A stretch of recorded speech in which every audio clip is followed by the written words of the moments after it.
Hello.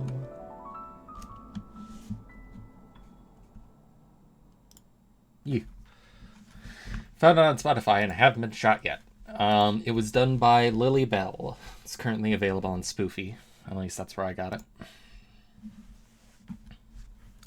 Now, I wonder, is this... Oh, it doesn't look like it's available yet. I'm bad at streaming, so I forget to do things in advance. I'm... So let's see, is it... We got a new emote. It's a follower emote, so all you have to do is follow me, and you too can point out when Tucker has arrived. No money necessary, just give me a follow and you have access to Tucker across all of Twitch. I believe you can use them across all of Twitch.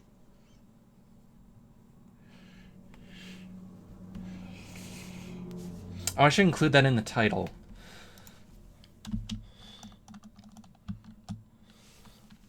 What's it called? Swanlow 1 Tucker?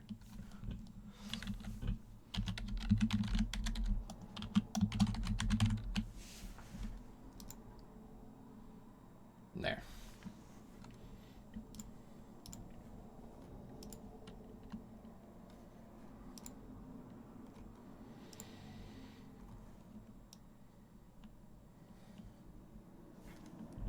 I really want to get more. Like, it's dawning on me how little I've done for maintenance of this channel.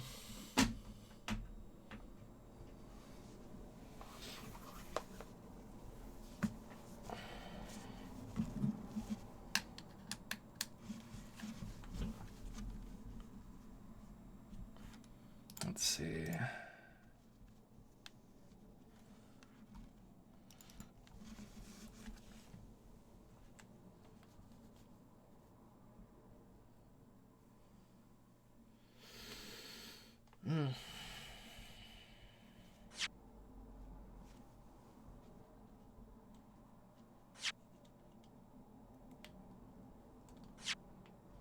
Well, I appreciate the cow regardless.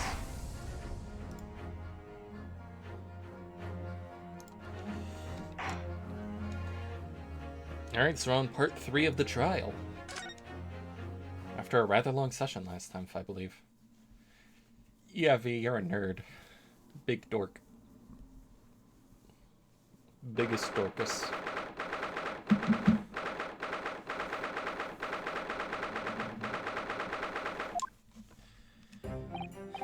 Ah, Gina. How are you holding up?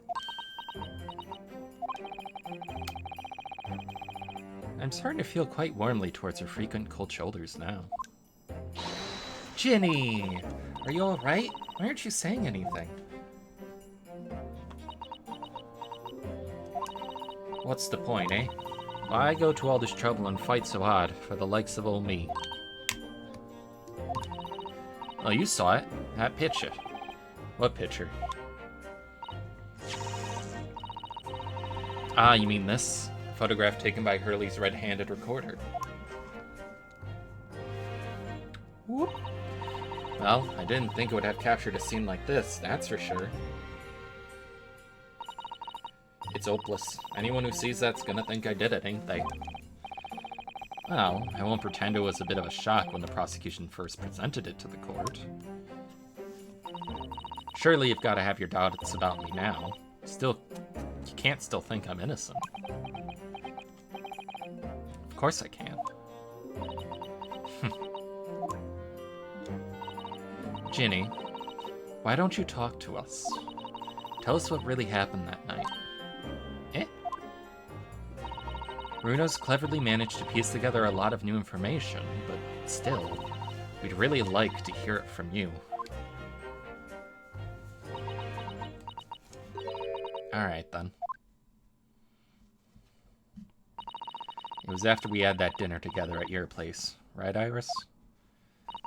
Then we all had a chat up in your office, didn't we? Yes, I remember.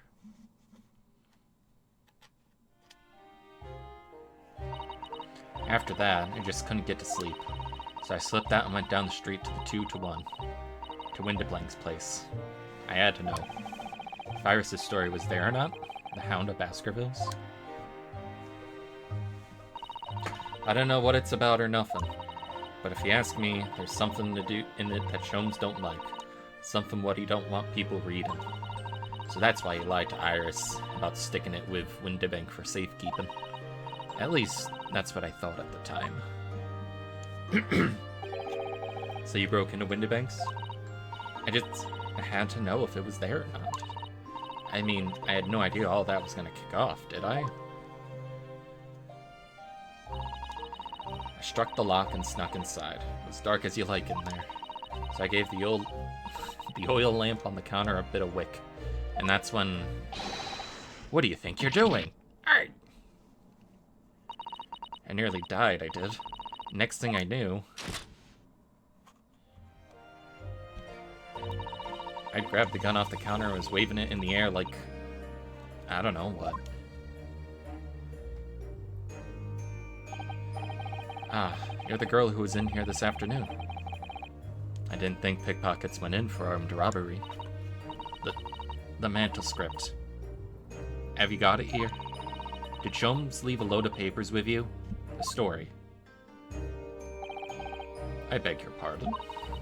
The Hound of the something or other. If it's here, I want to see it. I'm sorry, young lady, but I'd sooner die than relinquish an article belonging to one of my customers. I don't want it. What would I do with it anyway? I just want to see that it's here. That's all. Oh, you want to see it, do you? I want to know if Sholmes really pawned it here or not. Please, just let me see it and I'll go. Oh, very well then. But for pity's sake, stop waving my gun around, would you?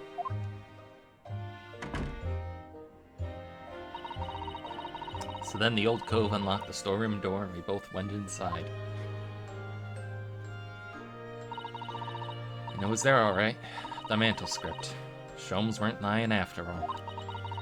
You did all that just to check for me, Ginny?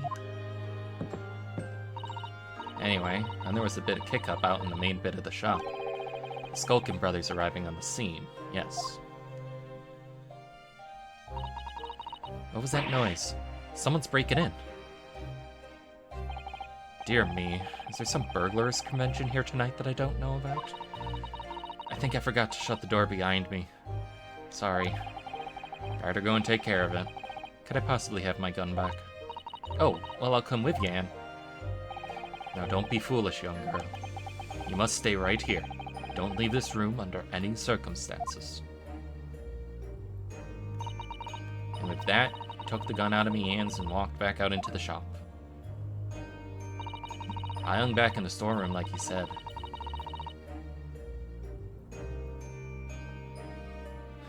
Straining me ears to hear what was going on.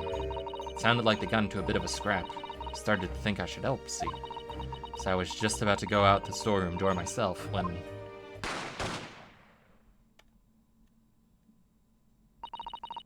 I heard a couple of shots go off. 2, I think. Almost at the same time. And then there he was, right at me feet, lying face down on the floor. I was right next to the storeroom door, so I slammed it shut and locked it quick as you like. Because you thought whoever had shot Mr. Windibank might come for you? Yeah, so I went to grab the old cove's gun. I figured I'd put up a fight at least. But when I got a better look at him, I knew.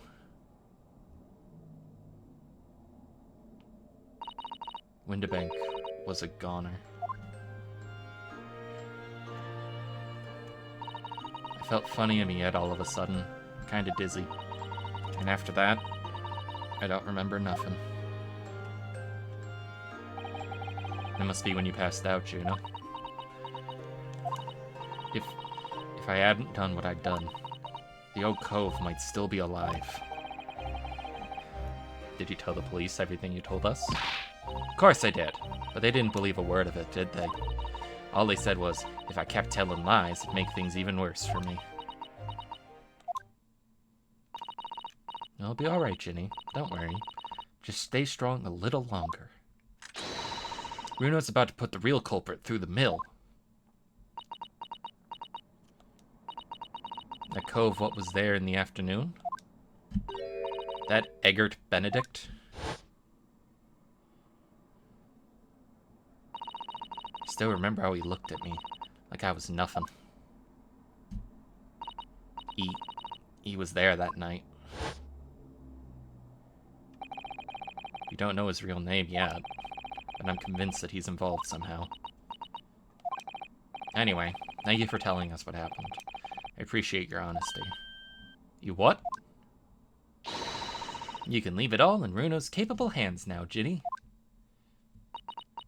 Yeah, Mr. Windibank is a really nice guy.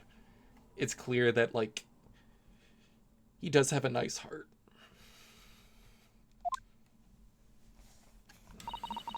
Mr. Nara Odo. Yes? How come you trust me? I don't get it.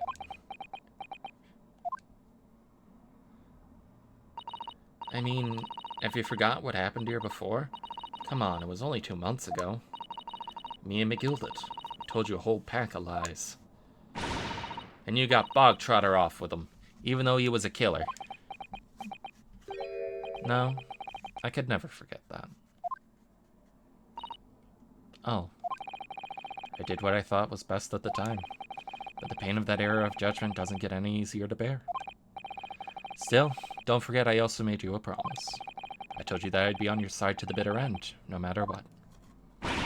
But what if I'm lying? You could be working to get another killer off the hook for all you know.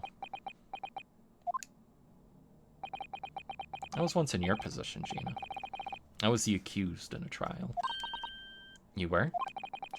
Before I left Japan, I was accused of murder. Strange as it might sound, the circumstances of the crime were pretty damning. I'm sure that no one would believe it wasn't me who'd done it. No, Runo. But there was one person who stood up for me, who believed in me, and was prepared to defend me. My best friend.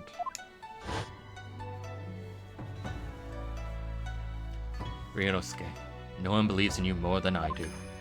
Leave this to me. All you need to do is put your faith in me, and I'll do the rest. I was so happy I cried.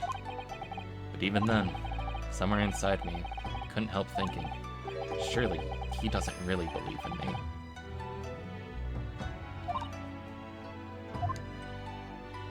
I don't know, I have 3 characters. But I was wrong.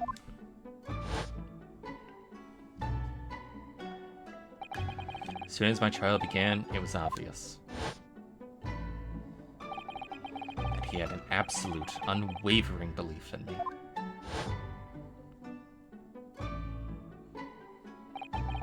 And in turn, I developed an absolute, unwavering belief in him.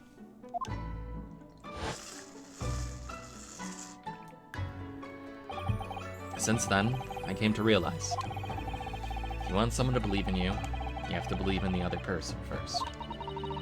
What are you saying? I promise you, Gina, that no matter what happens, I'll keep believing in you. So you don't need to worry.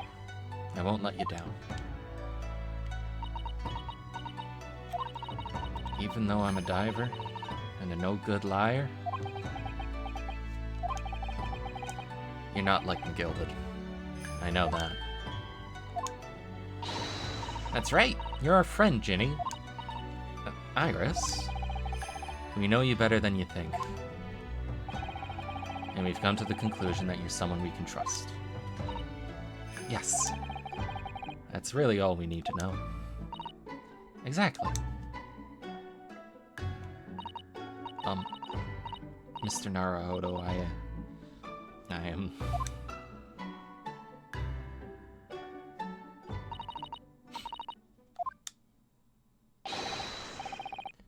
Defendant Gina Lestrade and her legal representative. Court proceedings are about to resume. Please head into the courtroom immediately. Yeah. No, that is like one of the sweetest conversations. I've been both a defendant and a defending lawyer in my time, so I knew only too well just how hard it was to put all your faith in another. And I also knew just how hard it was to bear the burden of another putting all their faith in you. This is it at last. The final chapter. The final battle. Wish me luck, Susada-san. And I hope you're watching over me too, partner.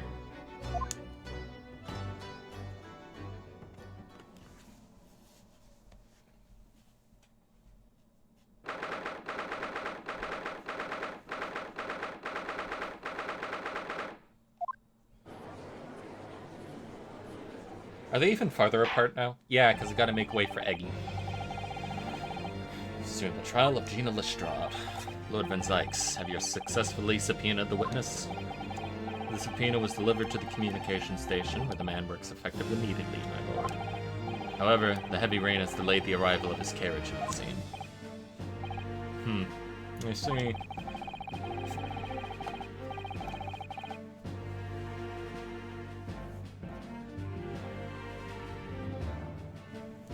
Let us turn our attention to Inspector Gregson's precise of this case heard by the court this morning. The glaring omission of the third bullet was in your report as a serious blunder, Inspector. Yes, I can only apologize, my lord. Although the defense's chemical analysis of the blood at the scene makes a compelling argument, I cannot permit such untried methods to be used as evidence in my courtroom. It's a big mistake to cross Hurley and me. A very big mistake. My lord, the subpoenaed witness has just arrived in the building. Thank you, officer. Show him to the stand without delay. Mr. Eggert Benedict. Didn't expect to be crossing paths with him again so soon. Certainly not like this.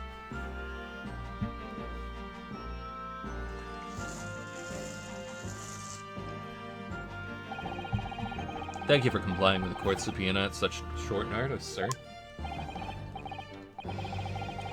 But of course, my lord, as an upstanding member of London society, it is my pleasure to oblige. Now, kindly state your name and occupation for the record. Ashley Graydon, Communications Officer. Mr. Graydon and I both work at London Central Communications Station. Now, perhaps someone would kindly explain what all this is about? You are apprised of the situation by the court officer on your way here, I presume. Yes, I was. Something to do with a murder that took place at a pawnbroker's on Baker Street. And some nonsense about me having been there on the night in question. That is the accusation indeed.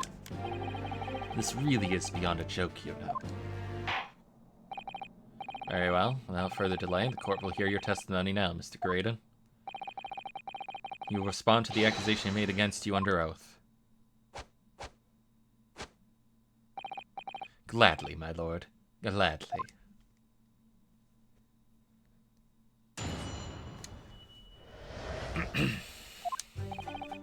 Naturally, I have occasion to make use of a pawnbrokering services from time to time.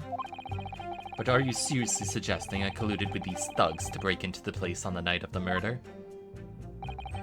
I have no intention of admitting to such an outrageous accusation, even if certain parties here present may claim that my blood was found at the scene. Some Scaramouche detective's homebrewed tincture can hardly be taken as serious evidence. So you deny the accusation completely? I must say, I am dismayed. For the highest court in the land to be swayed by this self-professed detective's story. It was the will of the jury, and our great British justice system demands that the jury's will is upheld. It would seem we have the misfortune of a most inept assembly of jurors today. By golly, how long am I expected to be detained here? If following the defense's cross-examination, your involvement in this matter has not been established, you will be free to leave immediately. Good. Then I shall be away in time for afternoon tea. Some small conciliation, at least. Let's not hold up Mr. Graydon any longer than necessary. Counsel, proceed with the cross-examination. So, we meet again, Mr. Eggert Benedict. Or is it Mr. Graydon? My apologies. You are? Ryunosuke Naruhodo, defense lawyer. We have met. If you say so. Ashley Graydon. Enchante. So. Yeah. I trust we can conclude this quickly. But I'm not holding your flashy hat while we do.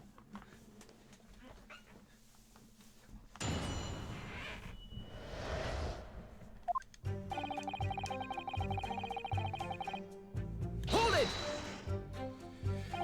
Yes, we even met at the very pawnbrokery where the crime took place on the afternoon of the day in question. Though, of course, you introduced yourself by a different name at the time. It was Mr. Eggert Benedict, I believe. Objection! The witness is here to testify about events that took place that night.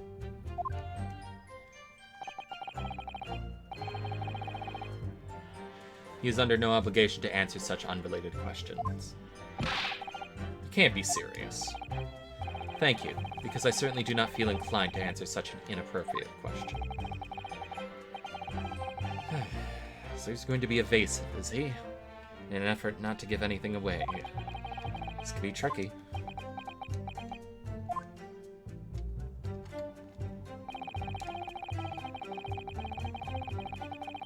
Hold it! Have you seen these two men before? This pair? No, I don't associate with criminals. Said by a man who introduced himself as Eggert Benedict. I'd like to know who I have to thank for this. Who made this outlandish accusation against me? The young lawyer there in black. This is a farce. Whose idea was it to permit an outsider to work in a British court anyways? Well, needless to say...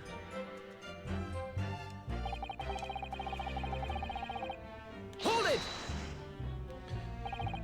Where were you around 1 in the morning on the night in question, sir? It is past the hour at which I would normally retire. Certainly. I was not in the company of these rapscallions. You're able to prove that? Objection! Listen carefully, my learned Nipponese friend, for you appear to be under a gross misapprehension of this point. The witness maintains he was not at the scene of the crime. He has no obligation to prove his absence. If your accusation is that the witness was present at the scene, the obligation lies with you to prove your assertion. You will fulfill that obligation before putting any more unreasonable questions to the witness.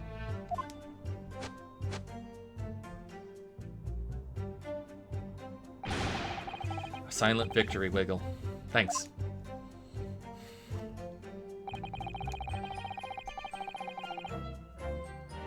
Hold it! Definitely is just spinning the wheels on this.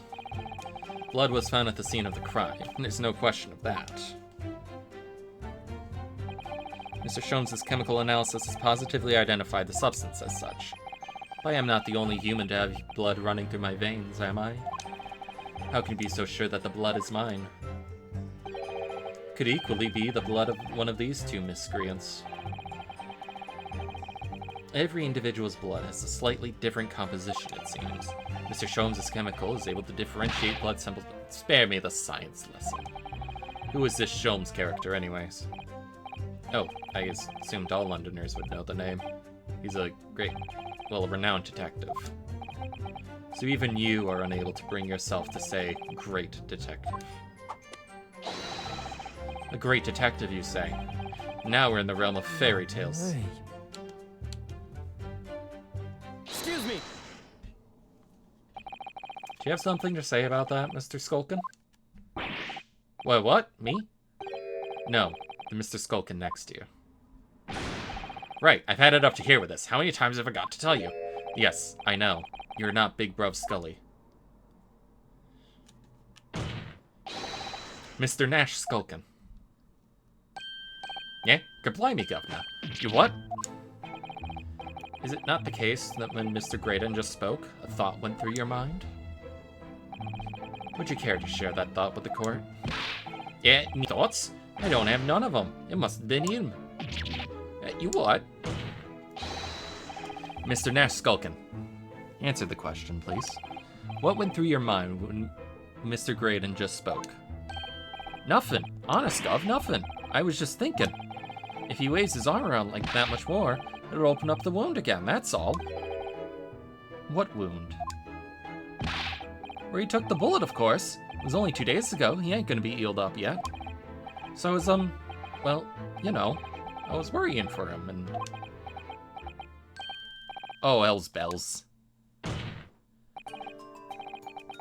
Mr. Graydon, did you hear that? What? Your comrade is worried about you, it seems. On account of your injured arm. My lord. Yes, Mr. Graydon? I have no idea what these two wretches are talking about. Certainly, I shouldn't be expected to answer everything in relation to their mindless insinuations. We know that someone other than the victim was hit by a bullet at the scene of the crime 2 nights ago. And from the height of the bullet hole in the wall, that person was likely hit in the upper arm or thereabouts. Perhaps you'd allow a court official to examine your arm, sir? The left arm that you're currently clasping with your right hand, as if in pain. No. I refuse. You have shown no evidence whatsoever that links me to these common thieves. Accordingly, I am not obliged to permit any such invasion of my privacy. As I've already said, I'm completely uninvolved in all of this. I've never had anything to do with the pawnbrokery where this fellow was killed whatsoever. I take offense at the insinuation that I was in any way involved. You claim to have nothing whatsoever to do, Mr. Binderbink's pawnbrokery? My lord, the defense would like that last statement to be added to Mr. Graydon's formal testimony. Very well, counsel.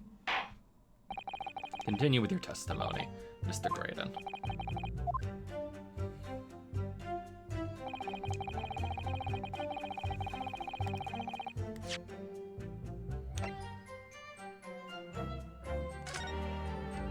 Let's see. Is this the one?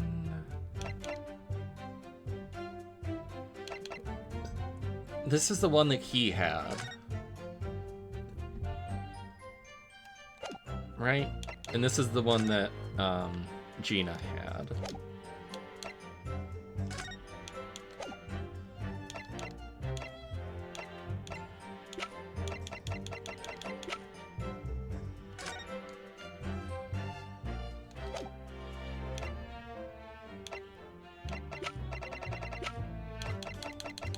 I'm still gonna press just in case.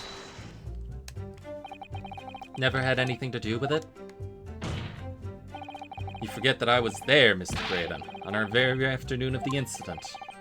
Obviously, I'm not a complete stranger to the pawnbrokers. I'm currently on the lookout for an armchair to furnish my study. No, you were there to redeem an article. And now we have to show the ticket. Is that right? I have no idea what you're talking about. Excuse me. Do you have something to add, Inspector? Eh? Come again, Sunshine? You were there too, in fact, weren't you? That afternoon.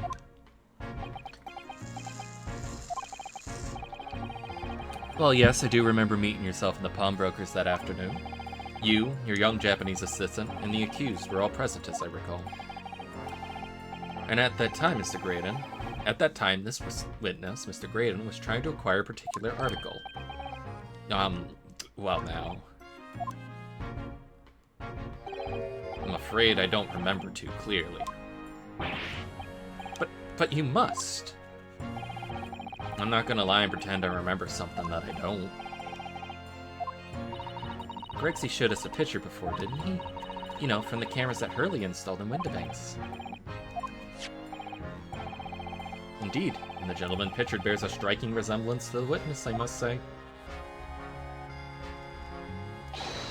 Exactly, which proves Mr. Graydon was in the shop on that afternoon in question. At no point have I denied that as a fact. I merely entered the shop to peruse the articles on sale and have a word with the broker. Nothing more. This makes no sense. I understand why Mr. Graydon might be trying to cover his tracks. Why would Gregson be trying to avoid giving testimony about what happened? That's all he's gonna say on the matter, is it? What do you think? I think he has no intention of telling us anything.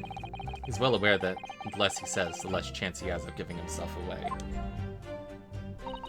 The complete opposite of Early, then. Seems to think that the more he says, the better. Well, at least I managed to prise a little more information from the witness's lips. All thanks to the Skulkin brothers. Yes, they were the key to it after all.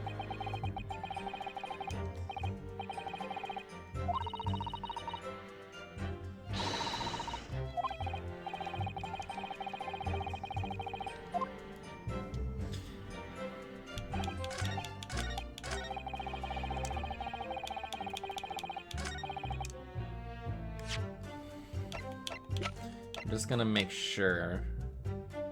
We can't present the music box disc because, like...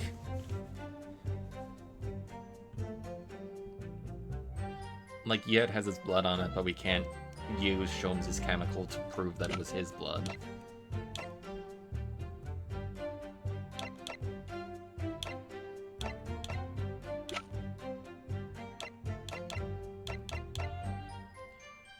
Let's see. I believe... Objection! Wrong one. Fuck.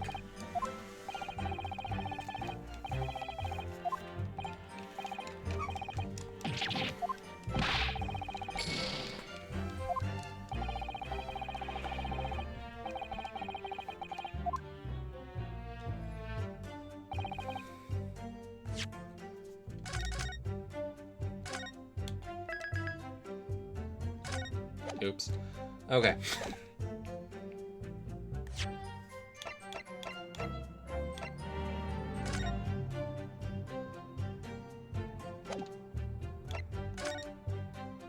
Nothing about this.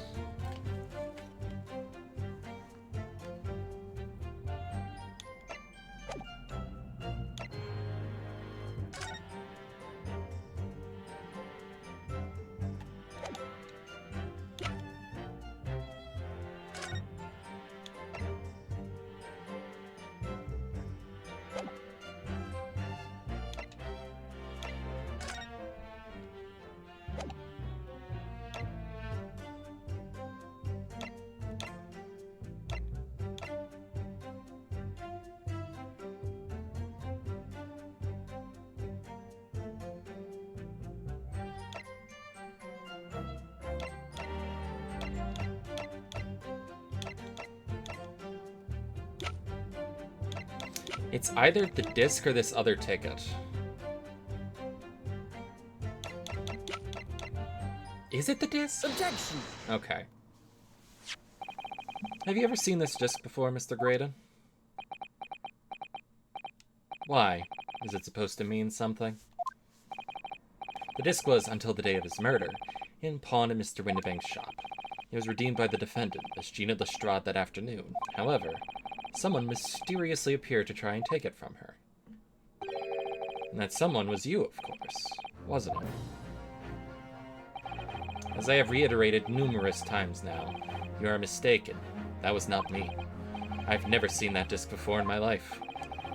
It have escaped your notice, but there is a small smear of blood on the disc. Ah yes, resulting from an abrasion of the thumb, perhaps. That's right. The surface of the disc is covered in hundreds of tiny metal bumps. In the skirmish to acquire the disc, the thumb of the person who tried to take it suffered minor lacerations. He's not gonna... We're gonna tell him to take off his gloves so we can see his thumb, and he'll be like, no. If I didn't have to show you my arm, I don't have to show you my thumb. So, while the disc bears the remnants of that skirmish in the form of the smear of blood, the thumb of the person in question must bear the remnants also, in the form of a scratch. Indeed it must. Mr. Graydon, you refused to allow a court officer to examine your arm before. Are you now going to refuse to allow us to examine your thumb? Because I have no doubt that it bears a small scratch consistent with the smear of blood on this disc. Well. It would seem I underestimated you. But what is the meaning of this? So you admit it now? You admit you have a scratch on your thumb from when you attempted to take the disc from the defendant?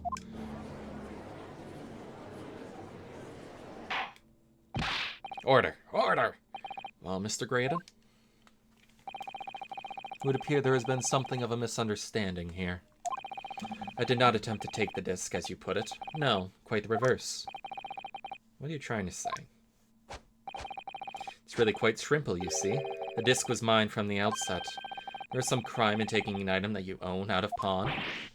It would seem, Mr. Graydon, that this piece of evidence, my learned friend, has established a link between yourself and the incident. No, I did it, on purpose. Accordingly, you will tell the court everything you know about this disc now.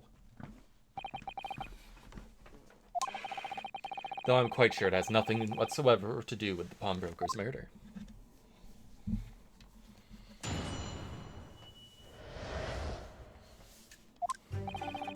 There's a note on the disc saying "for McGilded," but the item belongs to me. The redemption ticket was stolen from me by the accused, that filthy gutterling, on the day in question. I proceeded at once to the shop in order to explain my situation and redeem my article. In the end, of course, the disc was taken by the police. In other words, I had absolutely no reason to break into the shop later that same night. Did I hear you correctly, sir? McGilded, you say? The famous London philanthropist? He perished in this very courtroom 2 months ago after being acquitted of a distinctly messy murder?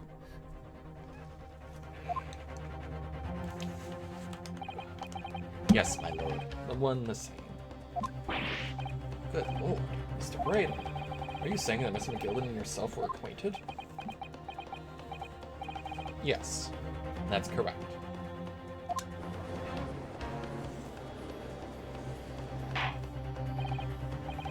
Order. Certainly didn't expect to hear that name uttered here in my courtroom again. According to what Gina told us, this disc was placed in pawn that fateful night 2 nights ago. 2 months ago. McGilded himself gave instructions to deposit it at Windibanks. It's funny that Mr. Graydon here is claiming the disc belongs to him, then, isn't it? In all likelihood, he's lying. So he appeared that afternoon at Windibanks in order to get his hand on McGilded's disc for some reason. We'll commence your cross-examination. So there was a paper that he had that described Gina perfectly, wasn't there?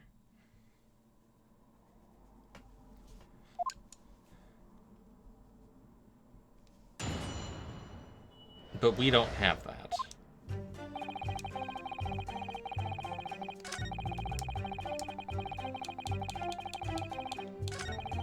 Hold it!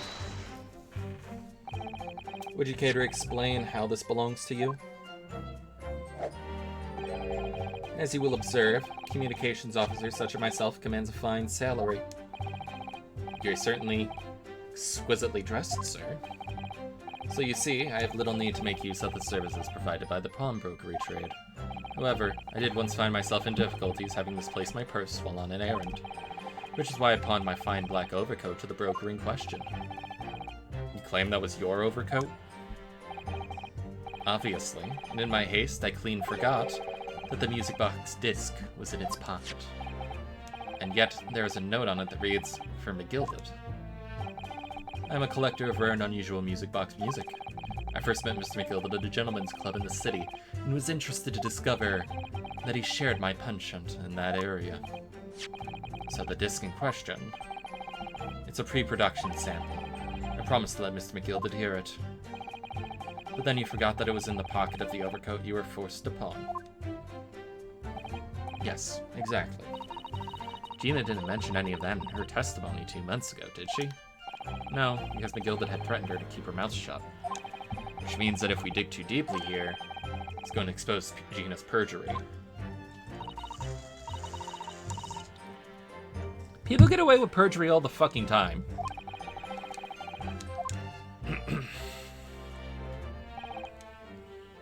Hold it! So you're saying that Miss Lestrade lifted the ticket from your pocket or bag? That's right, despite being mindful of danger when walking in celebrous areas her kind frequent. Objection! Miss Lestrade did no such thing. Well, of course you would take that stance. But the girl is a regular offender.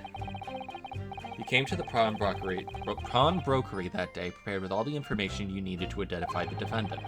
You were looking for her. That's what brought you to Windibanks. To get your hand on Mr. McGilded's disc. Objection! My learned friend is a veritable font of nonsense. I concur with the prosecution. Counsel, you will refrain from conjecturing in this way. Is that clear?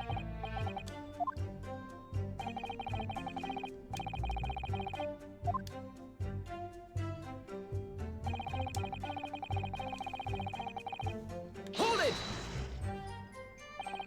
Had you ever been to Windibanks before? Only once, for the purposes of pawning something. But like many, I enjoy browsing in such establishments. So when you noticed that the pickpocket had taken your ticket, you chased after her. Is that correct? Yes, that's right. I did not notice at first, of course, such is the art of a pick-purse. But when I did, I headed to the pawnbrokery at once, in order to reclaim my coat before the thief could. I was merely trying to recover what was rightfully mine in the first place. He can say what he likes because he knows we have no evidence to contradict him on this. Well, let's put the coat on him and show how it doesn't fit. In the end, of course, the disc was taken by the police. Hold it! Yes, it was taken by Inspector Gregson here, wasn't it? That's right. This was the very man. Apparently, the police are collecting anything that has a connection to Mr. McGilded Right. as evidence. Excuse me!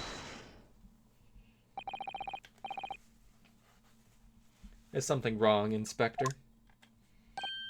What do you mean? The last remark Mr. Graydon made in his testimony seemed to trouble you in some way. No, it didn't. It's nothing. Leave it alone. Let me ask you this, Inspector. Why is Scotland Yard gathering McGilded's possessions? I can't tell you something like that, Sunshine. What is it, Inspector? Investigative secrets? Yes, exactly. You should know all about that. Magnus McGilded, who died so unexpectedly after his trial 2 months ago. A man renowned through the capital for his great contributions to public life. Yet he had a dark side, too. Where are you going with this, Van Zykes? I suppose the police are dealing with the aftermath of his nefarious activities, are they? That's enough. Coppers like me have duties to carry out that we're not at liberty to talk about. That's all you need to know. Duties conferred by Lord Strongheart, I presume.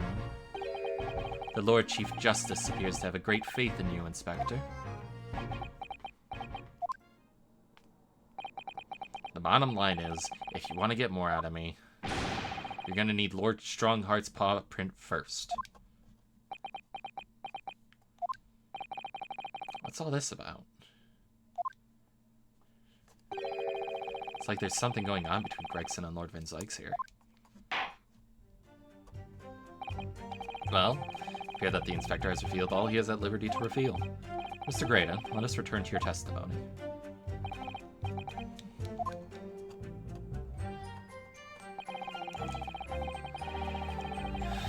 Hold it! I mean, that is true. It's lacking some motive. But perhaps you'd seen something of value among the forfeited items? No, not at all. The valuer was brought in by the police to assess everything in the shop. Without exception, every article on the shelves was a common or garden bric-a-brac. In that case, it's clear you broke into the shop later that day in order to recover Mr. McGilded's disc. But that was taken by the police. Even if I had wanted to recover the disc, you may recall that it had been seized by the police that afternoon.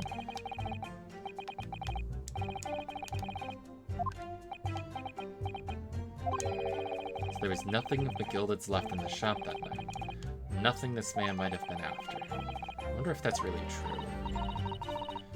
If you have some evidence, let him have it. I'm dying to see that irritatingly assured expression of his grumble.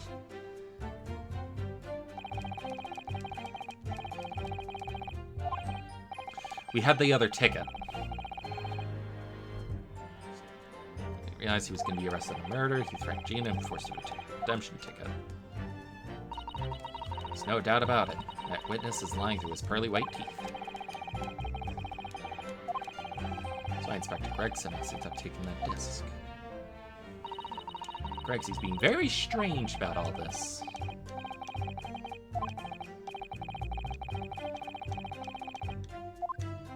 Okay.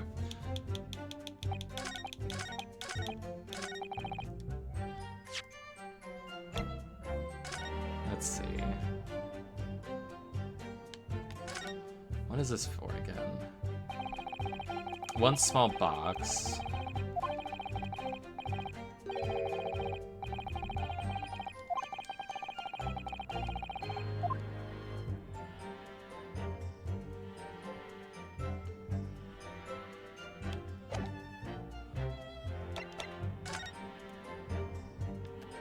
Okay, so my controller is broken.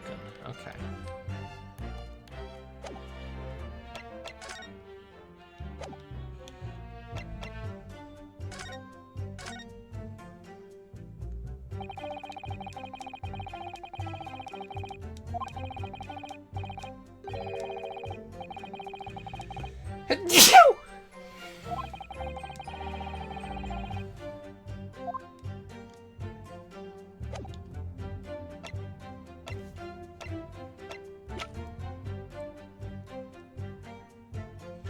Was there anything else of his in the store?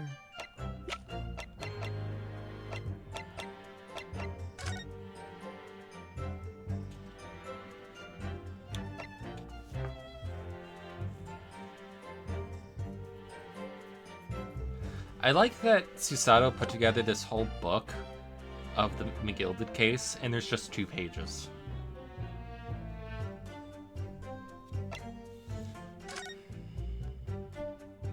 This isn't important to us yet.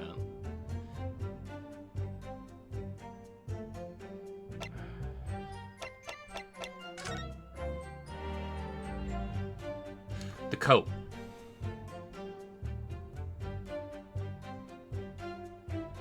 Gina still had the coat.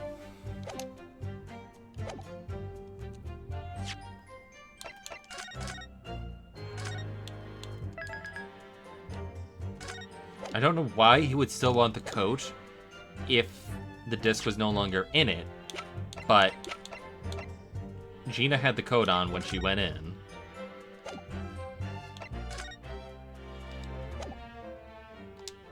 Objection!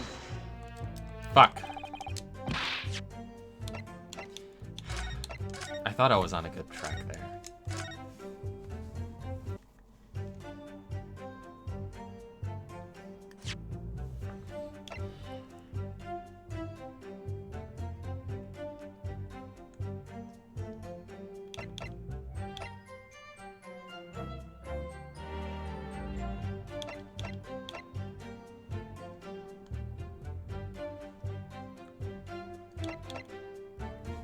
Is it this ticket now?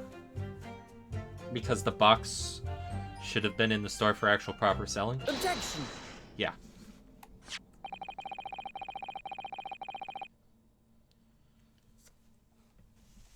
This disc was deposited at Windbanks on McGilded's instructions.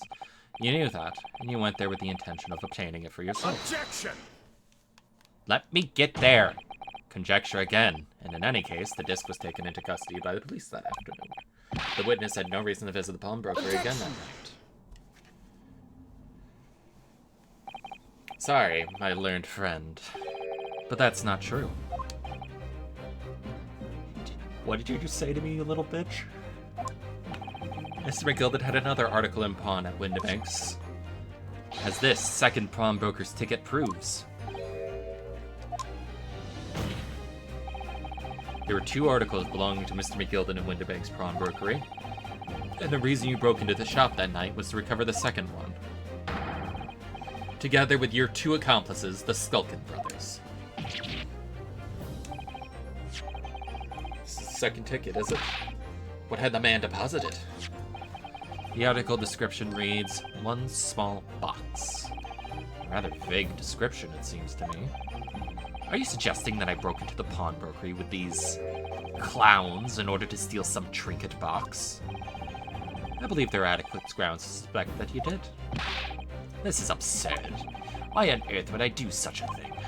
Once the article had been forfeited, I could simply walk into the shop and purchase it. There would be absolutely no need for me to resort to theft.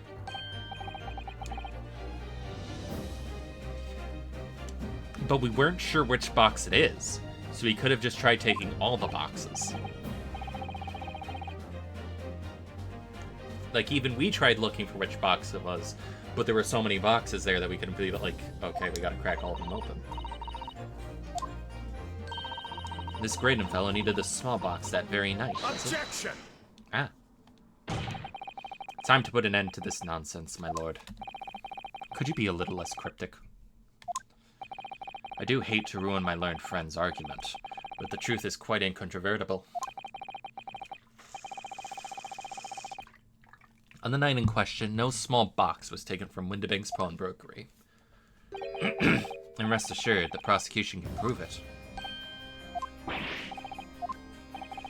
Inspector, show me the photographic prints to the court, if you please. Yes, sir. Prints were taken from one of the detective security cameras. Oh, Early's red-handed recorders again. As previously explained, using this plan of the shop layout. Yeah, okay, so the other camera got a shot of the wall with the camera, or the boxes. One was set to capture the counter, and the other was set to capture the shelves.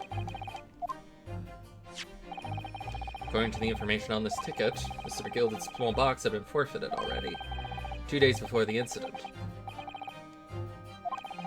Which means it would have been on the shelves of the forfeited items in the shop front. Now, what I have here is a print taken by one of the cameras about 2 hours before the incident. It's 11 p.m. on the 15th of April. The victim certainly had a very full shop, it would seem. And here we have another print. This one was taken about 2 hours after the incident. I see. So we have two pictures to compare. I must say, placing them side by side, it leaves... Alright, let's compare. Is there anything that's been taken?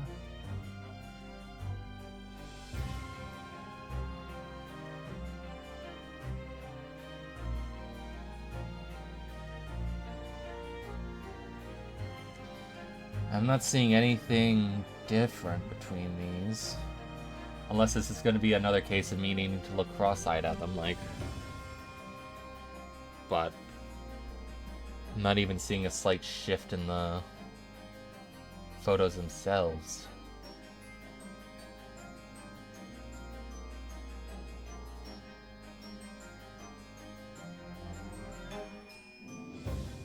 Wait, let me look up. Hats are the same.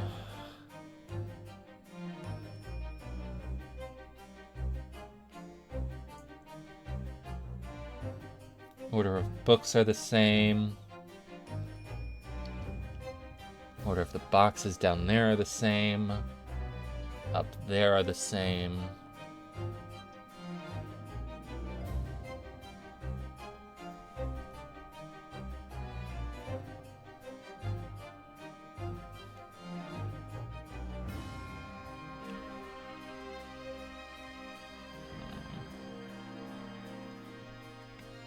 I don't want to click off the screen because I'm worried that, like... Holy shit, it's a thinker. I'm worried that, like, it won't be able to, it won't present me with these two side by side again like this.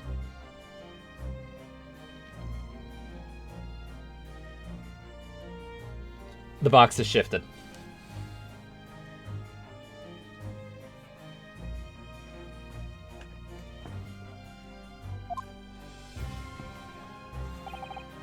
Dear me, that's starting to make my head ache. Obviously, at Scotland Yard, we considered theft as one of the possible motives in this case. We explored the possibility that something had been taken in addition to the victim's life. You can't fucking hide that MIDI thinker from me. So your men have already compared the two prints thoroughly? Yes, sir. We counted every single item in each of these two photographic prints. And the Yard's conclusion is that exactly the same number are present in both. In other words, Nothing was taken from the pawnbrokery on the night in question. And my learned friend's dissertation is nothing more than a hopeful fantasy. I don't believe it. Like I've just have shown that he'd stolen McGilded's pawn box. I hope you injure your arm. I might have been able to break him down at least. You know what, Bruno? I've been thinking. Whoop. I wonder if these two photographs really are exactly the same. So, counsel, in the light of the evidence put forward by the prosecution, and said prostitution, what is your position? It seems that, in fact, on the night in question, nothing was stolen from the victim's establishment. Do you accept the prosecution's assertion? I don't know. Could there be some hidden discrepancy in these two photographic prints somewhere? There is a discrepancy. Wasn't sure at first, but there's a clear discrepancy between these two prints. You must identify the location in question for the court. Indicate. Is it going to give me two cursors? Damn. It would have been cool to have, like, mirrored cursors. Take that! Granted, these two prints are almost identical. However, there's one minor discrepancy between them. What? That tin, when you view the two pictures stereoscopically.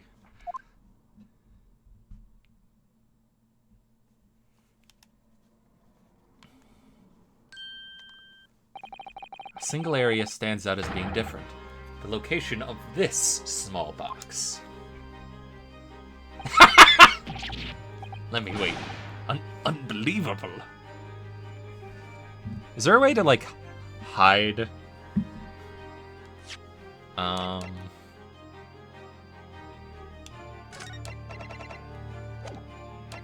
Key content.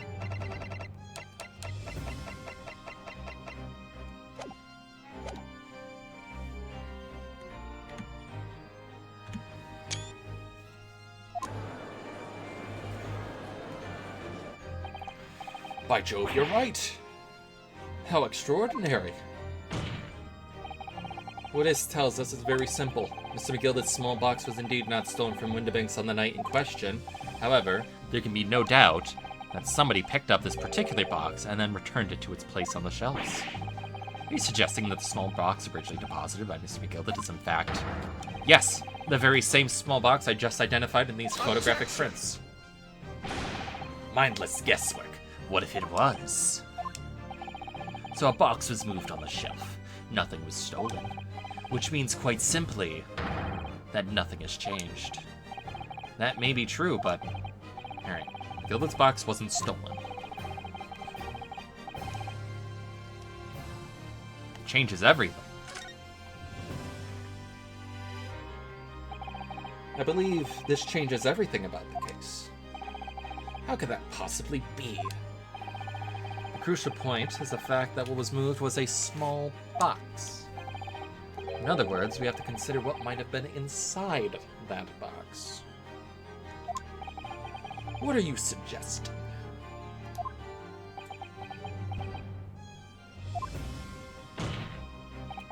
I'm suggesting that we need to examine that box as soon as possible. A vital piece of evidence is sitting on the shelves of Windibanks as we speak. That won't be necessary. Some little blocks belonging to a man 2 months ago can't be possibly relevant to this trial. I thought he was going to say, I have it right here, because I have everything. The court does not uphold your objection, Lord Van Zykes. Bailiff, arrange for an officer to go to Baker Street at once. Obtain the small box in question and bring it back here for further examination.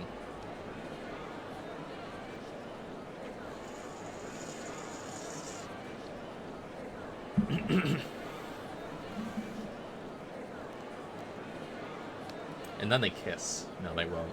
Van Zykes is too racist for that.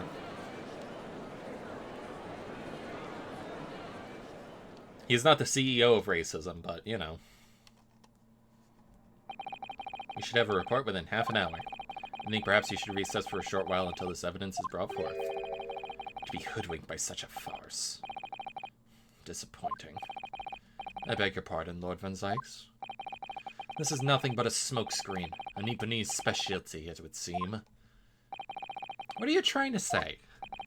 My learned friend has persisted with the same line of reasoning from the very beginning, that his witness's intent was to steal an article belonging to Mr. McGilded from the pawnbrokery.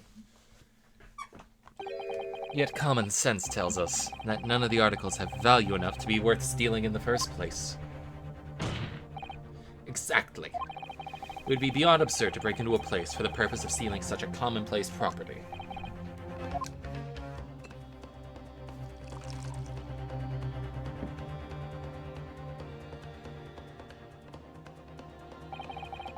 If your lordship recalls, Mr. McGilded perished 2 months ago, immediately after the conclusion of his trial. A trial in which he was found not guilty. A trial in which it was established he was the upstanding member of society his reputation implied, in fact. So I propose a toast to my learned friend in his most insightful defense. The articles this upstanding member of society pawned were entirely ordinary. A black overcoat that just happened to have a music box in one of its pockets, and a small box. I assure you, I wouldn't accept even if the man tried to make a gift of such things to me. You know, that does make rather a lot of sense. It's not as if it was gold or jewels, is it? Though goodness knows Mr. McGilded was rich enough. But you can't deposit cash at a pawnbrokery, I'm quite certain of that. The prosecution's argument is undeniably compelling. It is incumbent on the defense now to bolster its argument. To explain what possible significance these commonplace articles pawned by this fine citizen could have. Well, counsel, is your argument in fact demonstrable? Are you able to show proof that the disc or the box are in any tangible way related to this case? Well... What's the matter, Bruno? We know that they're related, don't they? They're both vital pieces of evidence. Yes, of course. You and I both know that. We know Mr. McGilded's true character. We know the disc is significant, even if we don't know why. But if we explain all that to the court at this point, we'll have to acknowledge that Mr. McGilded's acquittal 2 months ago was a mistake. The defense's argument was flawed, based on false information. And that would mean admitting that Gina committed perjury. Everyone commits perjury! But Ginny, could it be that Van Zykes knows? Is that why he's doing this now? Because he's anticipated everything? But maybe... this could be a great opportunity for us. What do you mean? Well, what is it that you always say? Sooner or later, the truth comes out? Every time? Alright, the exact significance of things that have... the exact significance of the things that Mr. Gilded... that McGilded deposited with Mr. Windibank is something that only Gina can explain to the court. If I put her on the stand to testify about that, it could critically damage our chances of winning this case. What's the right thing to do here? The truth will come out eventually. My lord, the defense would like to make a proposal. Oh, what proposal, counsel? Well, the court awaits the arrival of Mr. McGilded's small box. I would like to call the defendant, Mrs. Gina Lestrade, to the witness stand. The defendant? To what end? It's to do with the various articles deposited at Windibanks by Mr. McGilded, my lord. Mrs. Lestrade has information relating to them. I believe it would be beneficial for the court to hear what she has to say. We'll prove the significance of the articles in question once and for all. Well. Things are becoming interesting. I presume you've considered the implications of the testimony you're proposing? In particular, the impact it will have on the accused's standing, and indeed, your own. I have. Lord Van Zykes, would you care to explain that last remark? The prosecution accepts the defense's proposal. I move to interrupt the cross-examination of the current witness and hear from the accused herself. Very well, if you have no objection. Court will now hear the testimony of the defendant, Miss Gina Lestrade. The witness currently stepped down until further notice. Then I shall bid you good day. Wait. You, sir, shall remain in the stand while Miss Lestrade testifies. As you wish. Alright then, Gina. It's time. I know this will be hard, but please, put your faith in me here. Good luck, Bruno.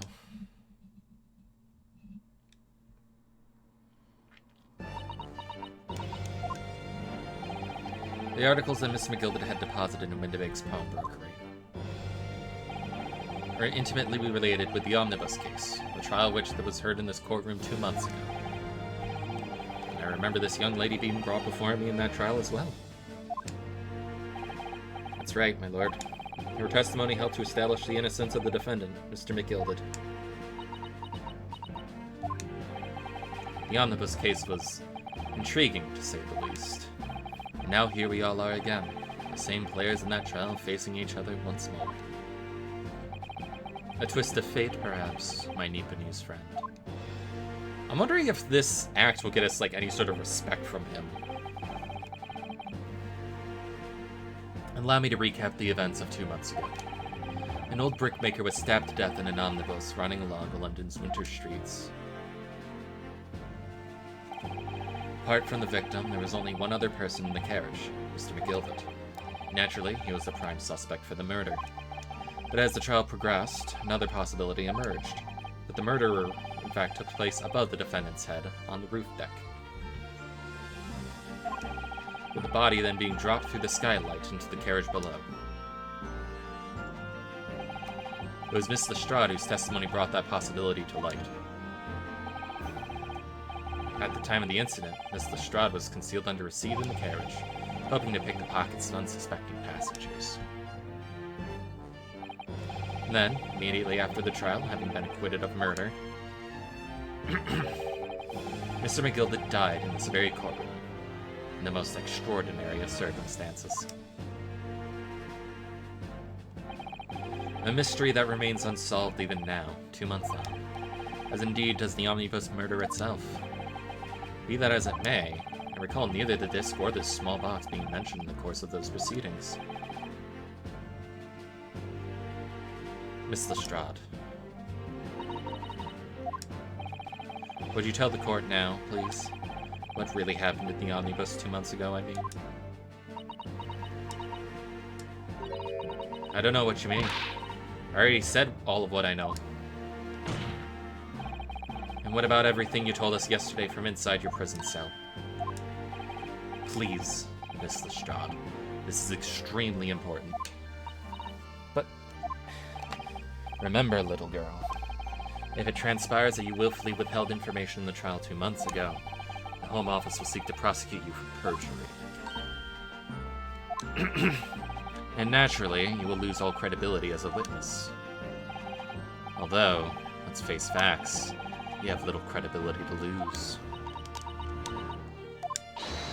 Ginny, don't listen to him. Please, you have to trust Bruno now. Iris? We're on your side. Alright then. I'll talk. It's the right choice, Gina. Well, it would seem that my learned friend is hell-bent on bringing the entire courtroom down about his ears. So be it. I must confess I'm struggling to understand what on earth is happening here. However, it would appear that Mr. McGilded's pawned articles in that extraordinary case of the omnibus harbor secrets of which we have been hitherto unaware. So, Miss Lestrade, you will now give your testimony before the court about the events of 2 months ago. You will reveal the truth, commodity sorely lacking in your original statements. This is it, then. Everything's going to come out. Like Van Zyke said, this could bring the whole courtroom down about my ears, but as a lawyer, I'm prepared to take that risk. And apparently I locked myself into the bad ending. The truth is, that brickmaker in the cove was in the cabin of the omnibus the whole time.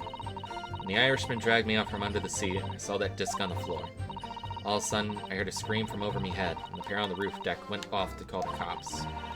Was that the Slops? Hold on. Yeah. That's when Mr. McGill had slipped the driver some tin to do a run to the pawn shop roundabout. He threatened me not to snitch, not to say nothing to no one about what I'd seen or heard. Good grief, this is outrageous. What you've just told the court bears almost no resemblance to your testimony 2 months ago. As you say, my lord. Then there's every chance I have adjudicated an error in Mr. McGilded's trial. It sounds very much to me as if the man deliberately deceived this court in an effort to cover up the most wicked of schemes. Without a doubt, your lordship is correct. A great injustice was done in this courtroom 2 months ago. The actions of the accused in that trial, of this witness, and of my learned friend are entirely inexcusable. I don't believe it. The whole trial was a farce. It's all lies. And McGill fellow was rotten to the core, just like that pickpocket. Don't forget that lawyer from the East. They were all in on it together. You're wrong, the lot of ya. Mr. Naruto, the lawyer there, he didn't know nothing about it. Humbug. I don't think so. I really expected to believe that. He really stitched everyone up, didn't he? What an operation to get the man off scot-free. Unforgivable. The lies have to stop. Yes, the defense made a terrible error of judgment. I intend to take full responsibility and suffer what consequences are deemed appropriate. However, it's imperative that the court allows the witness to elaborate on her testimony, because the true significance of Mr. McGilded's pawned articles must be brought to light. Very well, my learned student friend. Given the depths of calamity you have just plunged yourself into, this may well be worth hearing. I mean, Van Zykes is kind of an asshole, with, like, no redemptive qualities. Situation is utterly deplorable. Mr. Naruhodo. Yes, my lord. I'll decide upon your fate following the conclusion of this trial. Of course, my lord. Blimey, Mr. Naruhodo. Now, counsel, proceed with the cross-examination.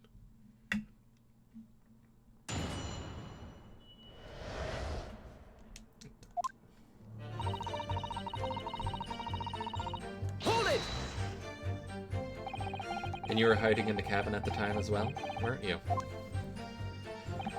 If I remember rightly, in the storage compartment underneath one of the seats. Where's my slippers? Where's my slippers?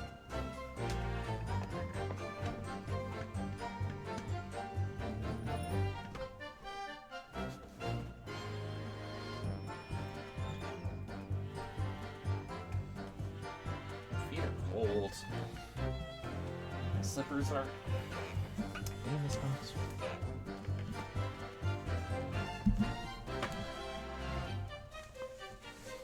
You know what? They're downstairs. God damn it. It's pitch black under there, so you can't see nothing at all. Now, in your testimony 2 months ago, you feel certain that you claimed Mr. McGilded was the sole passenger, did you not? False testimony, my lord. That's what he told me I had to say. But it's important that you tell us the truth now. Were Mr. McGilded and the victim acquaintances? I don't know. But I did hear him talking a lot. What were they talking about?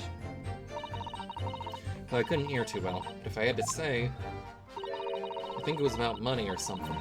He kept talking about buying and not buying.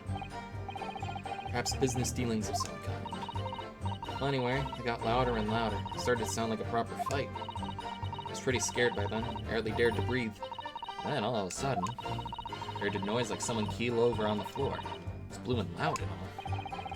And I believe he let out an involuntary scream. Yeah. That's what gave me away. When the Irishman dragged me up under the seat, I saw that disc on the floor. Was the disc you saw on this disc? Yeah, I reckon it probably was. It was right next to the cove lying on the floor. The disc had belonged to the victim, perhaps. I don't know, but Mr. McGilded picked it up pretty smartish. And then he sat the cove with his knife in his belly up on the seat. What did he say to you at that time? He told me not to say a word about what I'd seen or heard 10 on. About the disc and all. I was dead scared. The way he was looking at me, I thought, like, I feel like there should be an exception made. Maybe, like, not fully acquit her, but, like, she was threatened by someone who just took someone's life. If I didn't go along with it, I'd get stuck with that knife, too.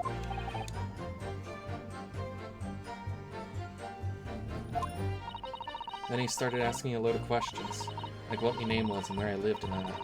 He asked me about being a diver, too. But after a while, what had happened in the carriage was noticed. Yeah, that's right. First there was a kind of rapping noise. All of a sudden, I heard a scream from over me in, and the pair on the roof deck went off to call it the slops. Hold it! There were two gentlemen occupying the seats on the roof deck, I believe. That's right. He must have looked down through the skylight and noticed the cove with a knife in his guts. When they screamed, the driver pulled up the horses and McGilda got out me sight. Got me out of sight.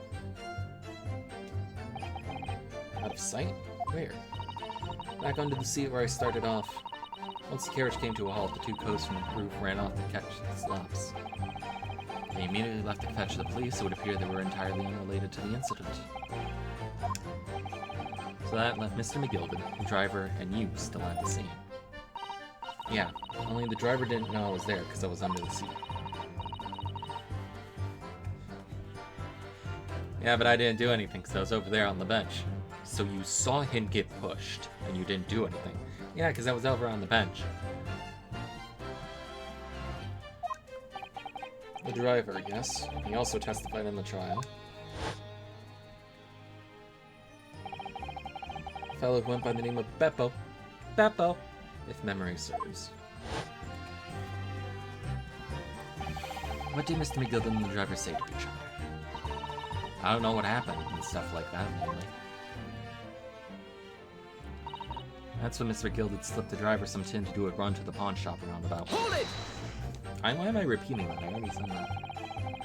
Pawn shop obviously being Winterbanks. Just a moment, counsel. Do you mean to tell me that the driver gave false testimony in that trial as well? Perhaps the excursion to the pawnbrokery slipped his mind when he was on the stand. Indeed, Lord Winterbanks. Mr. McGilda took off his coat and gave it to the driver. Folded it up, all careful-like, before handing it over. When I saw him do that, I remember thinking, that coat and what's in it gotta be worth a few bob. Yes, Gina was sure the disc must be worth more than Mr. Winterbank was suggesting, wasn't she? I remember quibbling with it over the price that afternoon at the pawnbrokery.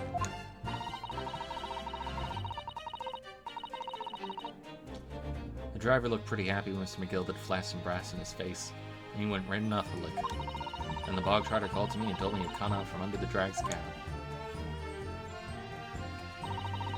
Threatened me not to snitch, not to say nothing to no one about what I'd seen or heard. Hold it! Why am I repeating that? Threatened you how exactly? Told me I'd only be able to scarp her if I did exactly what he said. Which included giving false testimony in court 2 months ago? Yeah, that's it. And there was one other thing he said. Which was? He told me I'd have to hang on to the ticket from the pawn shop and make sure not to lose it. The ticket? Well, I never. That if he didn't show up to get the ticket off me before 2 months passed, I had to go to the pawn shop and pay the money to keep it in lug, stop it from being forfeited. He left me with some brass to pay for it. But really, why on earth would Mr. McGilda have done such a thing? I have not. They haven't had any, reaction that I've seen. There would seem to be only one logical explanation, my lord. When McGilda had the driver deposit at Winterbanks was something he didn't want the police to see. Something very important. That he needed to hide at all costs. Anyway, after that he let me go, so I liked it till before the copper showed up.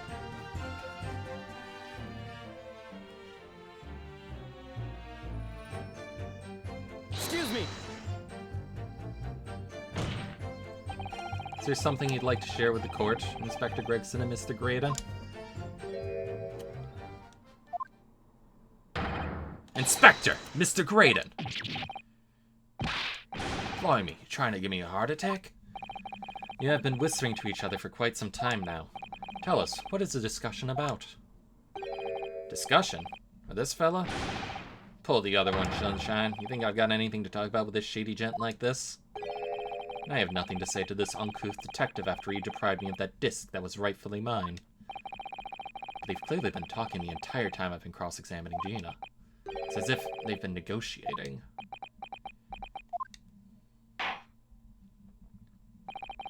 You will kindly refrain from talking amongst yourselves while the witness is giving testimony. Yes, sorry, my lord. What were those two talking about? Miss Estrada, continue with your testimony, please.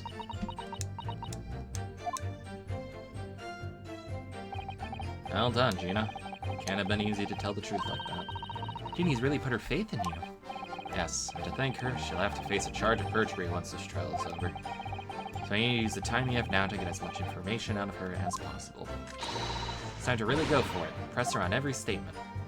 Okay, now that the pair have stopped talking, is it possible that they'll react?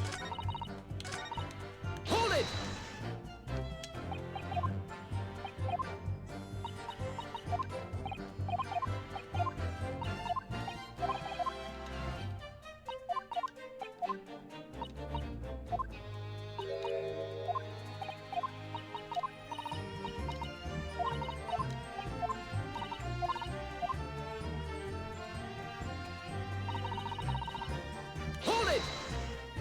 Just gonna go through and check.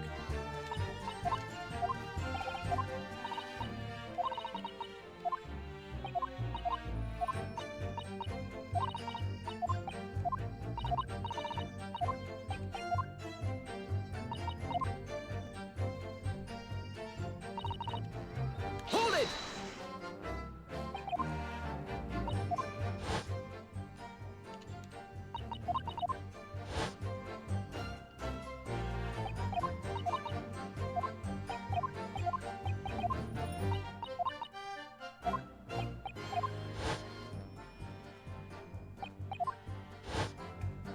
I'll also have to listen to the full final testimony, too.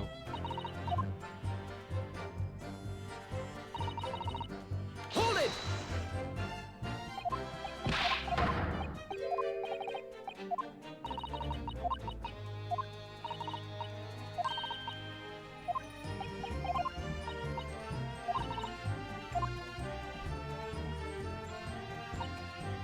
Hold it!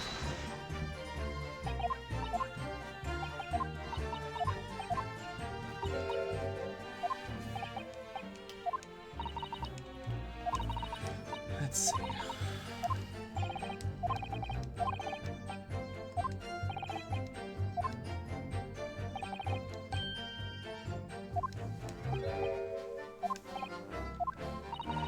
Anyway, after that, he let me go. So I legged it before the coppers showed up. Nothing. Thank you, Mr. Strahd. Thank you, Counsel. I've heard enough. I believe you now have a reasonable understanding of what actually transpired on the omnibus. It would appear on that night 2 months ago, a negotiation was taking place on the omnibus. A negotiation concerning this disc. However, matters did not run smoothly. When the parties involved began to quarrel over price, Mr. McGilded took what he wanted by force, at the expense of the other man's life. Which proves my point. The disc is clearly extremely valuable in some way, though I don't understand why as of yet. 2 days ago, precisely 2 months after the omnibus incident, Mr. McGilded's coat and its contents were due to be forfeited. I didn't know what I should do with the ticket. I mean, Cove died right after his trial. I knew that. So you decided you would try to claim the articles as your own. Well, why not, eh? They're only going to be forfeited. Why shouldn't I have got them? Anyway, you can't blame me for thinking about it. Thinking ain't no crime. Mrs. Strahd, it would appear Mr. McGilded was prepared to kill in order to take possession of this disc. Do you know why that would be? Eh? I ain't got a clue. But I reckon it must be worth a fair bit of brass. He's probably gonna sell it. And you can't blame me for thinking that. Thinking ain't no crime. My lord. The evidence your lordship requests has been located and is ready for the court's inspection, sir.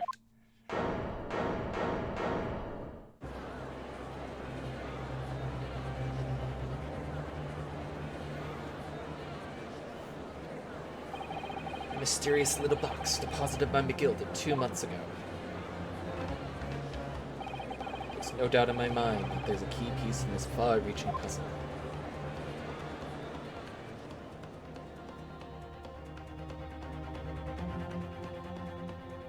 Oh, we still got time. We can keep going.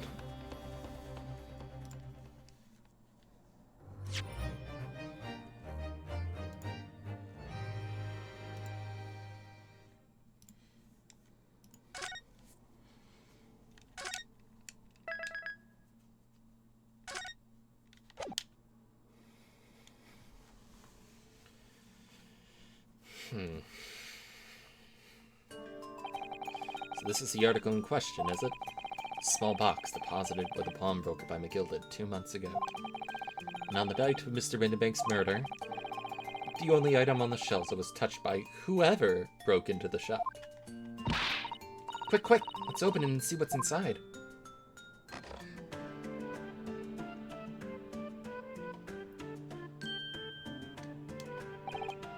Good gracious, this is no ordinary box, it seems. Wow. Although in truth, I had an inkling that it might be the case. Hi, Millie. It would appear that the box houses a miniature music box movement. Then, is it too much to expect? I think it would be reasonable to assume that this is a device for the playback of this disc, my lord.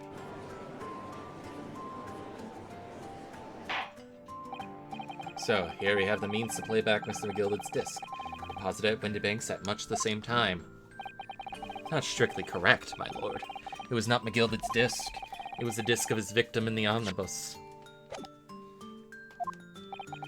But why, for heaven's sake? Are you to understand that the brickmaker was trying to sell this music box disc to Mr. McGilded?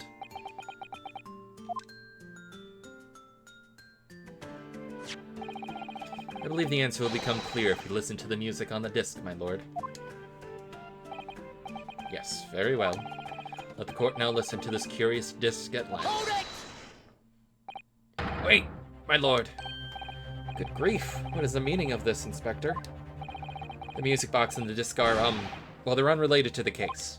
No need to spoil somber atmosphere in the courtroom with some silly bit of music. Objection! This disc may very well have motivated the culprit in this case to commit murder. Clearly, there's every chance that it's fundamentally important to understanding what happened. The prosecution has no objection. But no, that piece of evidence is police property now. And you can't... Clearly, Scotland Yard has some vested interest here. But it is the policy of the prosecutor to leave no avenues unexplored. And you, Inspector, have no jurisdiction here to prevent that from happening. No further delays, please. Play that disc. Play that funky music, white boy. Should we take the sticker off?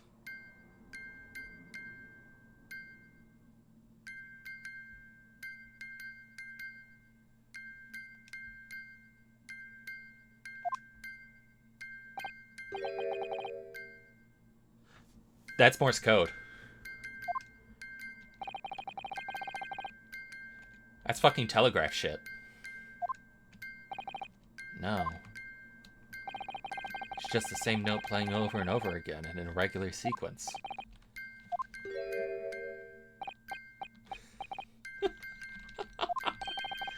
Mr. Grada. This really is priceless.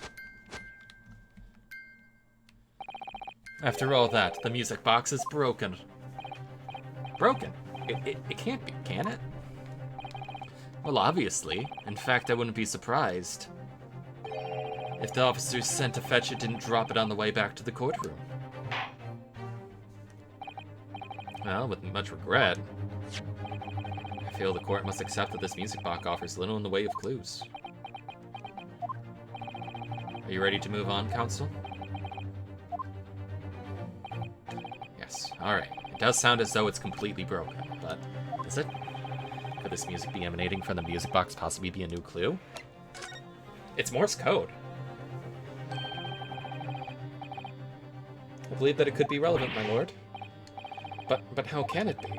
It's an abomination! Mere noise! I fail to see how it can have any meaning whatsoever. does sound strange, I agree. But there's one thing bothering me. While Graydon stands there chortling victoriously, the inspector beside him has a rather telling expression on his face. It's as if Gregson recognizes the sound. He's familiar with it somehow. That's making him appear extremely on edge. If that's the stance of the defense, my Nipponese friend, answer me this. Oh.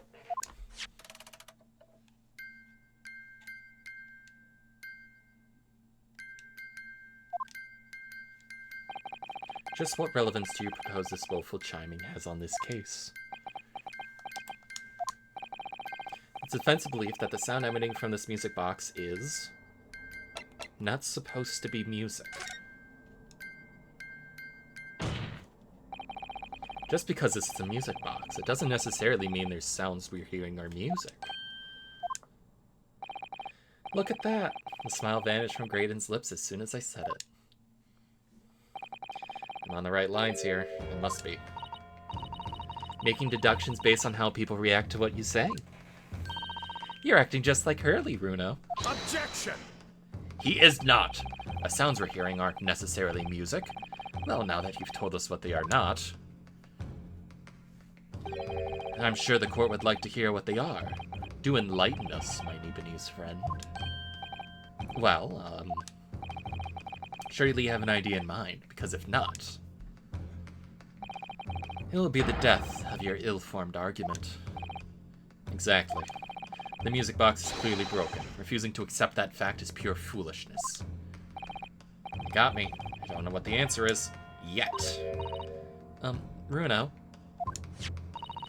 I've just examined the music box very thoroughly. And I'm fairly certain that it's not broken at all.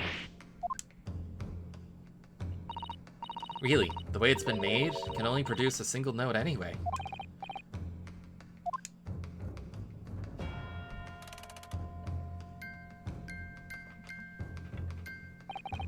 Alright, well, if the music box isn't broken, it must mean that the sounds it's producing have some significance that isn't musical.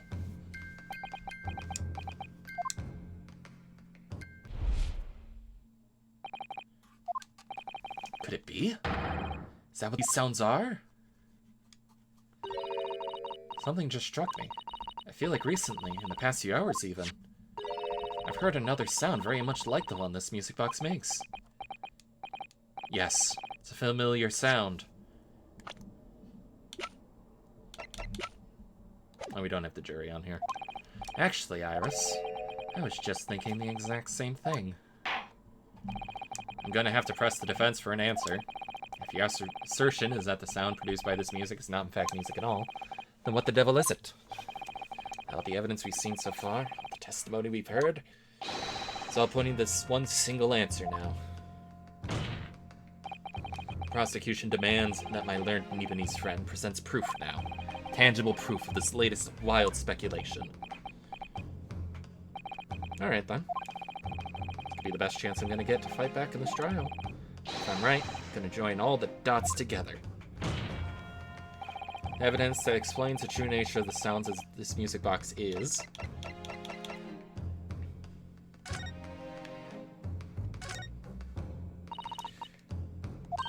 Ministry Mole. Classified secrets may have been leaked overseas from Ministry of Justice. About secret communications between Great Britain and its allies, apparently being intercepted by hostile nations. My theory, I don't know if this is going to be the right evidence, but my theory is that, like, this guy, Eggy, Mr. Egg, Mr. John Wesker Jojo, is working at the communications grid.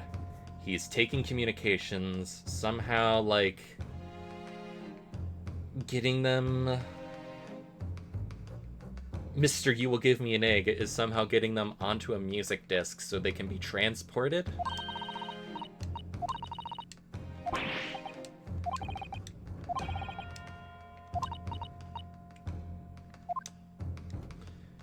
And they both bring up that Gregson is getting, like, freaked out about it.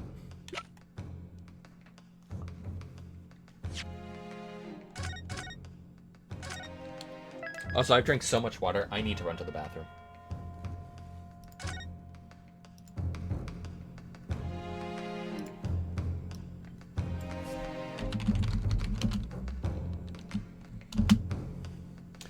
I will be right back.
The guy that looks like Damon Gant is probably one of his ancestors.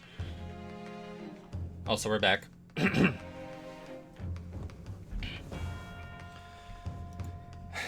My throat is getting a little sore.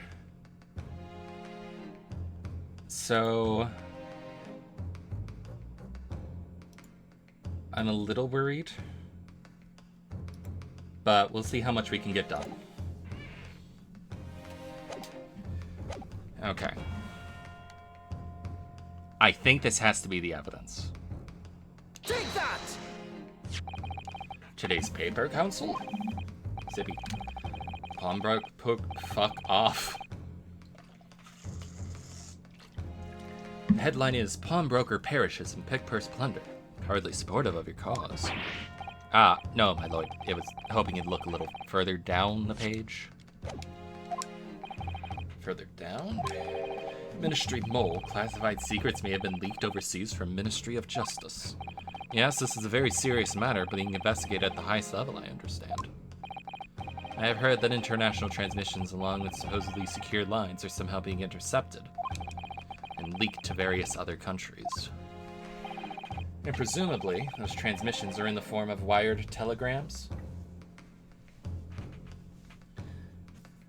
This is what the detective and the Chief Justice were working on, I'm pretty sure.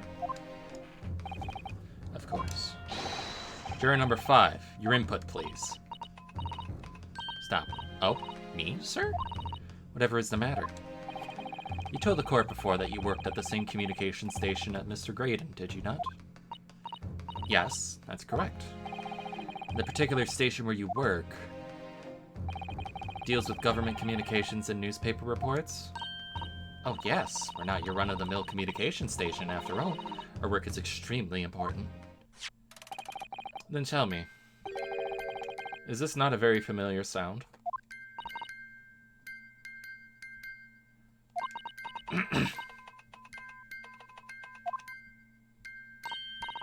You don't mean to say, is it? That's right, madame. It bears more than a passing resemblance to the sound made by your telegraph machine as you tap it. I believe it's called Morse code. But I don't believe it. Now, correct me if I'm wrong, but when it comes to leaking telegrams from government departments, there could be nobody more perfectly placed than a highly skilled communications officer. Are you suggesting that the music box disc contains stolen government secrets and Morse code?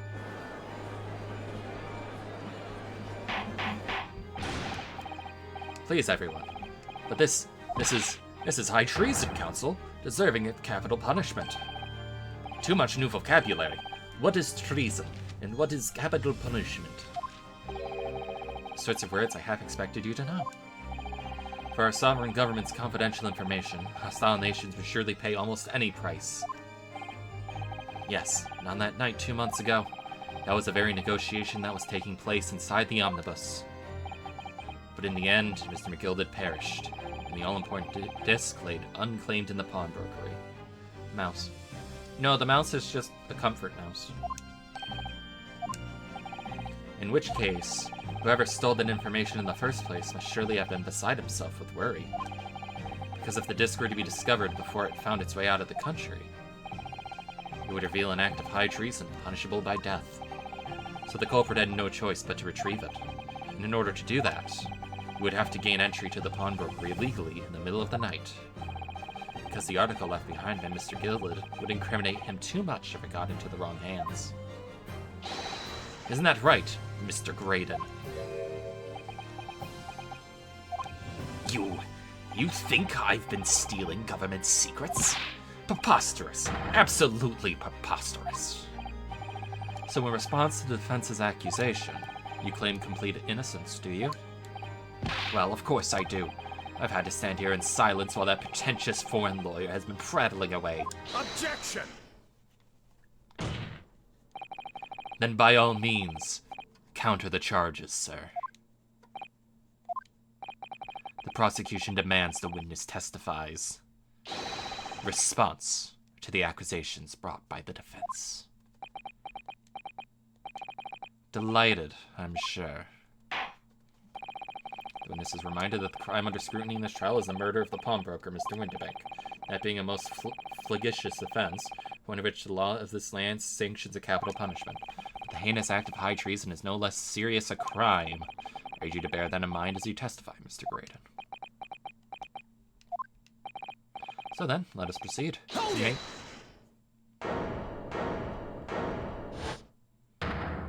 Oh, these two clowns. You gotta let us have a rabbit and pork here, Governor. We've got things to say. I beg your pardon? Who do you think you are? Name's Nash Skulkin. Occupation is professional baddie. Name's Ringo Skulkin. We ain't baddies enough to sell our motherland. That's right. We what they call the Three Skulkin Brothers.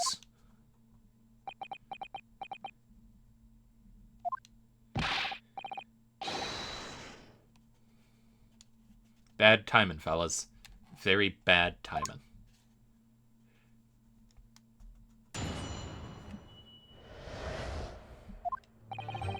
A mere communications officer couldn't possibly steal confidential government information. No, they've been saying that Gregson is their older brother for this entire case. Besides, the sounds produced by that music box aren't even Morse code. It was some low-class brickbreaker negotiating with the Gilded anyways, was it not? I have no relation to the man. Look, all we done is break into the gaff the other night like he told us to do. If we'd known there was dodgy government secrets involved, we wouldn't have touched it.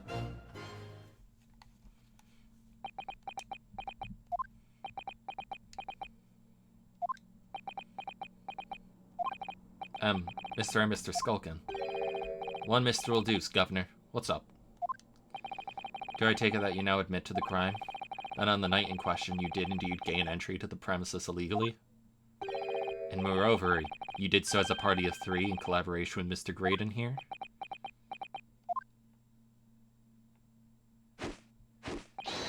We did, Gov, we did.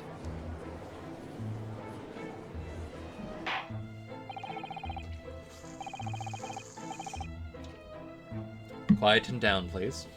What do you say to that, Mr. Graydon? I have no idea what these two ruffians are referring to. You little rot are getting us mixed up in this monkey business. You never said nothing about no government secrets. It was supposed to be a straight-up job. And what about the geezer whose shop it was, eh? Poor bloke didn't have to die, did he? Nice to know who your friends are. Yeah, he's short. He's Wario. What did these men say? I deny the accusations. Well, I certainly wasn't expecting this little music box to become so significant in the proceedings. However, as it has, I will now admit it into the court record as evidence.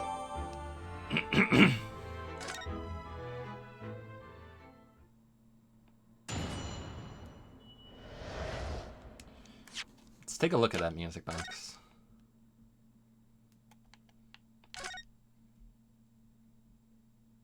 Is that a button? I just noticed something about this music box. Looks like the bottom of it opens up as well. You're right. Well, come on then. What are you waiting for? Let's open it.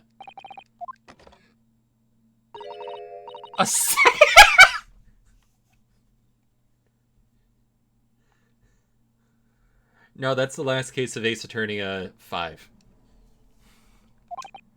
It's 2! It's 2 music boxes!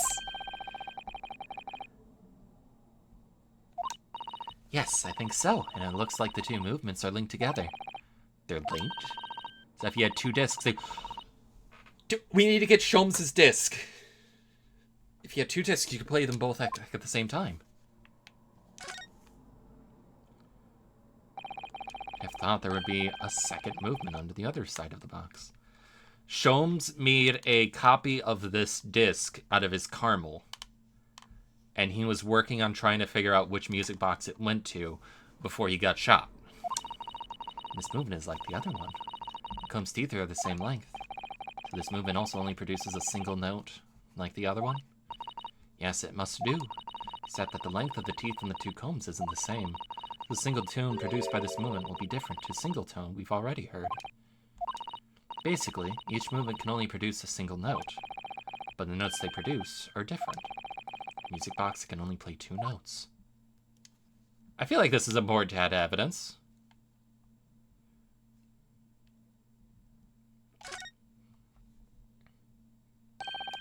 See how the form of Gilded Disc sits in the music box? The man deposited it at Windibanks. Couldn't be a more perfect fit. So there's no question then. The disc was designed to be played in this music box. Yet despite that, the sounds it produces are neither musical nor do they appear to have any meaning. It just doesn't make any sense. I wonder, perhaps there's more to this music box. Yeah.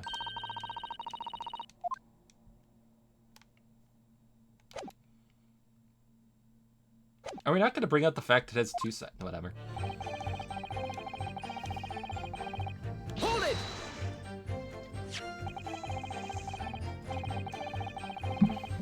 So is this newspaper headline accurate? Government communications are being intercepted? How could I possibly know? What do you mean by that? Any important government communications are handled by high-level officers, by specialists. General members of the staff in the station where I work would never be entrusted with sensitive information. Oh no, stop. Must say something. Stop. Let me guess. Juror number 5. Irregular communication station officers aren't as lowly as you're being led to believe. A team of us are responsible for setting up and testing the telegraphs used by the ministry. Mr. Graydon is the team leader. That's fascinating. Grayson is a highly skilled operator, currently in presence of Idol. So he had access to the equipment used for these confidential communications. Well, what of it? Transmissions are always made behind closed doors so they can't be heard.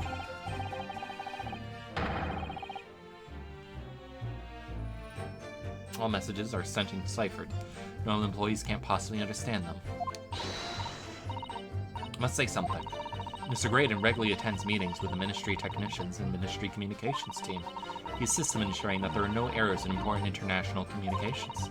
He's received the top prize at cipher cracking conventions 5 years in a row now.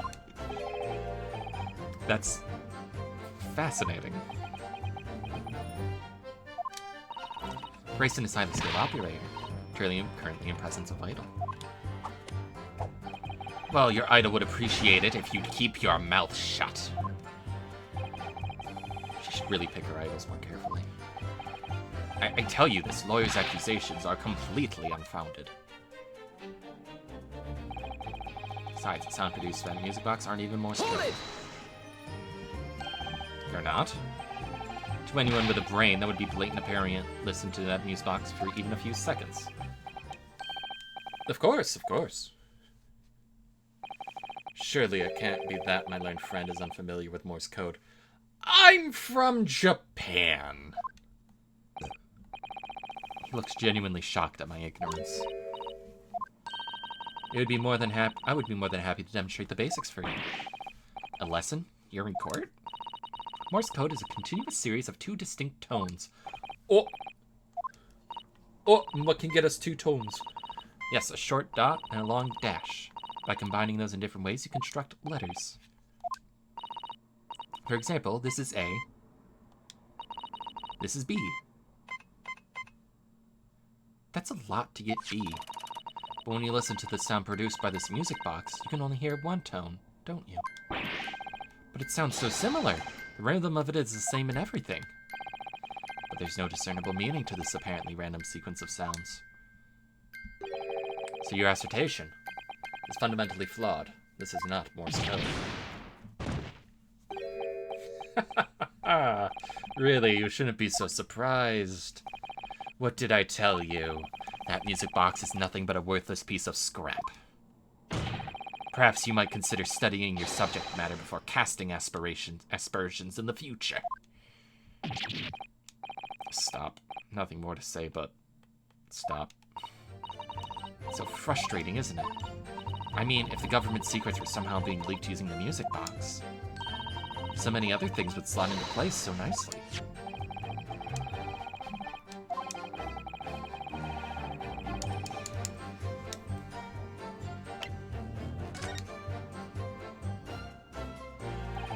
There's still every possibility that this music box was instrumental in the leaking of government secrets. The belief of the defense. Objection!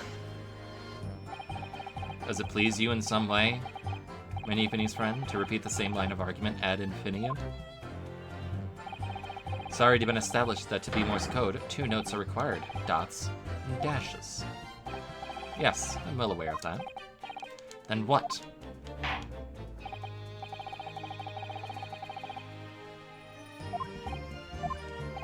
You had better present your idea at once, Counsel.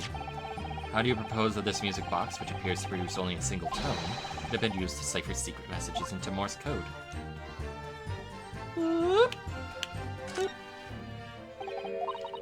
Oh, goddammit.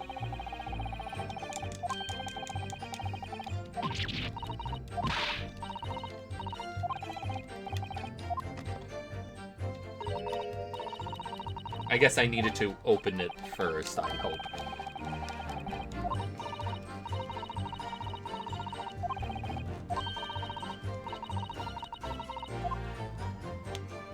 Got it! Good gracious, what am I looking at here? Another movement on the underside of the music box? What? It appears, my lord, that the 2 movements are linked together. In other words, you can put 2 discs in this music box, and the sounds of both will play back at the same time. Good heavens. As the court has heard, Morse code comprises of 2 tones, a short dot and a long dash. With a second disc in place, this music box could be used to generate Morse code and convey a message.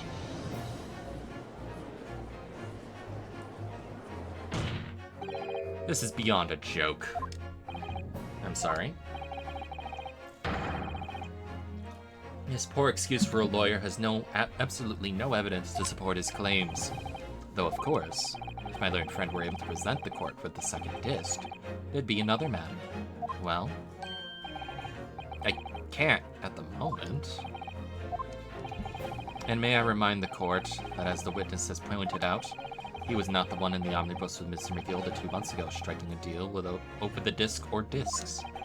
That was Mr. Mason, the brickmaker. Exactly. I had nothing whatsoever to do with it. Though it has holes, I must admit the argument presented by the defense has much promise. I believe the cross-examination should continue. The link between Graydon and the victim of the omnibus case must be there somewhere. I haven't found it yet. Oh dear. Looks like you need to give your arguments more strength. Reiterate your testimony, if you please. If I must, though I maintain exactly what I did at the start of this pointless cross-examination.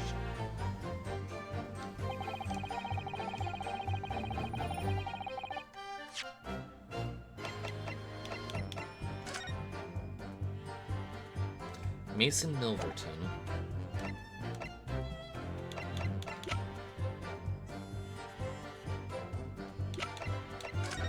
Wait. Nah, their blood isn't the same. I keep forgetting his name is Ashley.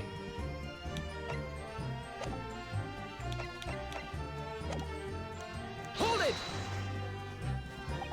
So 2 months ago in that omnibus, Mr. McGilbert killed the brickmaker and stole the disc.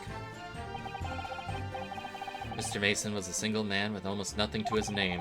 Since he lived in an artisanal quarter some years ago, people there remember little about him. That doesn't make much sense, though, does it? How would a humble brickmaker come to acquire secret government information? How indeed. There must have been somebody else involved behind the scenes of all of this. Somebody who acquired the disc and gave it to Mr. Mason, in order to make the meeting with Mr. McGilbert and negotiate a deal.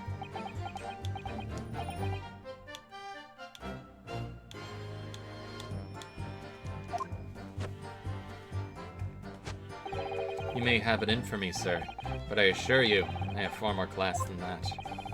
I'm a brickmaker from an artisanal quarter and a well-to-do communications officer. If only I could find some evidence to link the two of them together. It's because he's a Zeppeli.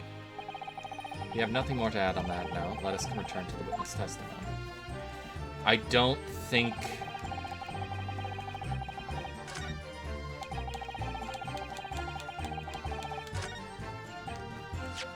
I don't think we have anything connecting the two.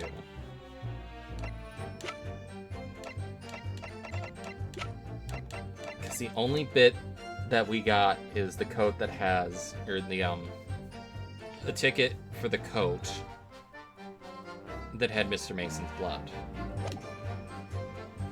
Hold it! Like Mr. Graydon told you to do, you mean? That's it? Yeah. Who else, eh? Silly me thought he was just popping over for a natter after all them years, but a broader and dodgy job for us. Ash?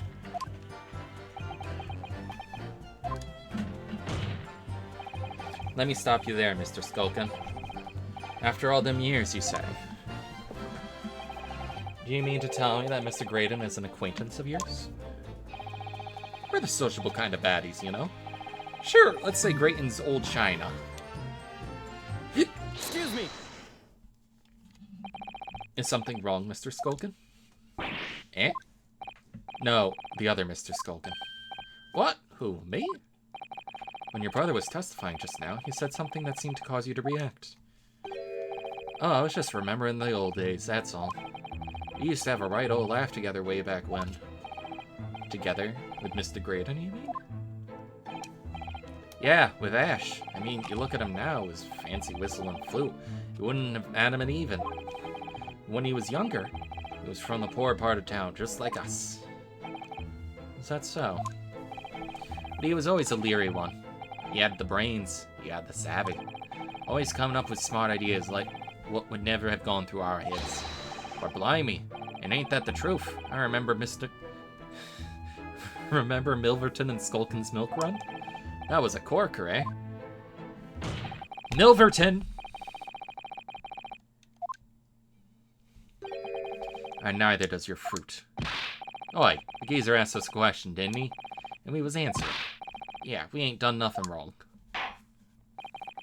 Nevertheless, the court is not prepared to accompany you down your trip down memory lane. Can we turn our attention back to the testimony?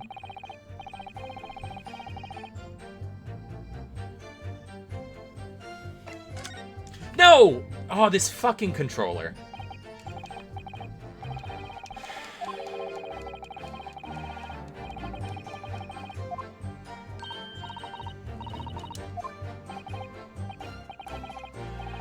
This controller has been holding the up input for so goddamn long now. I have to redo that now.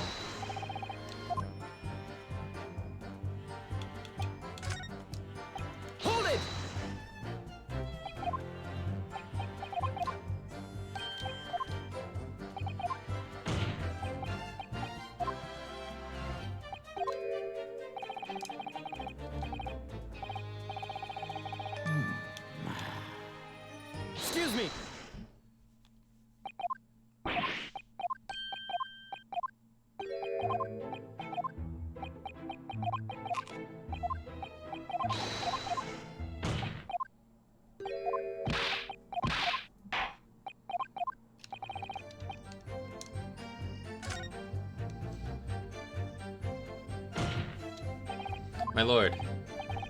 Yes, counsel? The brother's last sentimental statement could hold vital information relating to this case. Very well. We'll permit the brothers to supplement their testimony with that detail. Briefly, I hasten to add. Say no more. A skulkin's never skulkin'. Milverton and Skulkin's milk run. Hold it! I'm sure I'm going to regret asking, but what exactly was that? Some kind of business? Just a little scheme we had going back when we was youngsters. A bit of fun, really. Delivering fresh milk to locals. That's what it was all about. It sounds alarmingly legitimate. There must be a catch. I suppose since we're here, I should ask them to elaborate, but on what? The business name. So this business was just a bit of fun, you say? It was just yourselves and Mr. Graydon involved? Yeah, that's it. Milverton and Skulkin's milk run, was it? Yeah, that's it. And where did the Milverton part come from? Oh, right. Thought a clever clogs like you'd have worked that one out. That is... Enough of this. How much longer are we expected to listen to this drivel? Objection. I don't... Let me guess. You don't accept anything these two witnesses are saying? Tell me, why is it that it was only at the mention of the name Milverton that you decided to interject? Because well... You weren't the happiest of ones that came... happiest of homes that one came from. Yeah, his old man was struggling for money so much, his wife walked out on him. She took the name Graydon then, see? But Ash will always be Milverton to us. Milverton. So that used to be your surname, did it? Of course not. This is all bunkum. I've been a Graydon since I was born. Do you really think you can rely on the testimony of these two thieves, You're a communications officer attached to the civil service. As such, your personal details will have been thoroughly checked at the time of your appointment.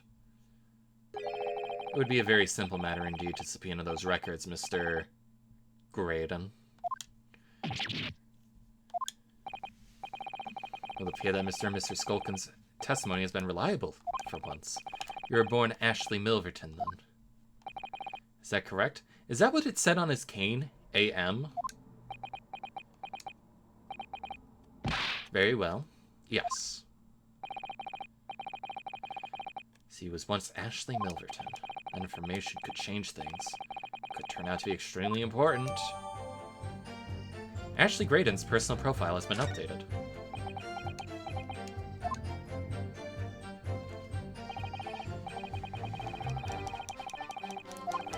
I know it. I gotta present. I got it. Let me at him.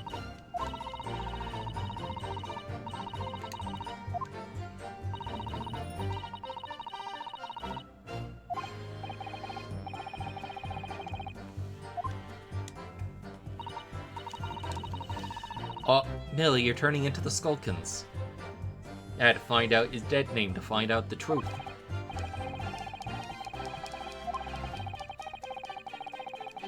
Yes. I figured it out. Let me go back.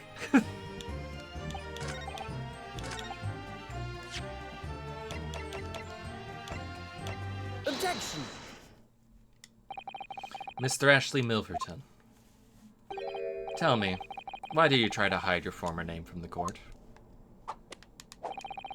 Because I haven't gone by that name for years. It means nothing to me.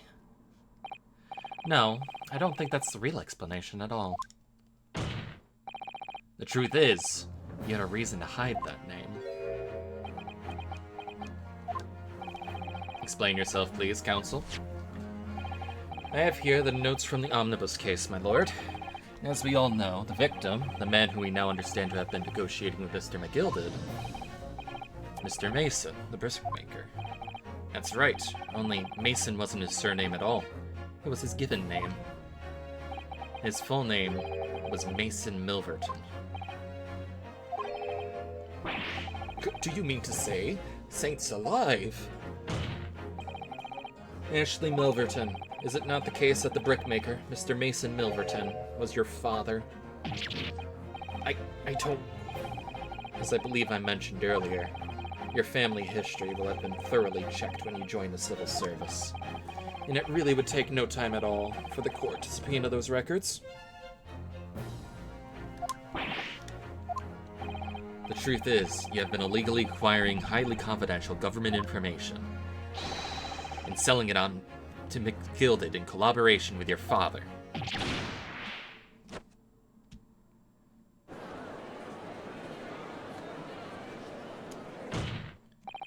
The new facts and evidence unveiled by the cross-examination of this witness all come together to reveal the truth. The truth, you say? That you collaborated with your father, Mr. Maiden Milverton, in illegal dealings with Magnus McGilded. By the dint of this music box, you mean? Yes. Stealing information being sent into government... Stealing information being sent in secret government communications and selling it on to Mr. McGilded. Mr. Graydon concocted this elaborate scheme of using 2 music box discs to encode information, as presumably a safety measure against the information falling into the wrong hands. And a very effective one. I shouldn't have given the scheme any credence whatsoever. But the deal with McGilded went sour, and the brickmaker met his end. Yes, but before he was arrested, Mr. McGilded managed to temporarily dispose of the stolen disc at the pawnbroker. Then, having learnt of the situation, you appeared at Windibanks 2 days ago, in an attempt to uncover the 2 articles Mr. McGilded had placed in pawn there. But that attempt failed. One of the discs was seized by the police, and the other you never found. So that same night, you enlisted the help of the Skulkin brothers and broke into the pawnbrokery. This time, determined to recover the second disc. Are you suggesting that the second disc was inside the music box? We never knew nothing about that. On the night Mr. Windibank was killed.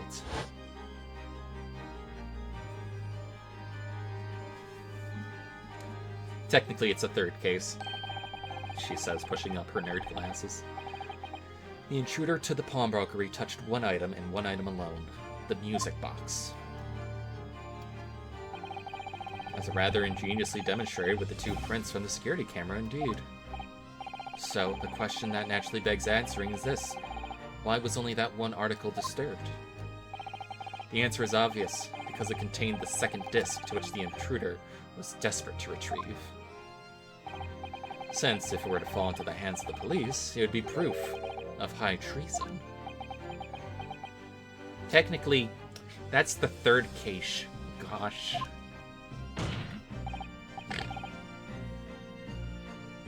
Well, actually, it was Van Dyke's first case in many years. Do you deny all of this actually began on that fateful night 2 months ago?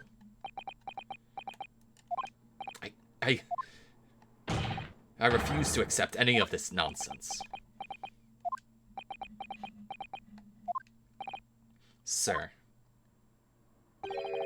There appears to be blood seeping through the sleeve of your jacket. What? It broke open. Yeah, Sholmes installed 2 cameras that went off every 30 minutes in the pawnbrokery. And it caught, like... Yeah. We know that 3 shots were fired at the scene of the crime in Windibank's pawnbrokery. One took the life of the pawnbroker himself. The one struck the pouch around Mr. Sholmes' waist. And the final bullet struck the calendar on the wall of the shop, having first pierced the arm of one of the intruders. Mr. Graydon, that wound on your arm that you seem to be trying to hide, it's a bullet wound, isn't it? It's got you now, me old China. Time to call it quits and croak, I reckon.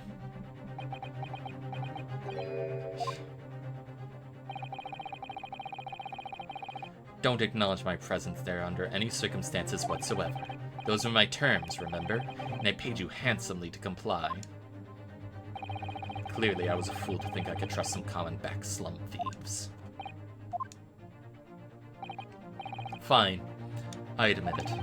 I was there in Windibanks that night. I paid this pair of 10 guineas to accompany me.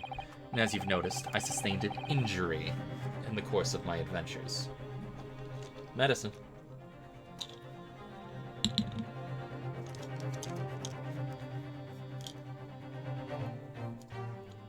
B.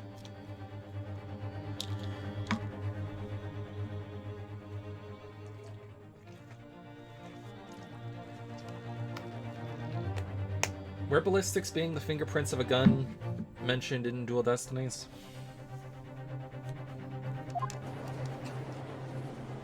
So are you just fully admitting to treason?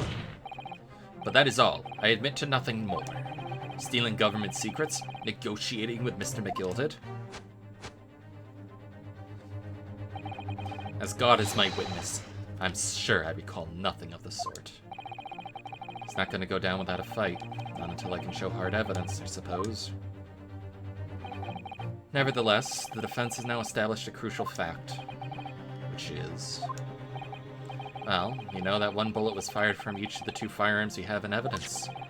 The bullet from the Skulkin Brothers gun hit the pouch around Sholmes' waist. And the bullet from Windibank's gun clearly must have been the one that caught Mr. Graydon on the arm. Indeed it must. We can rule out the possibility that the man shot himself. And that leads us to only one conclusion. Mr. Windibank was shot by a 3rd gun, which can only have been fired by the 3rd intruder. That's right, Mr. Graydon. The only person who could possibly have shot Mr. Windibank that night is you. Hold it!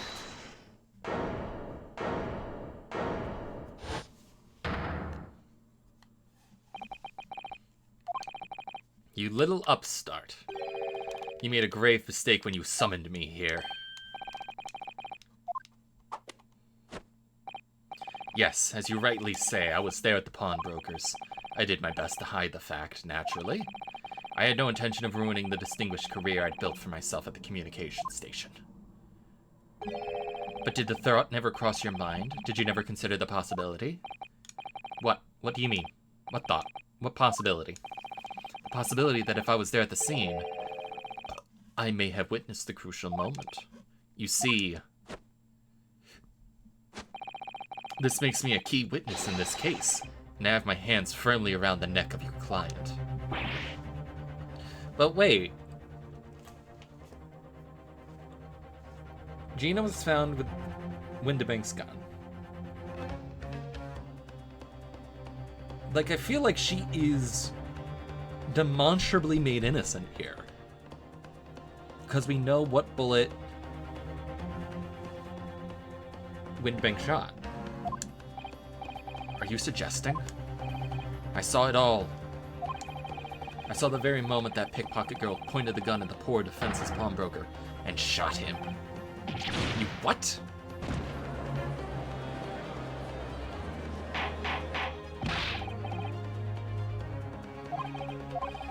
It seems we are finally entering the last act of this theatrical trial. Mr. Graydon, I trust you are fully aware of the implications here. If it is shown that your claim is false, you will have incriminated yourself as the killer. Oh, I understand fully. I must ask you to give your formal testimony once more. You will explain to the court precisely what you saw at the moment the defendant allegedly shot the victim.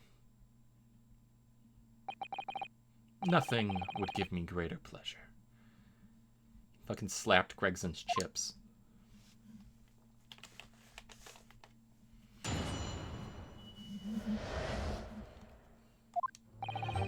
While these ruffians were jostling with the broker, I was still near the entrance to the shop.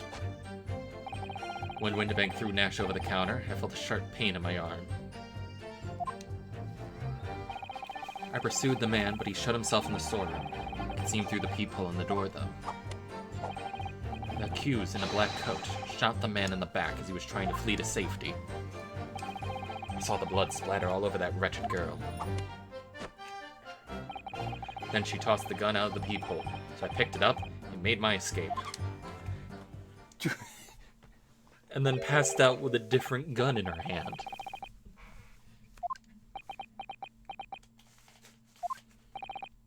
Your claim, sir, under oath, to have clearly seen the defendant pulling the trigger.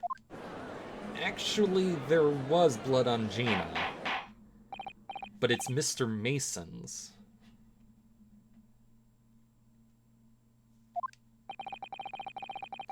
It wasn't my intention to testify in this way, but neither is it my intention to be found guilty of a murder I didn't commit. So you see, my hand has been forced. I tell the truth now as an act of self-preservation. The truth? Until now, the prosecution was completely unaware of these details. Yes, well, sorry about that. Having shot me in the arm, the pawnbroker was then shot in the back by the accused.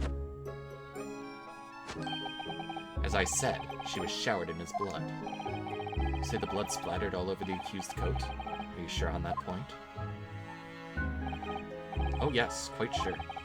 All over the black overcoat the pickpocket girl was wearing at the time. If a coat could somehow be shown to harbor vestiges of blood, that would be conclusive evidence here. But they're not gonna fucking accept that it was fucking Mason's blood. What? Only very recently, a German scientist has developed a technique to identify human blood.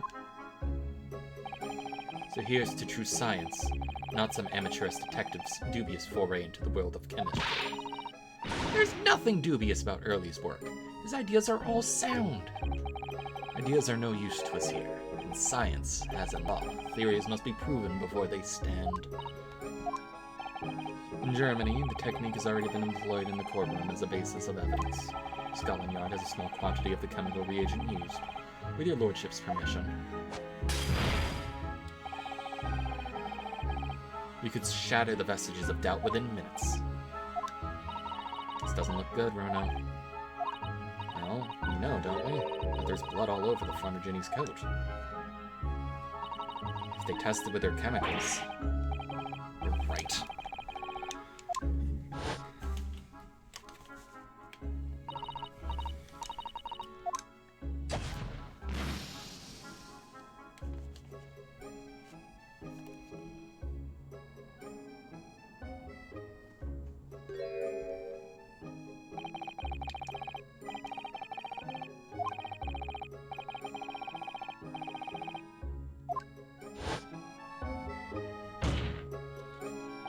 My lord, the defense objects to the test proposed by the prosecution. Overruled. Lord Van Sykes, make it so at once. But wait, can we see, like, what does this test do? Does it just say, hey, there's blood on there, or what? Because if we can have it compared to the blood that's on that ticket... Yes, my lord. Cross-examination. Of course, my lord. This cross-examination doesn't go well. If I don't manage to uncover some decisive evidence or a really compelling clue now, I have a very bad feeling about the outcome of this trial. Okay.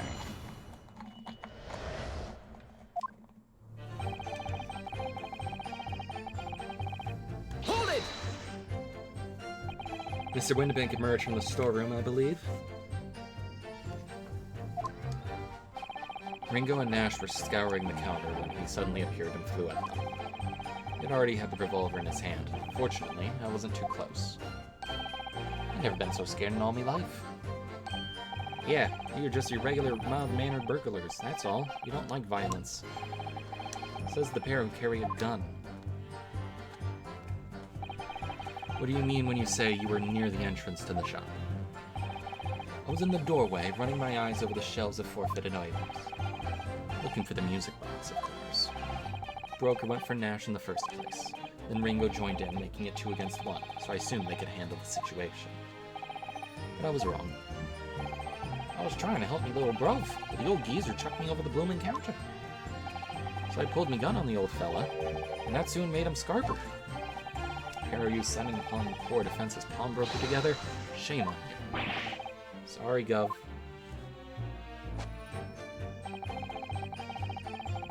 I felt a sharp pain in my Hold it! You mean that's the moment you were shot? Yes, though I didn't immediately realize what had happened, of course. Things crashed to the floor from the counter as the 3 men were brawling. It was exactly at that moment it happened, so I didn't hear the gunshot. And the bullet went on to strike the calendar in the wall behind you. So it appeared. When I looked at my arm, I saw it was bleeding badly. So I wrapped my handkerchief around it. Seeing as I couldn't explain what had happened to a doctor, I had no choice but to wait for it to heal. I didn't imagine it would still be bleeding 2 days later. Did Mr. Winnebank intend to shoot you, do you think? Well, no. I don't imagine he even noticed I was there, to be honest. Perhaps the gun went off accidentally. Anyways, it didn't quite strike home. When I pulled my gun on him, he tried to shove me out of the way. And then he scarpered through that door out back. At which point, what did you do? I pursued the man, but he shut himself in the storeroom. I could see him through the peephole in the doorway. Hold it! You mean you chased after him? I don't recall the reason why, but I ran after him to the back of the shop. And what about this peephole in the door you mentioned? Well, unsurprisingly, the storeroom's door does a solid job, made of stout wood. There's a small opening at about head height that lets you see what's in there from the outside. Actually, I should know that, shouldn't I?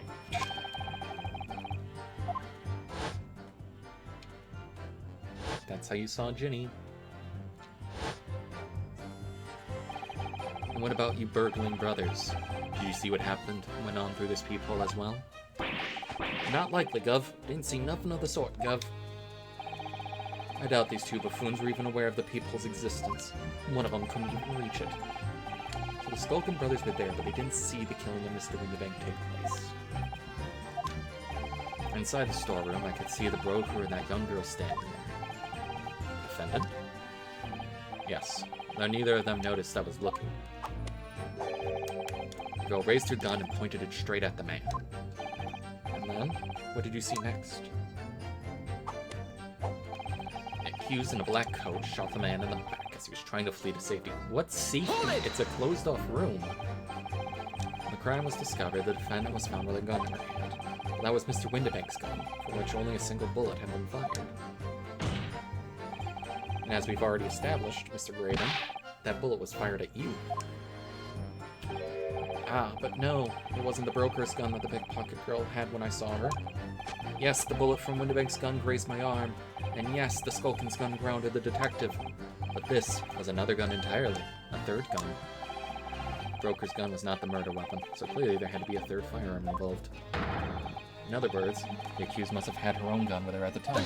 That doesn't make sense, because in the picture she has Winnebank's. No other gun was found at the scene. Calm yourself, Counsel. You must consider the events in order.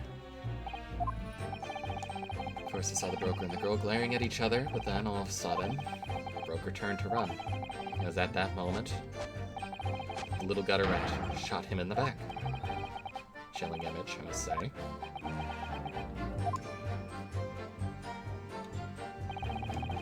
Saw blood splatter all over that wretched girl. Hold it! All over her? Yes. Through the peephole, I saw it clearly.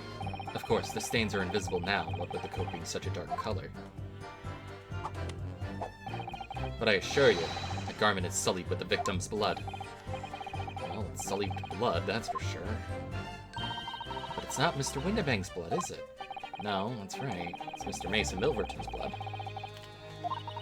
So annoying. If they'd only accept early chemical analysis, we could prove that. But they won't, so unfortunately, we can't use it as evidence to support our case. Bother. Then she tossed the gun out the peephole, so I picked it up and made my escape. Hold it! Did I hear you correctly? She threw the gun out of the room? That's right. After the broker fell to the floor, she started walking over. Over where exactly? In the direction of the storeroom door, where I was watching. Of course, I quickly retreated, and then the girl dropped the gun through the peephole onto the floor on the side of the door. Why on earth would she do such a thing? I couldn't tell you. Perhaps she was hoping to distance herself from the murder weapon. Without thinking, I went and picked it up. I suppose I was worried about just leaving it there, in case any more tragedies took place. So where is the gun? So it was you, in fact, who took the third gun from the scene of the crime. Yes, it was yours truly. I left the clear up to my lackeys and left. Clear up? Made a bit of mess around the counter, so Mr. Whistle and Flutier told us to tidy up. He thinks he's our bloomin' mum sometimes.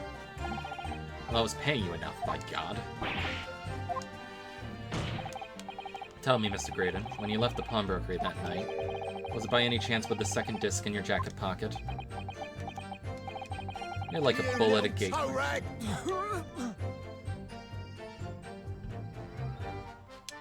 Excuse me. Stop choking him. Gentlemen.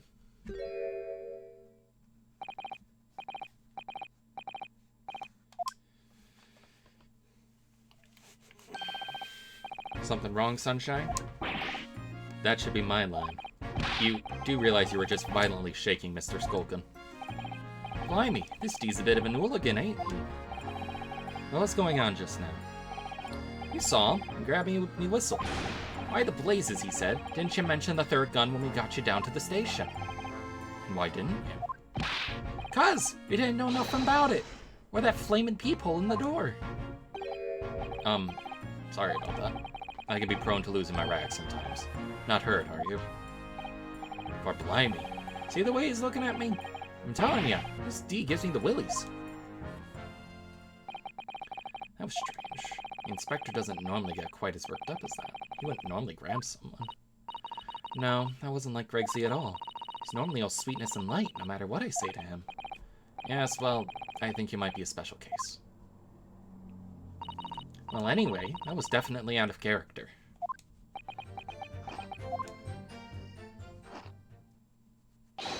My lord. Requesting your lordship's permission to interrupt the cross-examination. As results of the test that were ordered earlier, my lord. My ears hurt. I like these headphones, but they're too fucking tight. I wish there was a way for me to loosen them even more, but sadly that doesn't seem to be the case. Ah, the blood on the accused's overcoat. Thank you, officer. I definitely have breast cancer. Very well, the cross-examination is hereby temporarily suspended. No, my lord.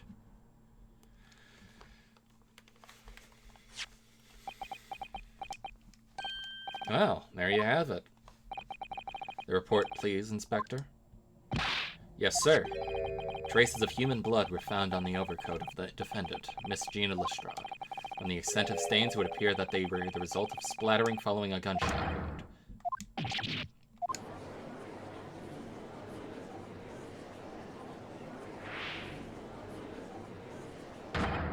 See? What did I do? Objection! No, the blood on that coat is not Mr. Windibanks. What on earth makes you say that? The coat originally belonged to Magnus McGilded. Just before his coat was deposited at Windibanks, Mr. McGilded had fatally stabbed Mason Milverton. So the blood on that overcoat is the blood of the brickmaker from the Omnibus case. Well, the dead cannot speak. Isn't that right, my Nepenthes friend? Yeah, we can't use it. Did you not argue fervently for McGilded's innocence, and yet now that the man is dead, you brand him a murderer? Your conduct shatters any shred of respect you may have earned for yourself in this country. But that was... I call it a bally disgrace. Treachery, that's what it is. How to determine whether the blood on the coat is 2 months old or not? Even a stereoscope couldn't help the answer to that problem out. It can't be done. But we do have the way of doing it. Mr. Sholmes is a detective, not a chemist. Would you put such faith in a chemical formula devised by me, for example, when I'm a communications officer? I held the Przewalski to a starving boy, and he ran away crying. Sherlock Sholmes is barely more than a figment of the public's imagination. His name carries no weight in this courtroom. No weight at all. How could you say that? Victory is sweet indeed. This proves that my testimony is the whole truth from start to finish. How do you arrive at such a conclusion, sir? As the witness said, the accused's coat was splattered with the blood of the victim. The only way Mr. Graydon could have possibly known that fact is if he saw it happen.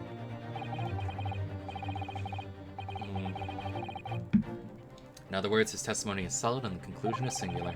It was the accused who shot the victim in this case.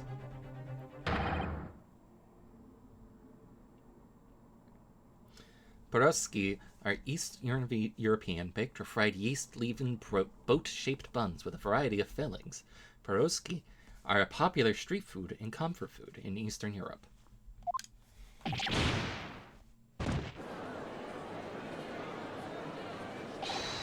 My lord. Been a long battle, this one, but this old warhorse has something to say now, if you please. As of this moment, sir, the squadron has reached its final decision. Ready, men? All for one now. Guilty. Guilty. Guilty. Guilty. Guilty. Guilty.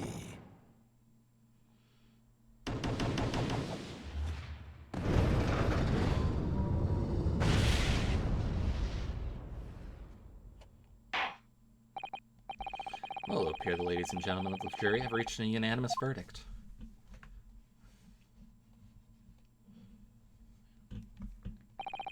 The defense has consistently failed to unpick this witness's testimony. Here's to any attempt you may make at unpicking the jurors' decisions being equally successful. I don't believe it. After I've come so far, how's it all unraveling on me so fast?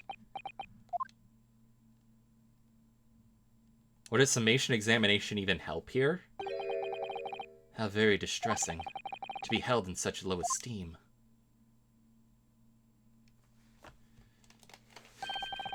Wouldn't you agree, Mr. Naruhodo? Officer? You delivered the report now. That will be all, thank you.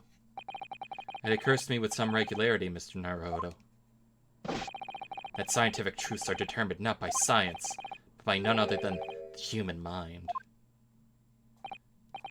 I know that voice. Am I going mad?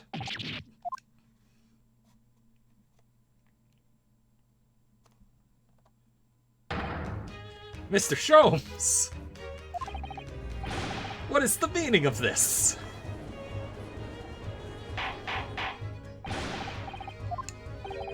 What business do you have here, detective? That last I heard, you were recuperating in the hospital. As well as I would be. Please take the mustache off. Had I not been set upon an errand. What errand? Hurley! It's really you! You're awake at last! Yes, good day, Iris. I appear to be rather late to rise. My apologies. Now, my lord, if you will humor me. In what manner, sir? I have something of great importance I wish to give the young lawyer over there. I need no more than 5 minutes. Would you be so kind as to spare us the time? I take back what I said. Sholmes, please put on a second mustage.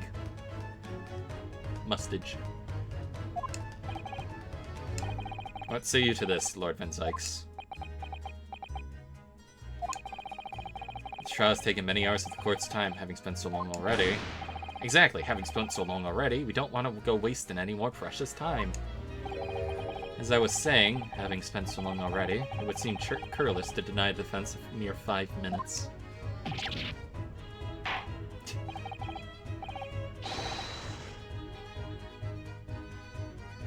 Oh, I don't think I did. Damn it. My dear fellow, I apologize for my tardy arrival. Mr. Sholmes, are you all right now? All right, I'm all wrong. Sorry.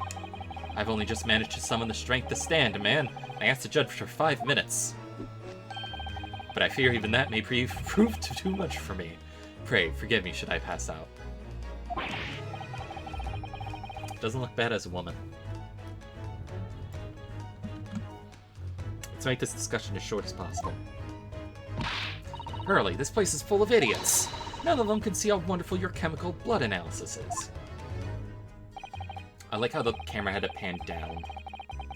Ah, well, the concoction of mine was really just a sport to assist me in my investigations. I never took the trouble to refine it for appraisal by the scientific community. An oversight on my part. Right. Modesty? Surely not. But enough of that. I'm here to give you this, my dear fellow. What's that? A lavender furoshiki wrap? A leaving present from Miss Susato. From Miss Susato? If possible, matters were to be settled without me giving you this. Those were her instructions when she asked me to do this favor. I don't understand. Miss Susato foresaw today's events, I believe.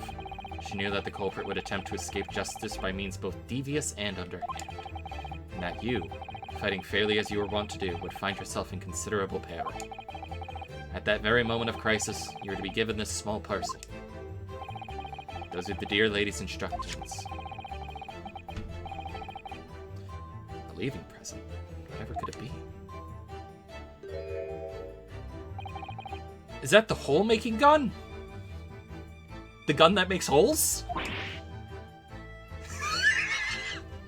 That is the gun that makes cat doors. It's the cat flappinator.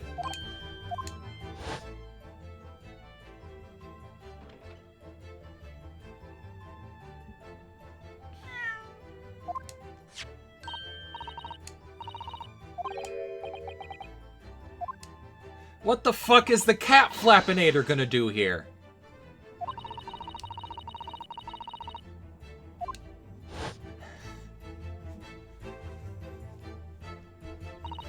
What's Susie up to? Miss Susato muttered the following words before she left. I'm a failure. I don't deserve to be a judicial assistant. What? Didn't she say something like that? You really are the best judicial assistant in the world. Well, that's extremely flattering. But I'm sorry to say that I've been a complete failure. Whatever did she mean by that, Mr. Sholmes? That night, when you left Winterbanks in pursuit of the thieves, Miss Susato made use of this contraption for a certain purpose. That is your answer to...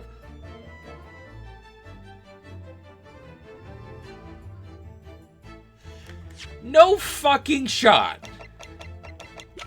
No fucking shot!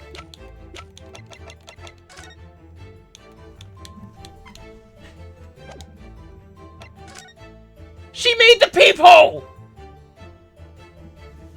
I saw that at the beginning of this fucking trial. She used the cat flap-a-mat to make the hole. Susato-san used this cat flap-a-mat that night, but why?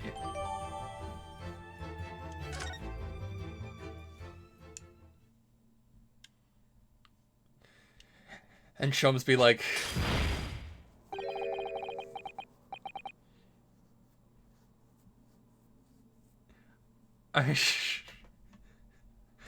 Sholmes is like, alright, 5 minutes, I'm done, and then he just falls over.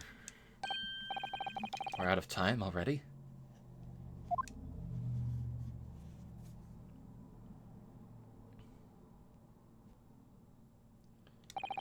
I'm grateful to you for affording us that brief recess, Mr. Reaper. I need no thanks, Detective. After all, the die is cast. Is it really? The jurors are unanimous in their leanings. No doubt my learned friend will consider a summation examination. But any attempt to alter the verdict now would be utterly futile. I wonder. Mr. Naruhodo. Yes? The rest is down to you, dear fellow.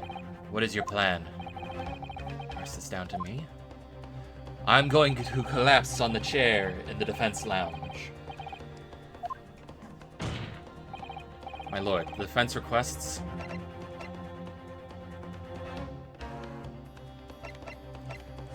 I think further cross-examination is the option here. Or, like...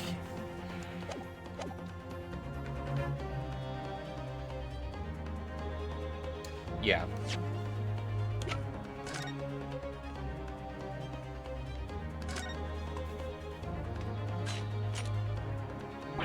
Whew! Those vicious teeth look like they could rip through almost anything. They're good, aren't they? They're made of a special alloy I developed just for this job. The cutter rotates 10 times per second so it can cut through any kind of door in no time at all. And what are those two parts at the top there? Ah, those are for attaching hinges. Nothing can match this machine for power. It can make mincemeat of even the toughest doors. It sounds so charming and friendly when you say it that it's for, but it feels like the reality of the cat flap-o-mat is that it's a grim weapon of door destruction. Wagahai is so adorable, there's nothing I wouldn't do for him, even developing deadly weapons.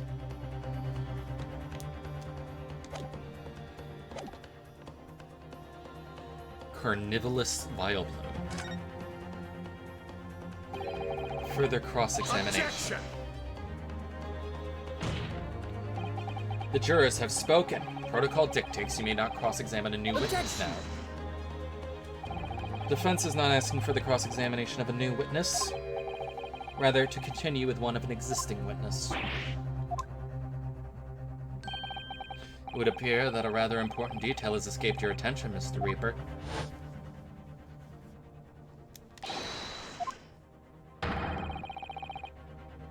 Requesting your lordship's permission to interrupt the cross-examination, which he gave him permission to pause it.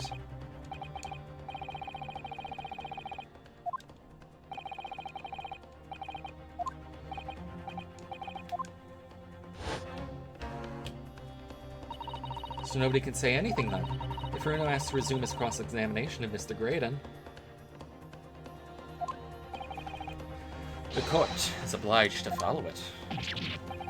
It's absurd.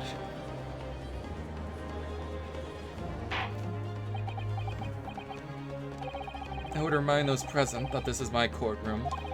I concur that the defense is entirely within its rights to request the continuation of the cross-examination. However, I will not permit an unrelenting protraction of these proceedings. Therefore, I have decided to afford the defense one final opportunity in the concluding cross-examination. Counsel, you must choose one statement from the witness's testimony, and but one piece of evidence to present in support of your argument against it. A single chance to present evidence? If, following that, the situation remains unchanged, you shall move to education. You will not press the witness any further, my lord. So, I'm 90% sure I have to present...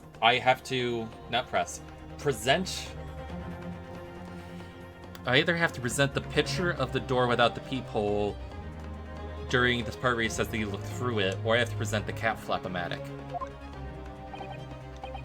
A single statement and a single piece of evidence. Most generous. Well then, Mr. Naruhodo, it's high time I fell in a dead faint. I leave this in your capable hands.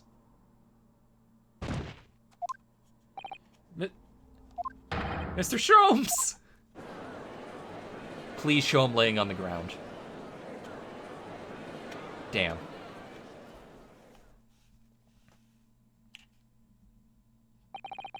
Stand so insouciantly before the court in such a state of high fever.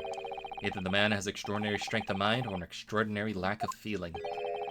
I imagine he's feeling very little now. The detective is sleeping soundly in one of the antechambers. Strike a man when he's down, why don't you? Well then, counsel, are you fully prepared?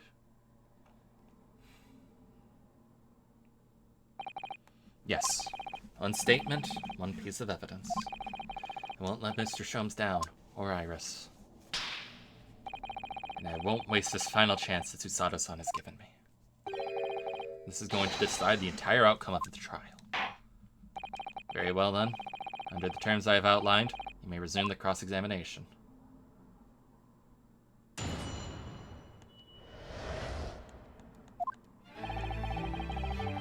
Ooh, new music.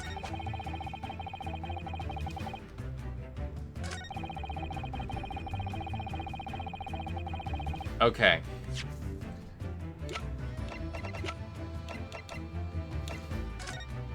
I think I have to present this. Because this shows that there was no people at that time.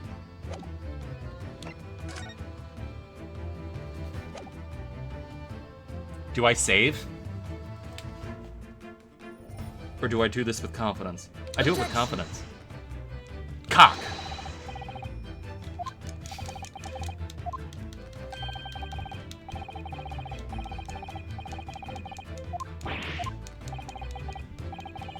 I'll have to use the fucking gun, the cat gun.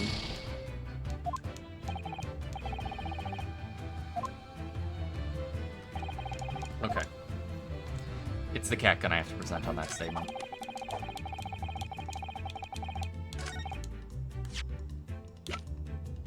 Objection! What on earth is that eccentric contraption? Oh, it's my cat Flap-O-Mat, my lord. It makes a way for cats to get in and out of a room, and can cut through any door you can think of, and make a new little door in the middle of it. That's right, my lord. It's a device for creating so-called cat flaps.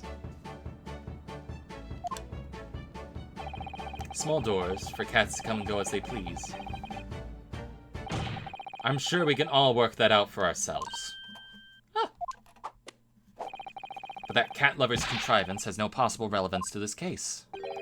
Oh, really? Of course it doesn't. To start with, there was no cat flap in the pawnbroker's door. Not being a keeper of cats myself, I'm afraid if you'll see what this has to do with the matter in hand. Perhaps it would help if I described its function another way, then. This contraption is able to create a peephole in any door you can imagine in practically no time at all. I beg your pardon? A peephole, you say?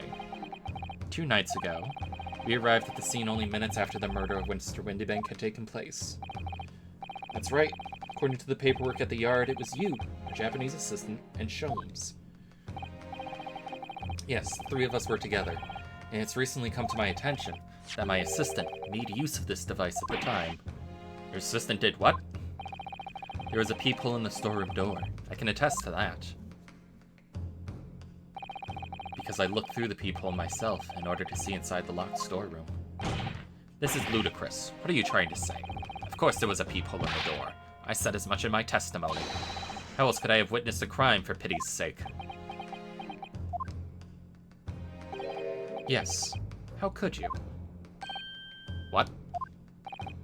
Counsel, kindly say what you mean. Alright, it's time. Time to strike the final blow. What I mean is this, my lord. My assistant made the peephole in the storeroom door, and until such time as she did, the door had no hole to look through.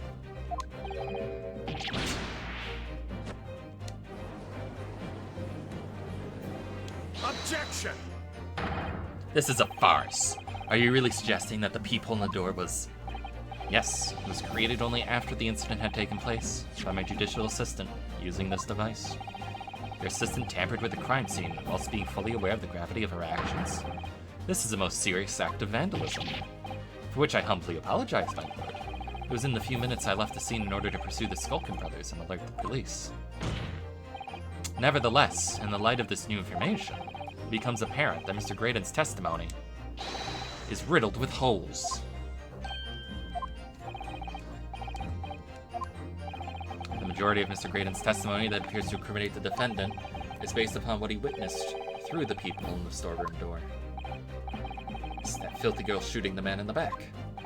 However, if at the time of the incident, that peephole did not yet exist in the door, there's no possible way that you could have seen what you claimed to have seen.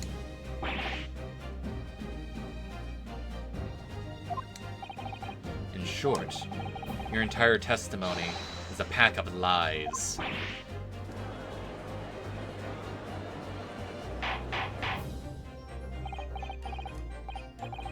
Is there any credence to this revelation? Objection! None whatsoever, as my learned friend must surely realize. Exactly. This is just some cheap trick designed to discredit me. I'm afraid not, sir. Do you seriously expect people to believe that a plaything could cut through a solid wooden door? Oh yes, I designed it to be very powerful. It can cut through even the toughest doors. That is absurd. I don't believe it for a second. I had a feeling you'd say that. Waggy, Cooey, time for dinner. When did you do that? When did you do that? Young lady, this is the Old Bailey. One does not make cap flaps in the oak paneling at the Old Bailey. I'm not done yet, don't worry. This doesn't mean that the peephole in the storeroom at the door in Windibanks was made by your machine. And there's no way you can prove that it was. No, but it's easy. The cat flaps in my cat flap creates are all of a fixed size. The dimensions of the peephole at Windibanks are an exact match. Old Silky's lost for words. Excellent work, Iris. Thank you. And now it's my learned student's friend turn to be lost for words, I feel. I believe your judicial assistant has already left the country for your Eastern Island home. Well, yes, that's true. Then you may have some difficulty in establishing all the facts. For the sake of argument, let us assume the peephole has dimensions that are a perfect fit for this contraption. In that case, when was the peephole cut? Prosecution demands proof of your answer. What is the purpose of your line of inquiry? It's very simple, my lord. The defense argues that the peephole was created after the incident using this device. And now that the perpetrator has returned to her native land, she cannot testify to the fact.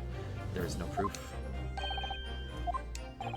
And for as long as the defense remains unable to prove that when the peephole was made, my learned friend's claim amounts to nothing more than a baseless accusation.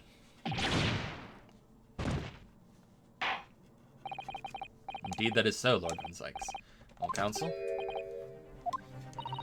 Don't give up now, Runo. This is the time to create your own opening and force your way through. Don't know if I can do this, but I do know one thing. Susato-san is the greatest judicial assistant in the world. Yeah. I figured it out as soon as the fucking trial started. I just didn't think the cat flap-o-matic would be that important. Counsel for defense will defense evidence but report the claim made.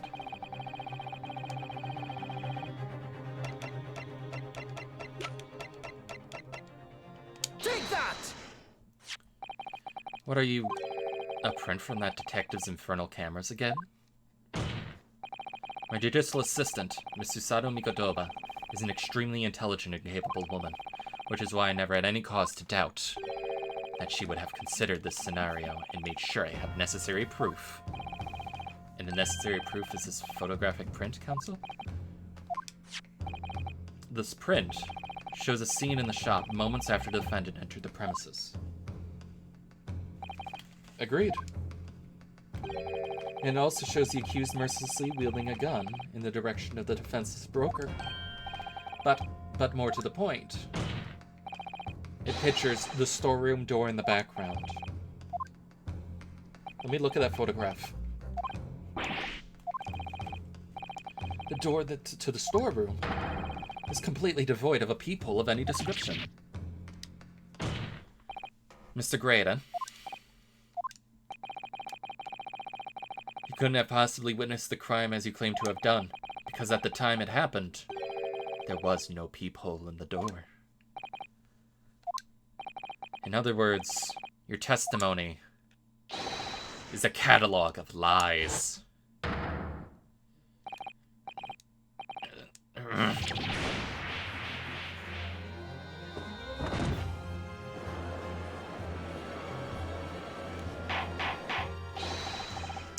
And like you said before, if your testimony was a lie, you've implicated yourself in the murder. I am satisfied that the defense has substantiated its claim beyond all reasonable doubt.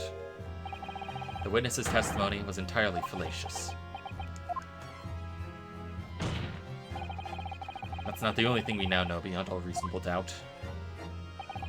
My learned friend's assistant guilt can no longer be denied. The woman tampered with the crime scene. But more importantly, there's more.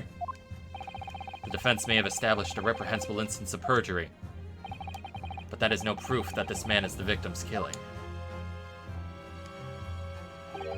Yes, that's right. I was there at the scene, it's true. And I was shot in the arm, it's true. But that's all. Yes, in fact, if you look at the circumstances, I am the victim here. Now, please. I don't believe this. But they're right. As it stands now, I don't have any definitive proof that he's the culprit. Still, can't worm his way out of it now. You know what they say. There's no point in locking the cat's door after the cat has bolted. Isn't that right? As Hurley always says. One lie begets another. No, wait. That might have been a line I wrote for him in one of my stories. Well, no matter who said it first, you're right. Mr. Graydon, not only did you give false testimony to the court, but the lies you told make no sense. Make no sense? What do you mean by such a remark? What you said in your testimony. Reveals that you know something you shouldn't have known. In other words, there's a fundamental inconsistency in your statements. Objection! How did he know he was shot in the back if he couldn't have seen? Won't you enlighten the court? Iris is right. One lie begets another. Inconsistency revealed by the lies in the witnesses' statements. They show that Mr. Graydon had knowledge of something he shouldn't have known about. Namely... Oh. I mean, yeah, it would be the bloodstains on the coat, wouldn't it?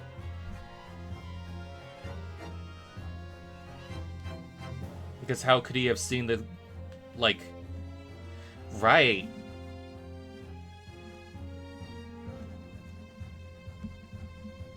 Oh, right, yeah, hold on. I'm running low on penalties, don't judge me. I think it has to be the bloodstains on the coat.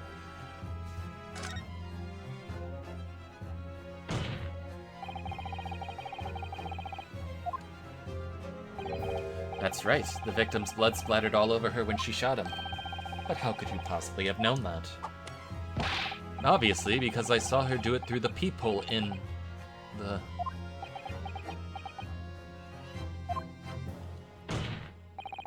The point is not that you lied in your testimony, Mr. Graydon.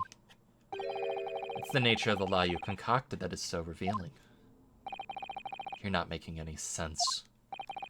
Then let me ask you a simple question. How is it, Mr. Graydon,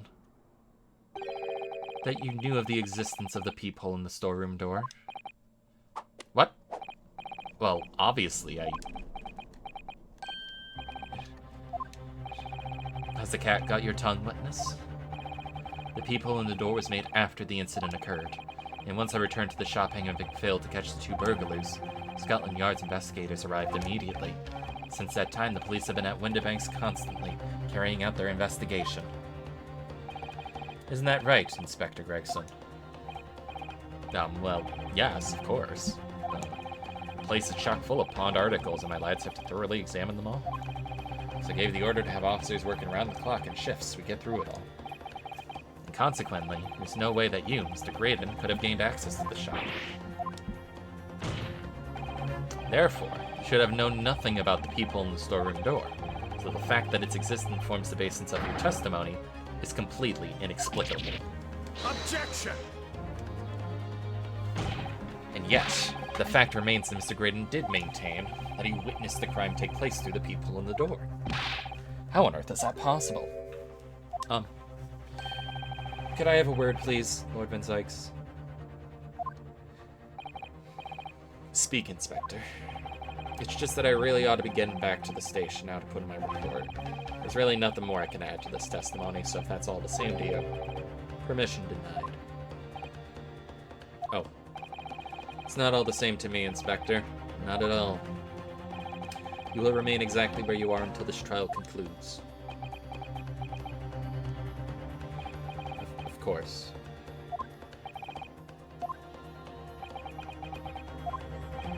You shouldn't have known about the existence of that peephole.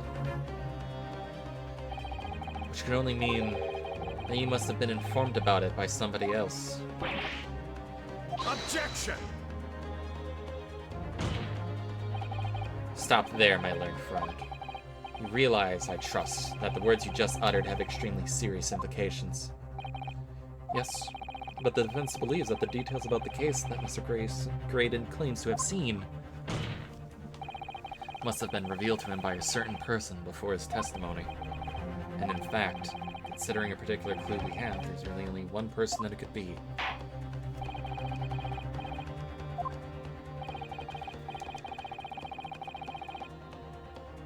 Gregson. Take that! The truth is, it can only have been you, Inspector Gregson. Objection! You had better have some proof to substantiate such a rash claim, my learned friend. Consider the fact that we have only been aware of Mr. Ashley Graydon's identity for the last few hours. We learned of it only during the course of the trial today. Indeed, preparations for his testimony were made with great urgency during our hour-long recess, while the police executed the subpoena and brought the man here from the communications station. And until that time, Mr. Graydon would have had no idea. No inkling that he would suddenly be required to appear in court. Are you suggesting that until such time as he was summoned? Yes, my lord. Until then, it's reasonable to assume that he knew nothing of the peephole. It was only once Mr. Graydon was in the stand that he raised his position, that he would have to defend himself against the accusation that he was the third intruder. You're suggesting to the court that it was while this trial was in progress that he received the information? So that he could commit perjury in order to save his skin? Exactly. And the only person with knowledge of the investigation that he had any contact with is you, Inspector Gregson. This is blooming outrage. Why would I be giving away details of our investigations to this fella, eh? I was summoned to his lordship's chambers during the recess in any case. Had you forgotten that? That's why you were talking during Gina's testimony. Which means the first time these two laid eyes on each other was after proceedings resumed following the recess. Since then, they've been in full view of the stand, where such illicit discussions couldn't possibly have occurred. But we pointed one out.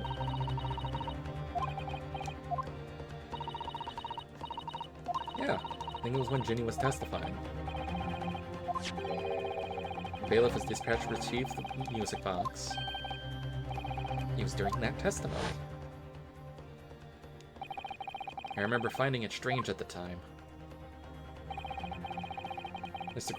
Graydon and the inspector seemed to be having some kind of secret discussion.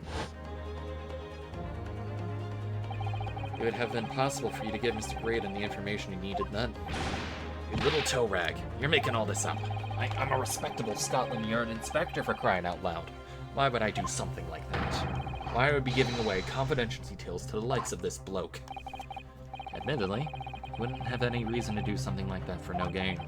But perhaps it was part of a deal of some kind. Then it starts to make more sense. What deal, counsel?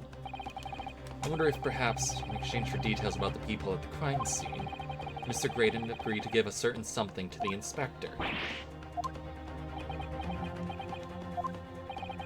I'm sure I need not remind the inspector that, if found to be true, striking a deal of any kind with a witness would be considered a gross case of malfeasance.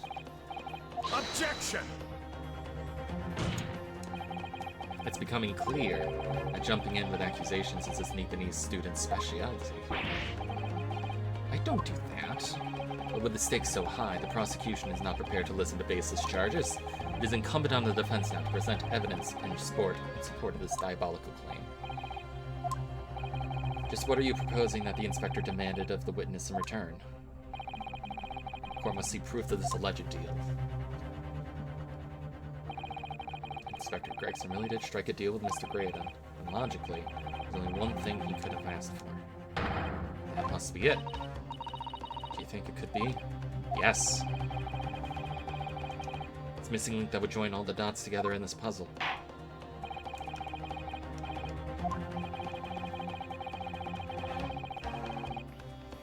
I think it has to be the newspaper.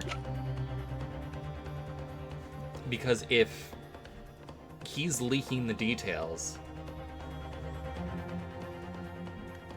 he gives the disc to Gregson, he works out a deal where he tells him who he's been selling them to and doesn't, like, get in trouble. Take that! This, my lord, this shows exactly what the deal between these two men was all about. Well, Inspector, what do you have to say for yourself? Dear me, it would appear this answer has in no way satiated your appetite. What?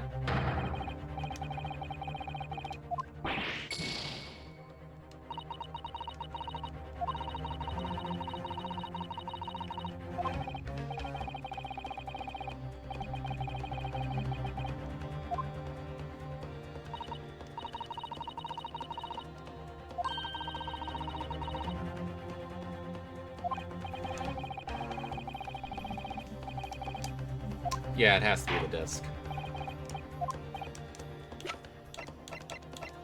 Take that! Yeah. Inspector Gregson. Besides this murder, is it not true that you've been working on another very important case? What are you getting at now, Sunshine? Is it possible that this other top-secret case is what's alluded to in this paper article here? Classified secrets being leaked overseas from the Ministry of Justice. How in the bleeding Nora could you? We discovered during the course of this trial the music box deposited at Windibanks by Mr. McGilded. Special music box, designed to play 2 discs at once. It would seem very likely now that the encoded on the pair of discs that were in Mr. McGilded's possession are the leaked classified secrets.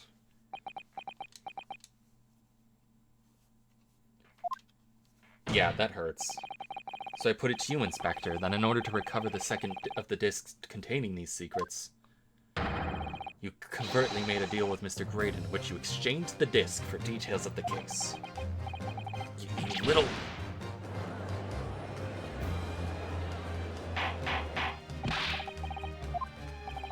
On the day of the incident, when we met you at Windibanks, you said this. I'll be taking that whatever it is at McGilded's down to the yard, thank you very much, so hand it over. No, don't give it to him. It's mine, that is. Mine. I'm sorry, miss, but anything belonging to McGilded has to be taken in as evidence now. Scotland Yard already knew at the time, isn't that right? That Magnus McGilded was involved in the stealing of government secrets?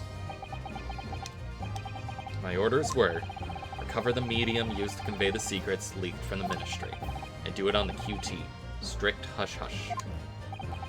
And that explains why, when I presented this disc as evidence to the court, you objected so heavily, I presume. Because you knew that it contained highly confidential information. Blimey, not likely. I mean, I wasn't sure of it myself. I realized there was a possibility, that's all. Inspector, surely you're not saying that in order to acquire the second of these music box discs, you did indeed reveal confidential details of the crime scene to the witness? To aid and abet this man in giving false testimony? There's no other way that Mr. Graydon could have known the existence of the peephole. It's the only explanation. A deal was struck between these two men. Empty your pockets. Objection! If, and I stress if, this sobering assertion turns out to be founded in truth, it would mean that the second disc is, as we speak, here in this very courtroom. Wait, what? In this room? How could you possibly make a claim like that? Because Inspector Gregson is a Scotland Yard detective. What's that supposed to mean? As a seasoned policeman, the inspector will have approached this alleged deal with caution. Certainly, he would not have accepted a gentleman's agreement in this matter. No, he would have insisted on having the article agreed upon in the palm of his hand. Then you mean to say, Inspector Gregson already has the item in question in his possession? He has the second disc? Yes! The defense demands that the inspector is searched at once. They could only have struck a deal with each other when Ginny was testifying before, and Gregsy hasn't moved from the witness stand since. My lord, please, order an examination of his personal effects immediately. Well, Inspector?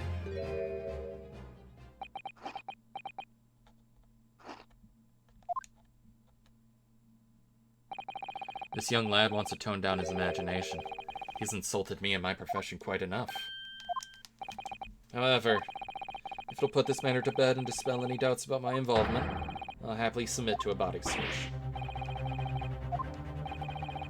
I presume you're aware of the precipice on which you now teeter, my learned student friend.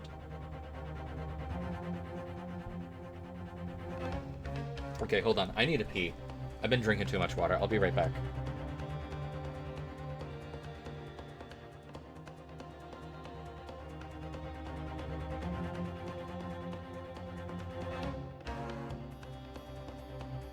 I'm also going to get more water.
That's why you choked out the fucking Skulkin.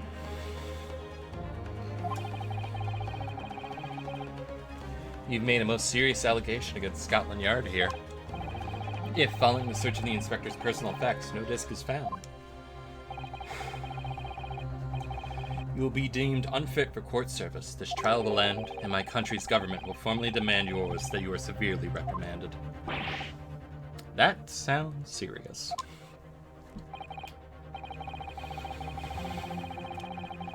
Indeed, to have a visiting student make such defamatory remarks about our country's most senior police force is not something Your Majesty's government will be able to overlook. You're just threatening Rudo because you're scared. This accusation is beyond serious. You must be prepared for grave consequences. It's true. Can't imagine Gregson would have accepted a gentleman's agreement for something so critical. The disc must have physically changed hands, which means the inspector should have it. But somehow, something doesn't feel quite right here. Very well, counsel. You know the implications. So let me ask you one final time.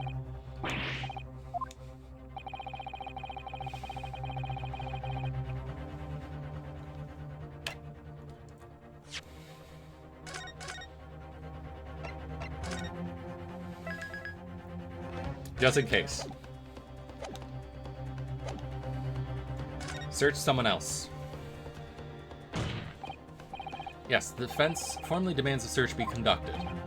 Well, don't say you weren't warned, or your typical Nepalese stubbornness may well land you in hot water this time. Perhaps the lesson will do you some good. Fair enough. I've got nothing to hide. I selected the right one, right? Yeah. Bailiff, conduct a search of the inspector's personal... Attention!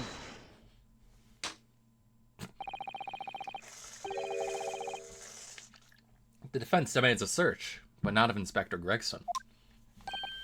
What? Now what's all this? I'm the one you're accusing, aren't I? Thought you wanted to search me. No, Inspector. Not you. Somebody else. What's the meaning of all this, eh? Lost it at last, have you, Sunshine?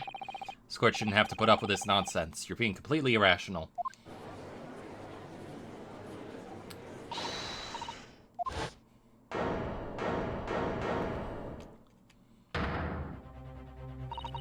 Runo's doing what you all told him to do and having the courage of his convictions. So you should respect that and listen to what he has to say in good faith. Because that's the British way.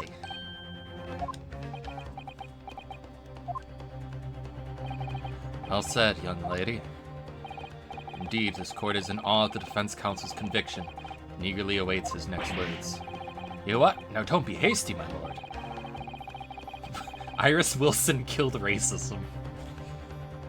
If I'm not mistaken about the things I've seen in court today, I'm fairly sure I know who has the disc at this moment. There's only one person it can be. Oh god, it was the tall one. Take that! Of my lord, Mr. Nash Skulkin. Eh? Me? Him? Very well then. Bailiff, restrain the witness and conduct a thorough search of his personal effects. Please, my lord. Scotland Yard has to object to this search. Objection! Unfortunately for you, Inspector, your objections carry no weight here. In this courtroom, only the prosecution and defense have the authority to object. But Lord Van Zykes, I have no idea what forces are in play that might influence your actions. But personally, I have no intention of obstructing the course of this trial. I think it's really fucked up that Gregsy was willing to throw Gina Lestrade under the bus for this. Like, she's just a pickpocket. Now, hold on a mo. I don't know nothing. Nothing about no disc. Cut it out! Here, my lord. In the witness's pocket, I found this. Mouse on screen. Good lord, that's another music box disc. I don't know nothing about it. Nothing.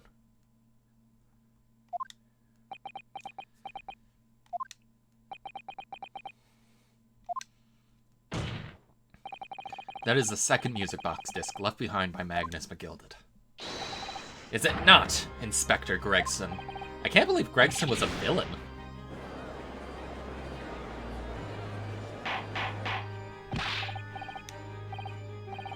What if you say for yourself, Gordon Bennett? I mean, just Gordon Flamin' Bennett. I swear I didn't know nothing about that disc, honest to God. Counsel, would you please explain what exactly is going on here? The alleged deal that was struck between this witness and this detective, no? Without question, my lord. Then for pity's sake, why on earth was this man in possession of the disc the inspector traded for information? Inspector Gregson is a shrewd, calculating man who rarely loses his composure. But at one particular point in this trial, he exhibited some unusual behavior for a brief moment. What unusual behavior? It was, yes, during my cross-examination of Mr. Graydon.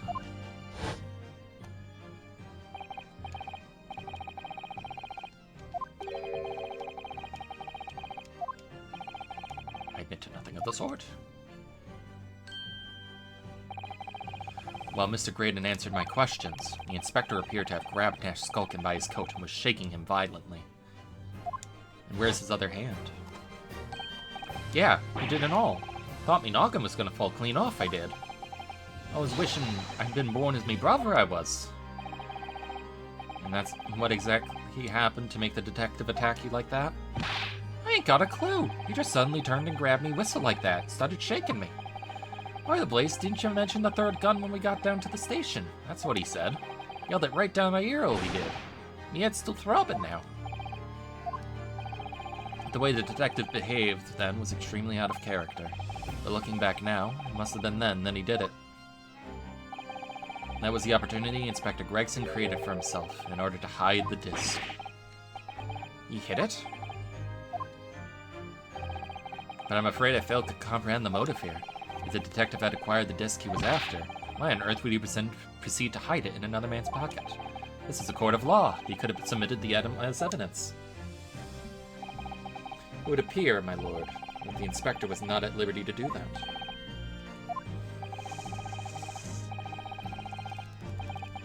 As the man himself revealed earlier, his current assignment has some special conditions.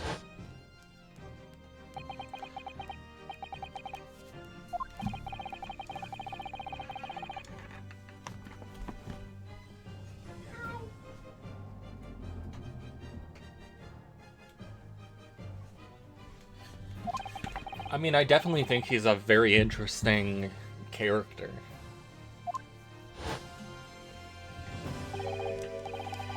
Top secret assignment, is it? As far as we're aware, the information stolen comes from confidential government communications. It would seem that if information were to be revealed in court as evidence, it would be problematic. Does that sum up the situation, Inspector? I'm operating under direct orders from the Ministry. I'm afraid I'm not at liberty to answer that question. So, realizing that there was a chance he may be searched here in court, he took steps to hide the disc you had acquired from the witness.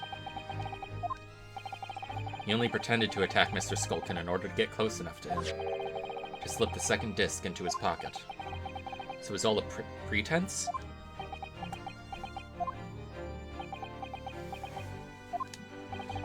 The Skulkin brothers are the most innocent people on the stand right now. Are you prepared to admit to the accusation made against you of this alleged deal?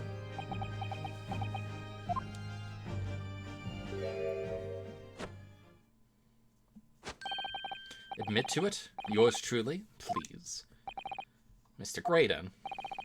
Clearly, our Eastern visitor has an uncommonly active imagination. However, there's no proof that I passed that disc to the inspector.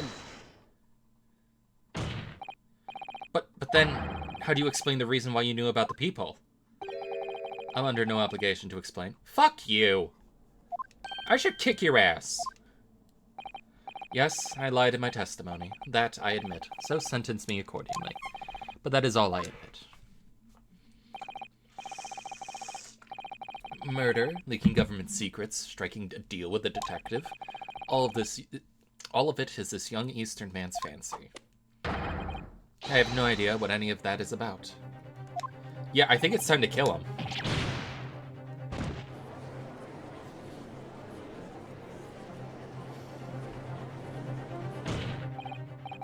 Well, what about you then, Inspector Gregson? Do you admit to making a deal with Mr. Graydon in order to acquire this disc? Ladies and gents of the jury, as a Scotland Yard inspector, I will declare this and nothing more. I am acting in the best interest of the country. Whatever I've done, it's been in the name of justice. So, as members of the public of this fine country, I'd like to think that justice will be your guide and light when you're making your decisions.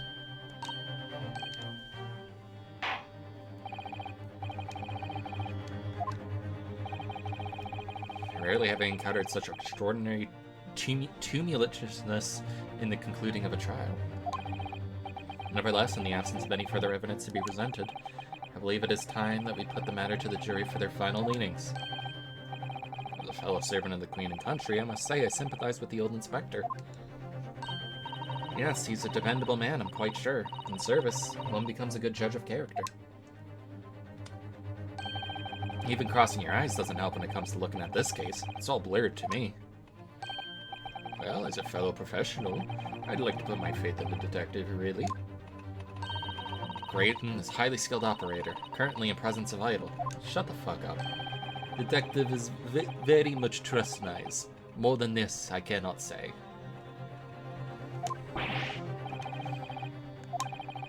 They're going to believe Gregson. If they declare the decision now, is Ginny going to be found guilty? If I don't manage to produce some definitive evidence right now, then we're going to lose. Let's play the discs. It's either some proof that Graydon killed Mr. Winnebank or stole the government secrets, or some evidence to force Gregson into admitting that he struck a deal with the witness. Well then, counsel, I think it's time I impose the jurors to declare their final decisions now. That is, unless you have some compelling evidence you have thus far not presented to the court. If I let the judge call on the jurors to announce their leanings, Gino will be found guilty. So there's no choice then. You have to throw some more evidence at him. Who do I present evidence against? Gregson or Graydon? I think I have to put it against Gregson. Because they're the one that he's the one that the jury is putting their leanings to.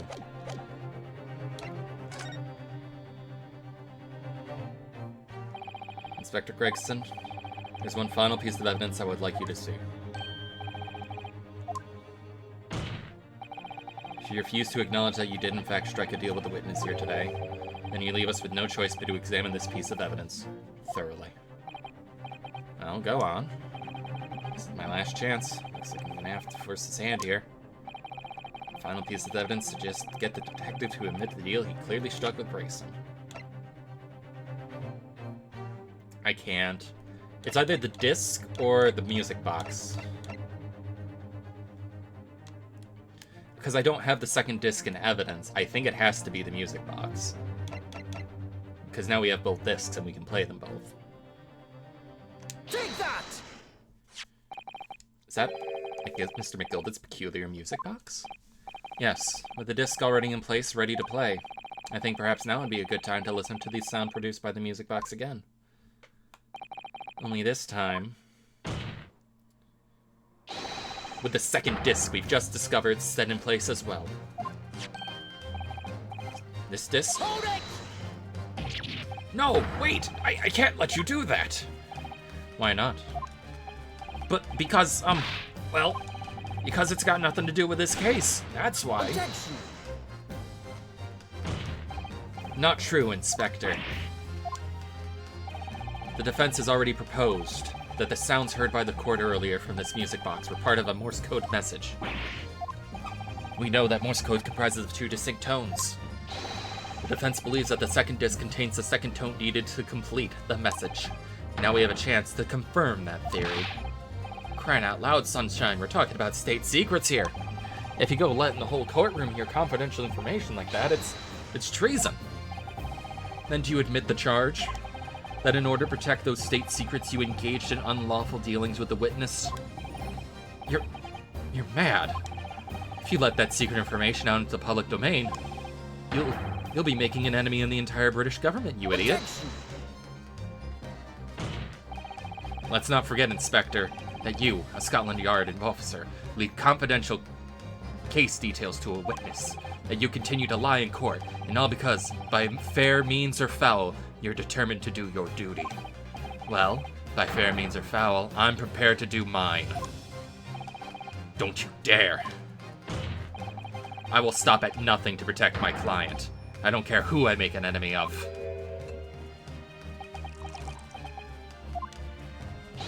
My lord, if you please, the court must hear the sounds made by that music box.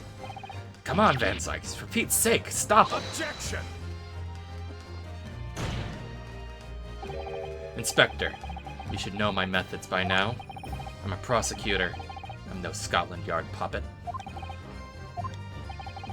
In this courtroom, my duty is the law, so let me propose a toast to uncovering the truth, by fair means or foul.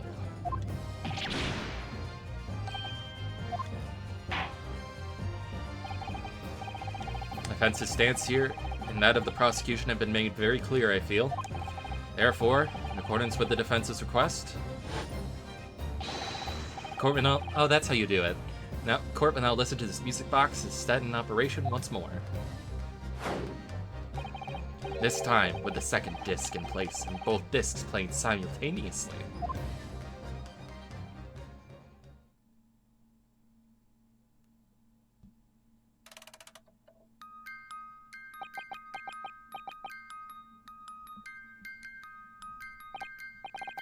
Oh, listen to that.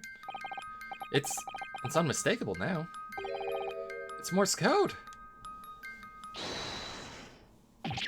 Alright, I admit it. Whatever you want. But for the love of God, shut that bloomin' box up.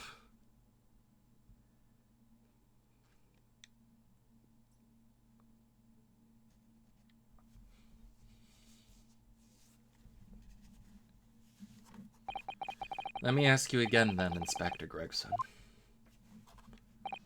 Did you, or did you not, strike a deal with the witness next to you in the stand, Mr. Ashley Graydon?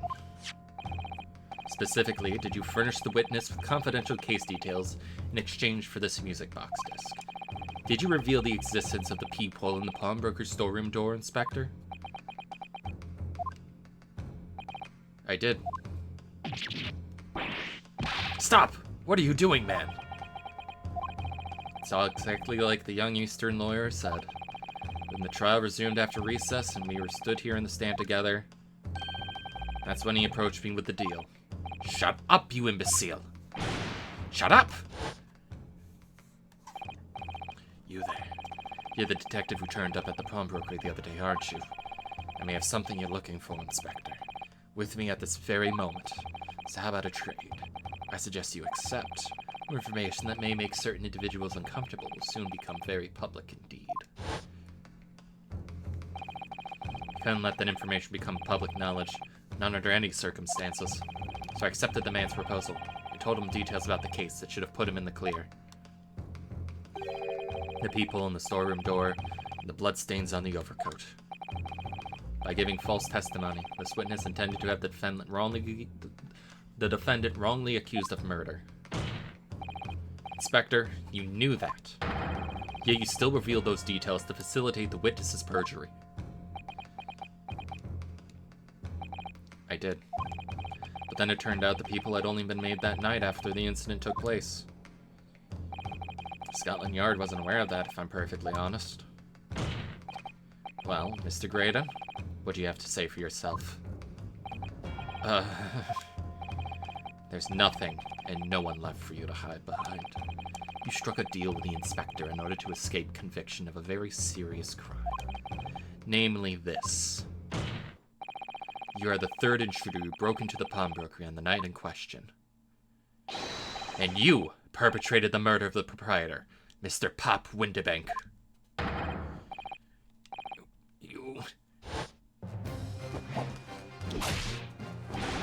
Traitor!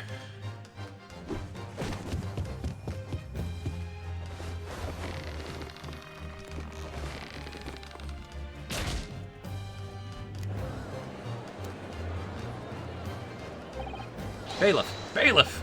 Restrain that man. At once.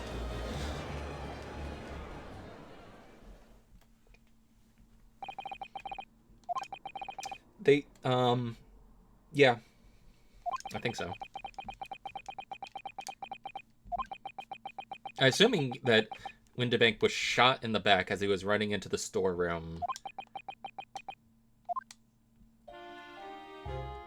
by Ashley here. I despised my life growing up. The slums are vile places. I was cursed from birth, born into poverty, the son of a penniless artesian. My parents did nothing but quarrel all day long. What little money they had was never spent on me.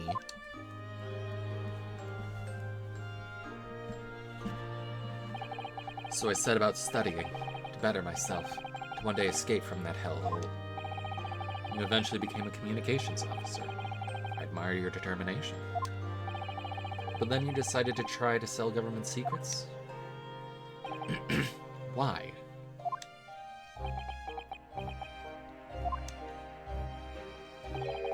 Isn't it obvious?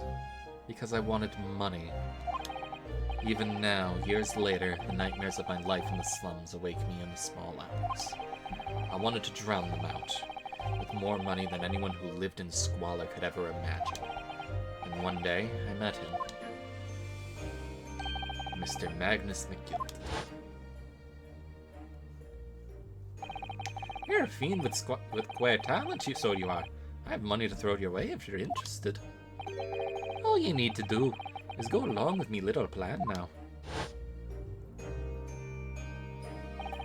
I was to steal the ministry's telegraphic message logs. McGilded would buy them for a handsome sum. As I was responsible for the inspections of the ministry's communications office, it was a simple enough task. The lure of the devil's offerings. How easy it is to succumb. Well, you must surely have realized the seriousness of the crime you were committing. And for that reason, I took great lengths to ensure that my actions were untraceable. By using the music box. My father was a brickmaker, though my mother divorced him when I was still a child. Yes, Mr. Mason Milverton. That's right. He was very skilled with his hands. He'd once been a music box maker's apprentice. I imagined his skills would be sufficient to create a machine that could generate Morse code. So I sought out my father again, to employ his services. It was the first time I'd seen him since I left the slums 10 years earlier.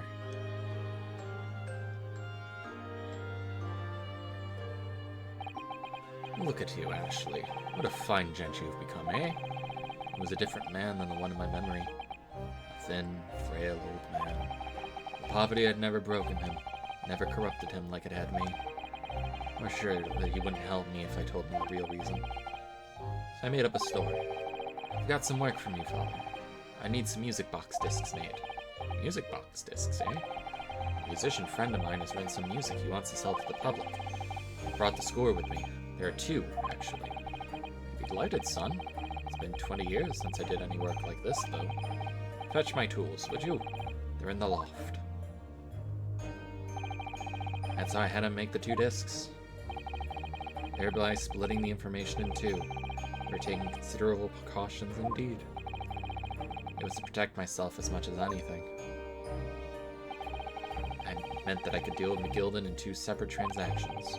First involved the first of the 2 discs and the music box for playing them. I exchanged them with McGilded for 10 guineas. Then on receipt of the second disc, he would pay 1,000 guineas.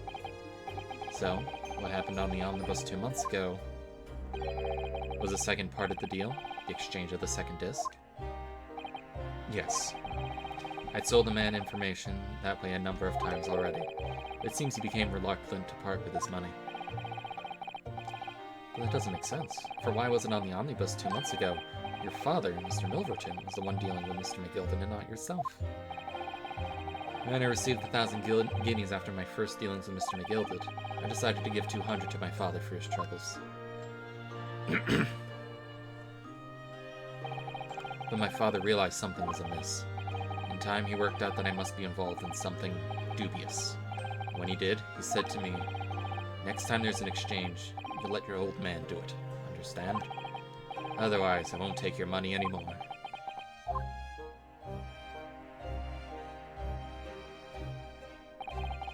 That was my father's way of dealing with it, I suppose. Climb into the omnibus and hand over the second disc, and take the money from McGilded. That's it. He had no idea what was actually on the discs I'd asked him to make. He never knew. Just like I'll never know it, why everything went so horribly wrong that night.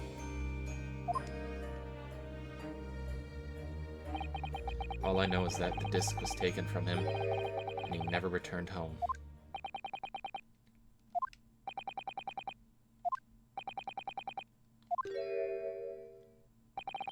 It was only then that I found out what sort of a monster McGilded really was.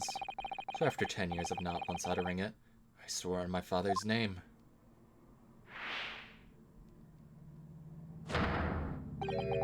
To exact revenge. Are you the one that killed McGilded? As anyone with even the remotest knowledge of the man will no doubt be able to imagine, Mr. McGilded brought all his wealth and influence to bear in the most despicable of ways.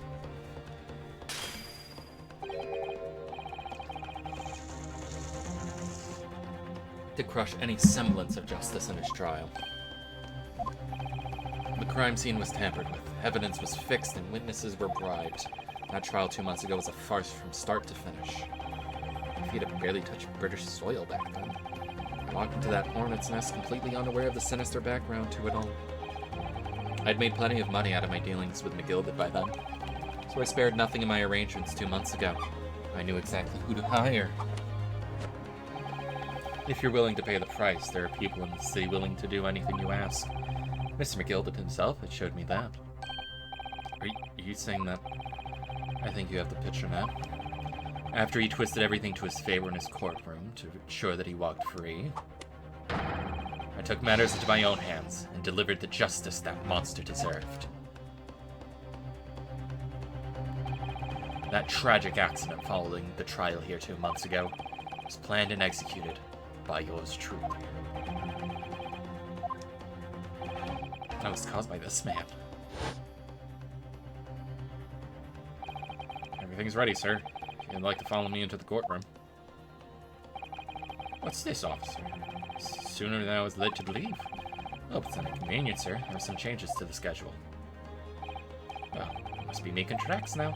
It is time for the inspection. They're going to examine the omnibus again, so I'm told. I asked if I could be present for it myself. So that policeman who came to tell Mr. McGilded he could examine the omnibus again. That's right, an imposter, hired by me. Mr. McGilded used his wealth to manipulate the trial. He paid people to adulterate the omnibus with all matters of false evidence. He threatened witnesses to lie in their testimony.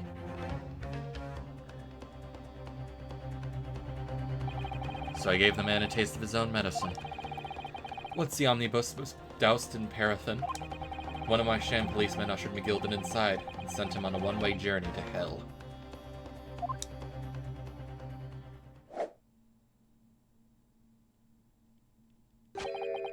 An eye for an eye.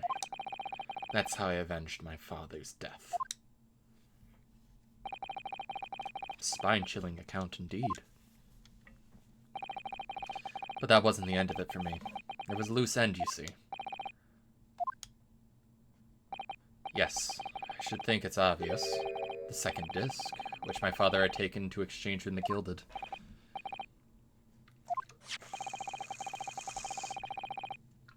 There was indeed no mention of it in the man's trial 2 months ago. Clearly because it had been removed from the scene of the crime. When I realized it was missing, I remembered something. Something from the first time I dealt with McGilded.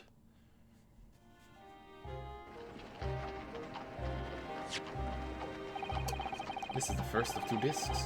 Oh, the music box you need to play with. Oh, look at that now. What an ingenious little invention. Well then, as promised, 10 guineas from ye, young man. What's this? Windibank's pawnbroker? Aye, 'tis a pawnbroker's ticket, so it is. You can use it to redeem an article I've deposited there for ye. There's no need to give a name. Just hand over the ticket and tell the fiend the watchword. I put a jewel in the pawn for ye. I'll fetch a good 10 guineas if you sell it, so it will. I never heard of pawnbrokery being used quite in that way before. Have ye not, Mr. Grade? London's pawnbrokeries are very useful places, you know. Each one is like an extremely secure vault. God, that comes back.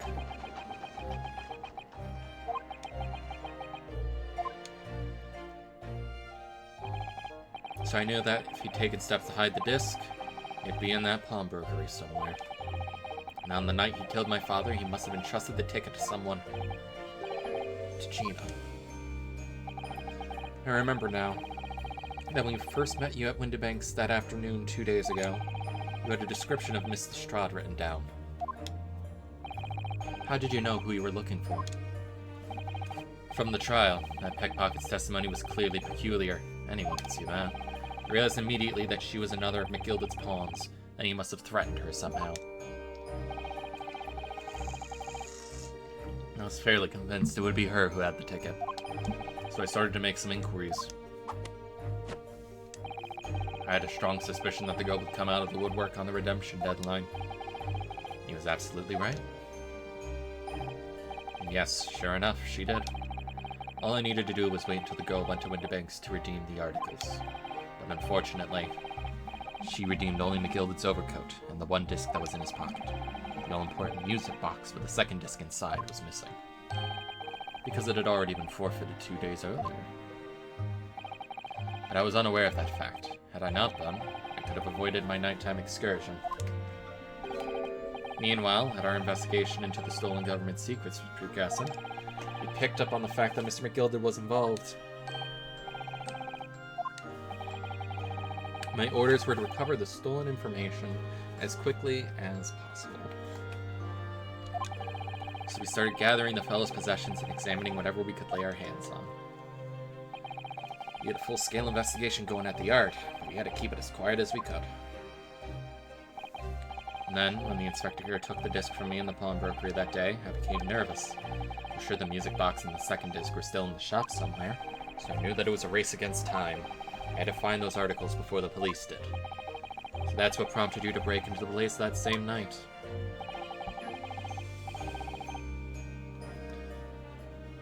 With the help of your old friends, the Skulkin brothers. What happened that night in the pawnbrokery? I could only describe as a nightmare. While Nash and Ringo were searching the counter, I'd located the music box I sold to McGilded on the shelves of forfeited articles. And a second disc was inside. Yes, I slipped it into my pocket with a very deep sigh of relief. But then, something entirely unexpected happened.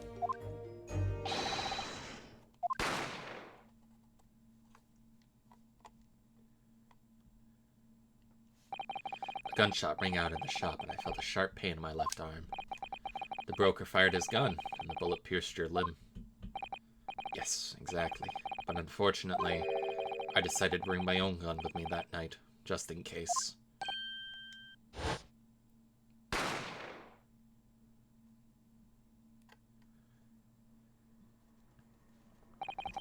Before I knew what was happening, because we proved that the Skulkin brothers didn't do it, because their gun, fired into Sholmes. Before I knew what was happening, I fired back. The man had already turned to flee. I hadn't intended to fire in his direction, much less just kill him. But unfortunately for both of us, the bullet hit home. It struck him in the middle of his back as he fled through the storeroom door for refuge.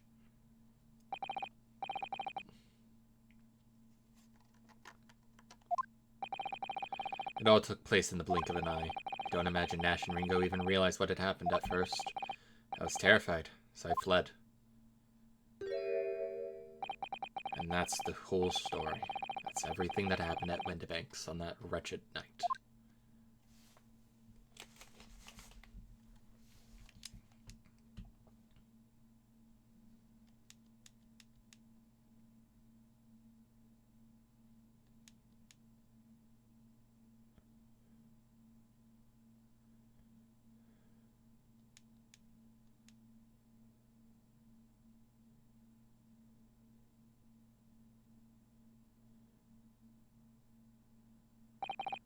Earlier, you called Mr. McGilden a monster. A man who used his wealth and influence to distort the facts and escape justice for the crime of murder. What tragic irony. For what you have done is exactly the same.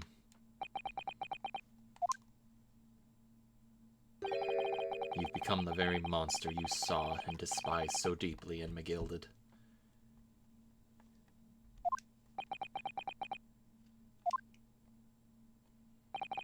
Yes, I think I have.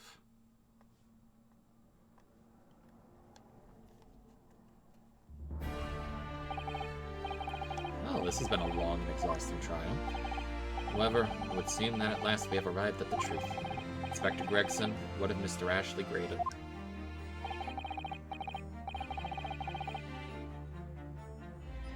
He's been restrained, my lord, and is being escorted to the yard. He'll be charged with the murder of Mr. Windibank and the stealing of government secrets. What about the murder of Mr. McGilded? He just admitted to that. And you, Inspector. Regrettably, you will have to face charges yourself.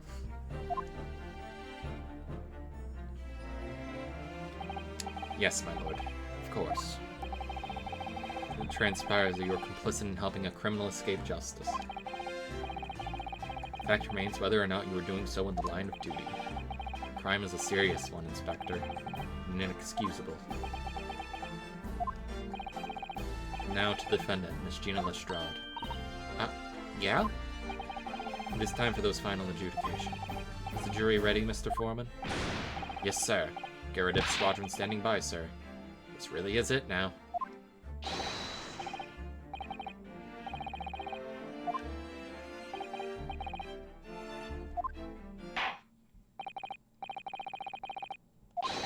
You now declare your final decisions to the court. Not guilty. Not guilty. Not guilty. Not guilty. Not guilty. Not guilty. Mouse. The mouse bounces when he slammed his fist down.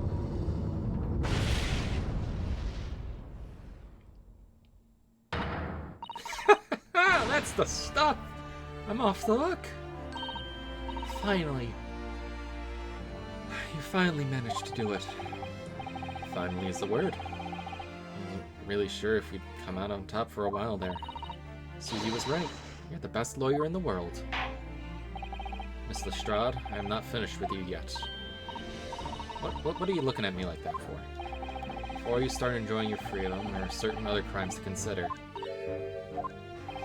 2 months ago, in my courtroom no less, you gave false testimony, did you not? Again, she was being threatened for her life. In relation to the trial today, not only did you unlawfully enter Windibank's pawnbrokery, you also attempted to abscond with Mr. McGilded's property, it seemed. She had the ticket!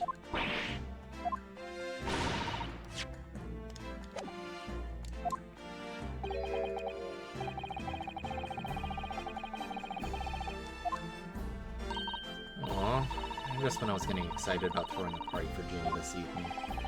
And turning our attention to the defense. Determining that, when played together, the music box discs contained a message in Morse code was...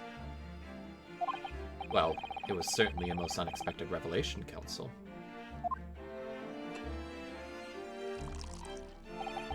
Quite so, my lord. The prosecution was caught entirely off guard. In fact, I think we should applaud my learned friend's courage here today. I propose a toast. Demanding that the government secrets be disseminated before the entire courtroom. Then, Zykes, I'm going to fucking strangle you. Very sorry about that. It was the only way I could get Inspector Gregson to admit what he'd done, so... If I may say something on that point. Isn't that... It's, about the sounds produced by the music box before. I do wonder if that was really Morse code at all. What are you saying? Oh, well, it's just I'm really rather fanatical when it comes to Morse code, you see. So much so that the whole world seems to be covered in dots and dashes to me. Goodness. An unhealthy level of obsession.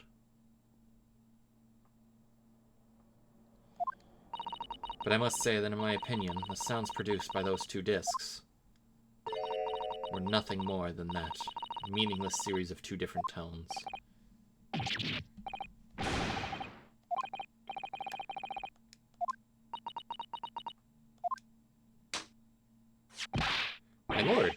defense would like to listen to the music box again. Are you off your nut? How many times do I have to tell you those discs contain minstrel secrets? This courtroom is not an appropriate forum to discuss the nature of government communications. We know Mr. McGilded conspired to trade national secrets with our enemies, secrets acquired from Mr. Graydon. Now that the man has admitted to his crimes, we have no need to pursue that matter further. But it's really going to bother me. She's been thinking for a long time. Miss Lestrade? Yeah, me lord? That which you have seen today in this courtroom has been extremely disturbing. Falsified evidence, intimidation, perjury, a grim catalogue of depravity. An appalling experience to befall any child. Come on, it ain't nothing I didn't see most days in the back slums. I beg your pardon? If you're weak, you pay for it. That's just how life goes. Gina? But look, I reckon I've worked something out today. The world ain't fair, but if you want it to change, you've got to start at home. You got to change how you are yourself.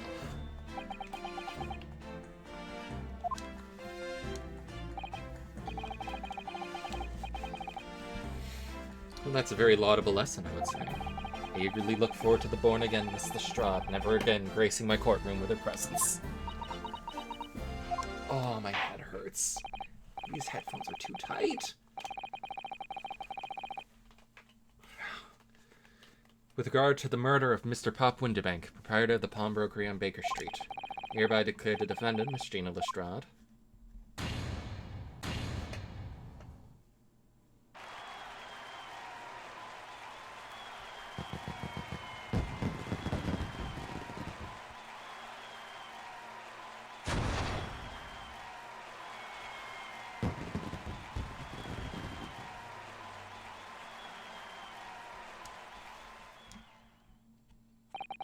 That is all. Court is adjourned.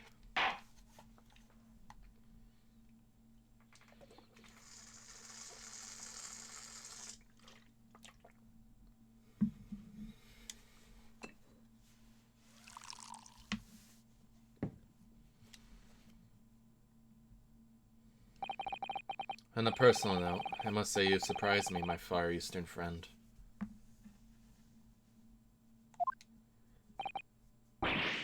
Oh.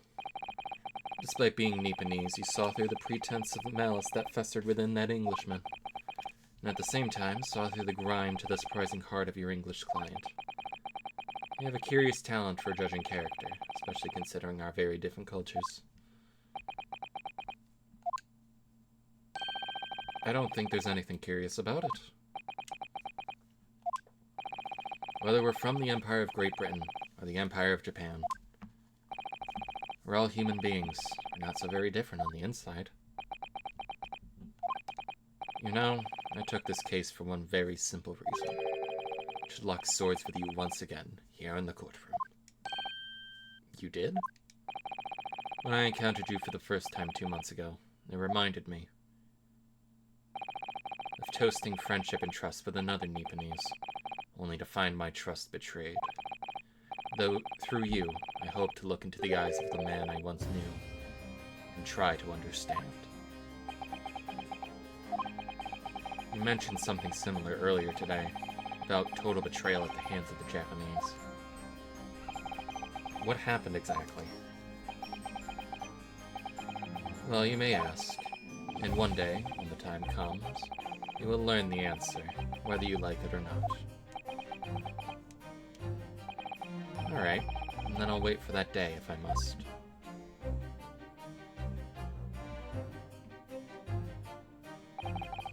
Coming to be known as the Reaper of the Bailey, in my retirement from service 5 years ago, it gives me cause to wonder if our meeting has some deeper purpose. So, farewell, my learned Nipponese fellow, until we meet again.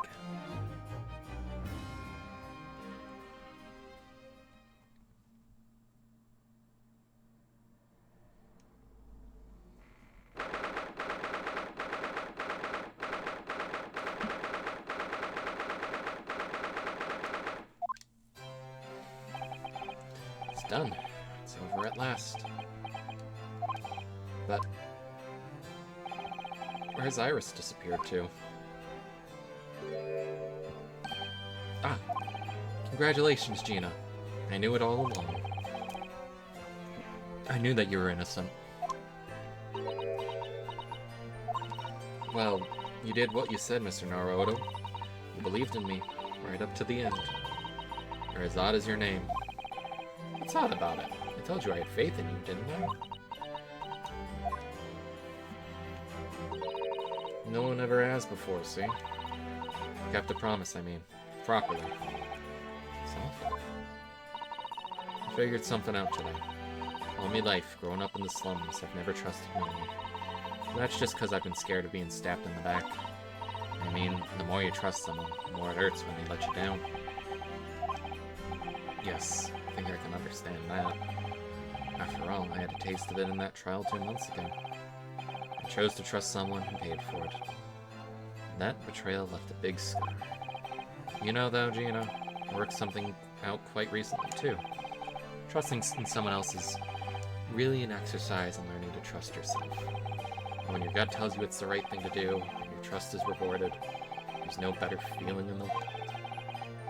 I think I have you to thank for reminding me of that valuable lesson. Oh, well, if you say so. Don't make a fat load of sense to me, though. I'm trying to say that putting my faith in you, Gina, has been a real pleasure. You're crying out loud, pack it in. But I suppose I sort of feel the same way.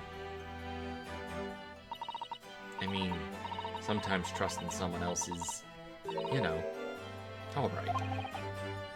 Thanks. This is the way I see it, Ryunosuke. Defense lawyer is only as good as his faith in his client. And that comes down to how much faith he has in himself. After this experience, I'm starting to feel like I understand what you mean. Kazuma, am I living up to your expectations? Am I turning out to be the lawyer you believed I could be? Pardon the interruption. What the fuck?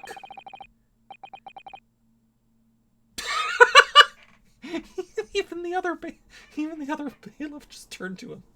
What the deuce does a man have to do to be noticed around here, my dear fellow? It's too late for that voice now, Mr. Naruhodo. I've been standing here patiently in the corner of the room for an eternity.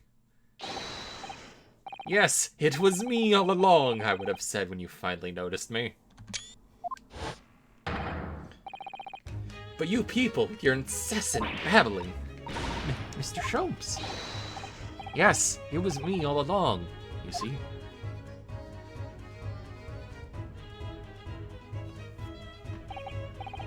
I'd assumed you'd been taken back to the hospital, to be honest. Indeed I was, but I managed to escape again. Why? Why are you like this? I have to be aware of one or two foibles of the doctor who was tending to me. I merely made my knowledge of them known to the man, and he happily issued me with a leave of absence. How very above board. But enough of my adventures. It was a fine victory, Mr. Naruto. Tireless efforts justly rewarded, I feel. Congratulations are in order. As a close friend, I tip my hat to you. Oh, thank you.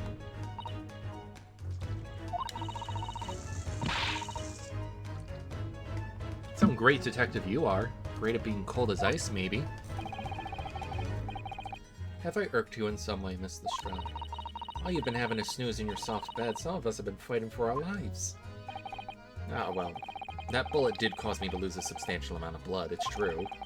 So I have indeed been feeling somewhat cold. Not perhaps cold as ice, but, well, have a feel. But could you take your hands off my neck, please, Mr. Sholmes? And, in some way, I suppose, congratulations are in order for you too, Miss Lestrade. What's that supposed to mean? Why so half-hearted? Well, naturally, it isn't my intention to alarm you, but an acquittal in a trial with that particular prosecutor is perhaps a little precarious. Well done, Mr. Sholmes. Not alarming in the slightest. Oh, the Reaper, you mean? Because anyone who's found not guilty in a trial he was working with ends up dead anyway? Is that it? The very point I was trying to make, as exemplified with the fate of Mr. McGilded, in fact. But of course, I pay no attention to such irrational drivel myself. Yeah, well, they don't bother me. Oh, really? Of course not. The way I see it, the Reaper's a bit like him upstairs. You mean, like God? Yeah, him upstairs knows what's what, right? He knows what people are like on the inside. He won't have got the wrong end of the stick. There are some coves like that bog trotter that are rotten to the core. At the end of the day, him upstairs make sure they get what they deserve. I suppose that's one way of looking at it. Fine justice is one thing, though. The Reaper taking matters into his own hand and claiming lives is another. Well, I ain't like the McGildeds of this world, so I ain't scared. I got principles, see?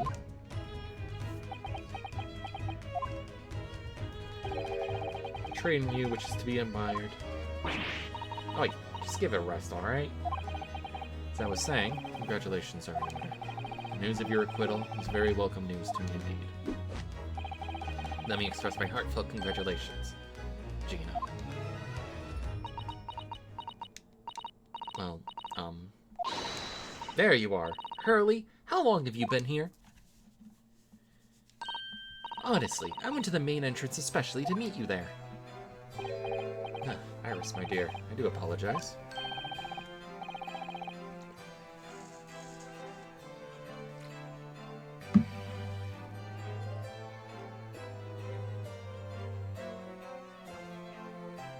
But wait until I tell you what happened. This pair made utter fools of themselves. As you know, I have a penchant for disguise. I was hiding in this room dressed as a bailiff. These fools didn't notice my presence at all. They had no idea. Can you imagine? Would you credit it?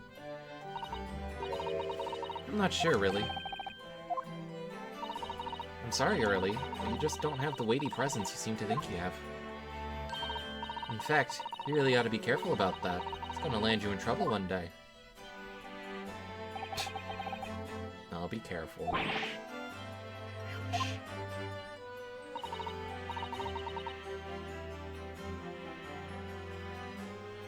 Anyway, it's such a shame. I was so hoping to throw a party for Ginny tonight, but you won't be able to come, will you? Don't look like I'm gonna be going nowhere for a while. You were at the judge's patter. I got stuff to make amends for, apparently. All them offenses. What was it again? Breaking and entering, taking the bog trotter stuff what was in mug, blah blah blah. Yes, I think you'll find that basically being a pickpocket is the main offense. But diving ain't an offense. It's a job, isn't it? Okay, I have to take my headphones off because it genuinely hurts. Oh. It's squeezing my head.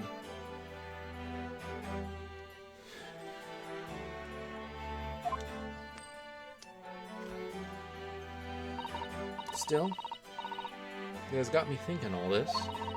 Maybe I should start looking for another line of work. They're as widely adjusted as they can be. I mean, you didn't start off as a lawyer, did you, Odo? Well, no. But I was never a pickpocket. Well, anyway, I reckon I can make a change. I'm gonna do something for them, not like me from the slums. Something that makes a difference for them. That's a wonderful idea, Ginny. I'm sure you can do it.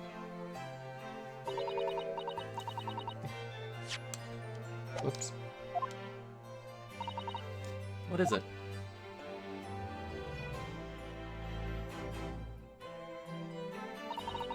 Nothing. Prison carriage has arrived, man. Come with me to the rear gate at once. Right. Well, looks like I'm off then. Goodbye, Gina. And good luck.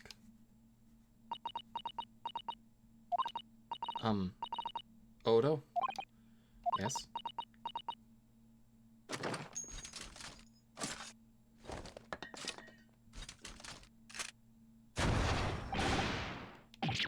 What was that for? I don't know. I mean, I don't know what to say, so Ah, indeed. Perhaps the situation calls for a phrase hitherto missing from your vocabulary, Miss Lestrade. On occasions such as this, I would recommend a simple thank you. Oh. Oh yes, it's good advice. Right, I see. Well, whoop.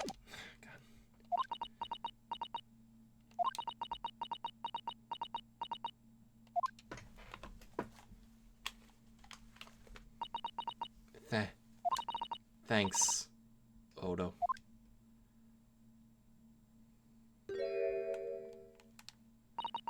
Thank you for everything, what you've done. For believing in me. Not at all. In fact, that should be my line. Thank you, Gina.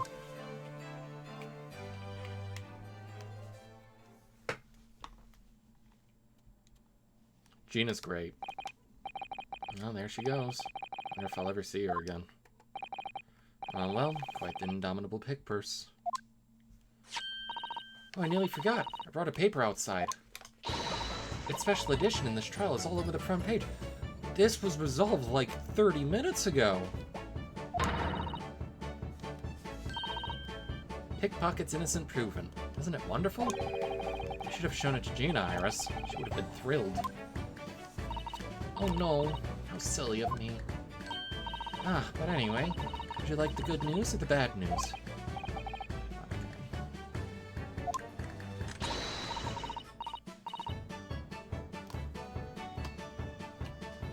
What do you say, Bruno? Early?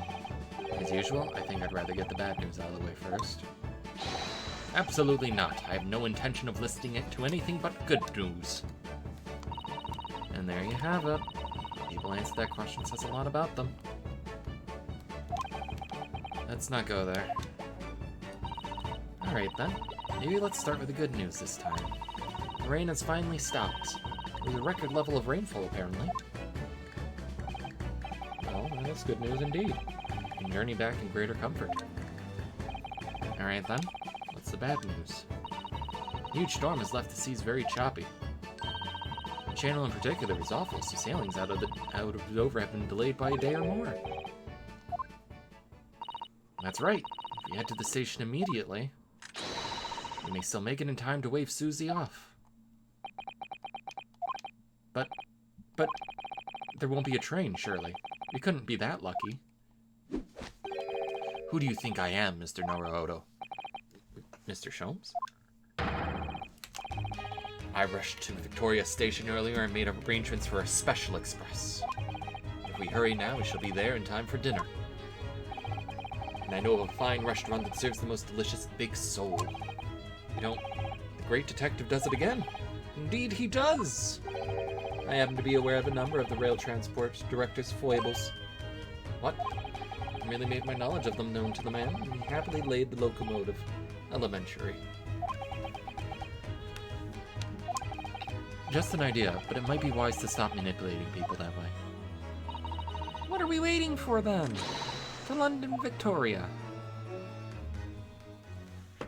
Okay, this really does go on for a while. Holy shit. I'm mostly complaining because my head hurts, but...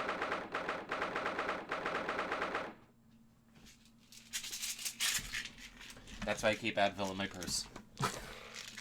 I'll use the last of my water.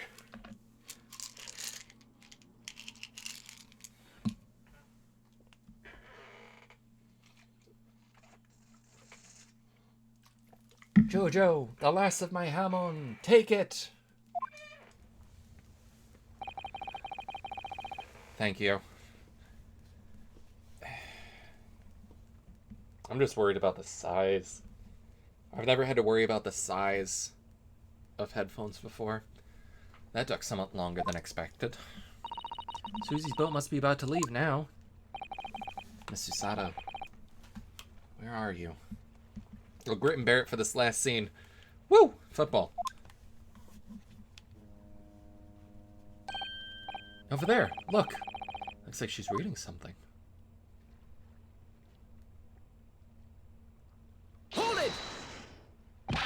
Mr. Sato, wait! What are you doing?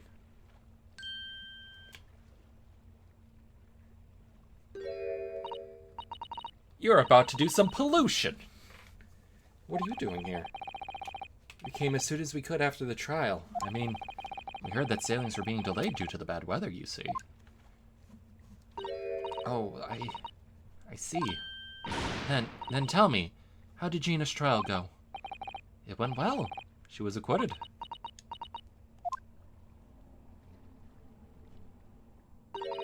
That's wonderful. Really wonderful news.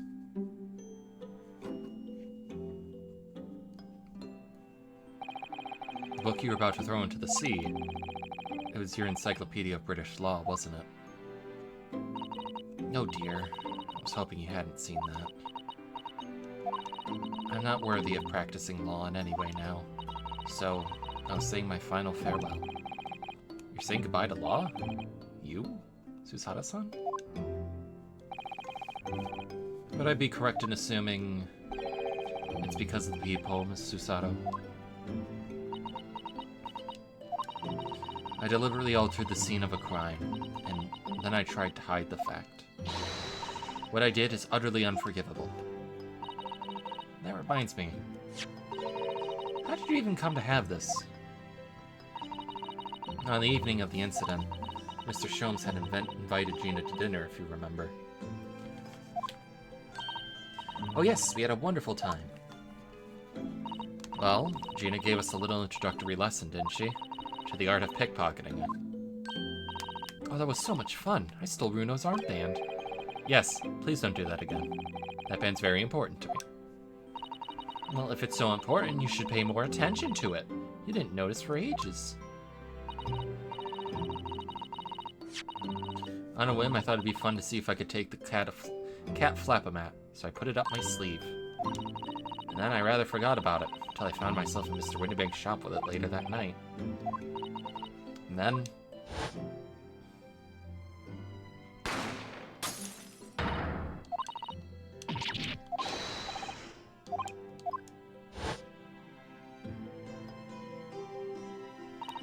After Mr. Naruhodo left the shop, I started to think that the door started to play on my mind.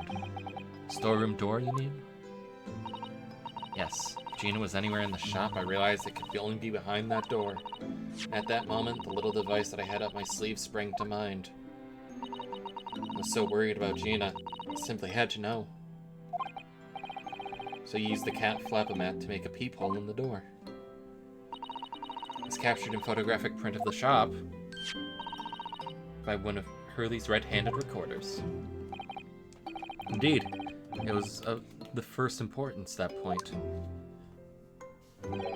Precisely when the peephole was made, information would prove to be Mr.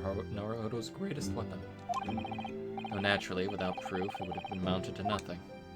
But when I looked through the hole in the door, the sight that made my eyes made my blood run cold. Thoughts started to run through my mind. I remembered that trial 2 months earlier. Trial of Magnus McGilpin. Thought about how he had manipulated the evidence and arranged false testimony to secure his freedom. It made British justice system feel very dark and sinister to me. And then a terrible thought occurred to me. What if some wicked criminal was planning to do the same thing now?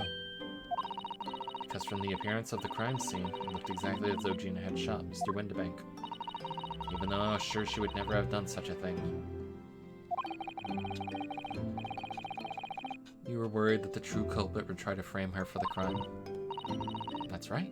But then I realized it would be very difficult for anyone to give false testimony in this case. Well, the crime appeared to have happened behind the door of a locked room. For someone to claim falsely to have witnessed it, there would have been a way to see beyond the door. For which, the peephole would be the very thing.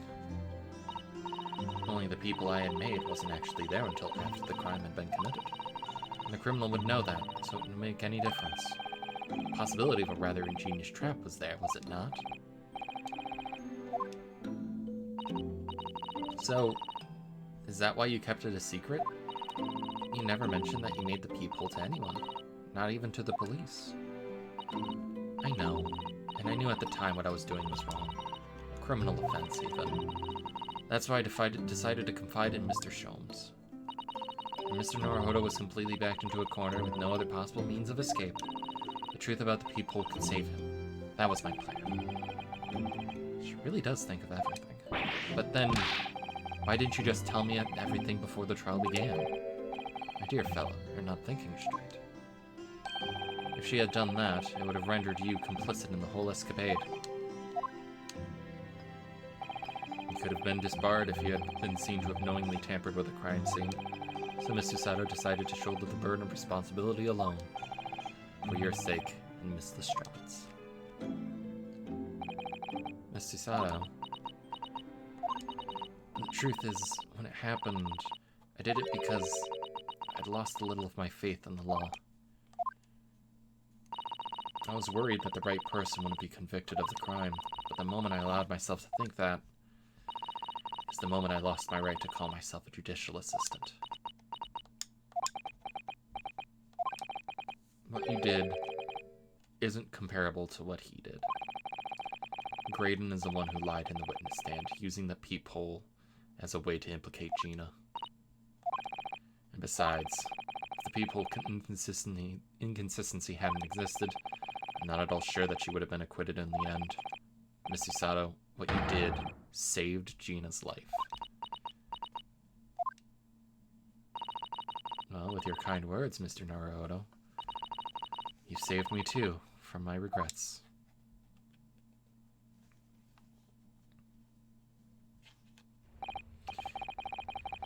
She doesn't know his real name. That's his real name. Well, you must be thankful that Mrs. Strahd's freedom has been assured. Although some of the loose ends in that trial will continue to play on my mind, I'm sure.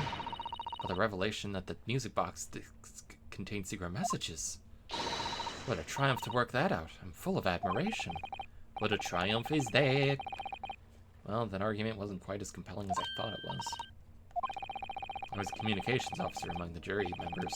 Telegraph operator. Said that the majority of the sounds on the disc were just meaningless tones. As one would expect. After all, we're talking about secret government communications. No doubt they were written in a cipher to avoid being readily understood, should they have been intercepted. So then, we could never have hoped to understand the message anyways. Nonsense, my dear fellow. It's quite a zero-pipe problem, I assure you.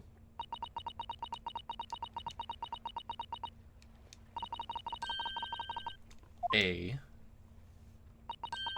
so-gi? What? That can't be a real word, can it? How funny. I just said asogi. Does that word mean something to you? Asogi was the name of my best friend. How do you know that name? I wrote it down during the trial before, when the message was playing on the music box. She just transcribed it on the fly? She really is a genius. Thought the message probably wouldn't be written out in plain Morse code, so I tried various ways to interpret it. Whatever I tried, the words just didn't seem to make any sense. That is, in English, at least. It suddenly occurred to me, you see, there's more than one Morse code. Not just the English variety. Various countries from around the world had altered and added to Morse code in order to use it in their own language. Are you saying... That's right. I've only actually seen a chart of Japanese Morse code once before. But I think it's based on the Iroha program Anagram, isn't it? And you mean to say that in Japanese Morse code, the message says asogi? Yes, I think so. Sorry, but I don't remember all of the Japanese Morse code. Iris, would you let me see that? Do you know Japanese Morse code? Yes, I spent some time studying it. Because I'm quite sure Morse code will become ever more important for international communications. Then might I recommend, my dear madame, that you focus your efforts on the English version? Be that as it may, Iris, show me the message, please. Of course.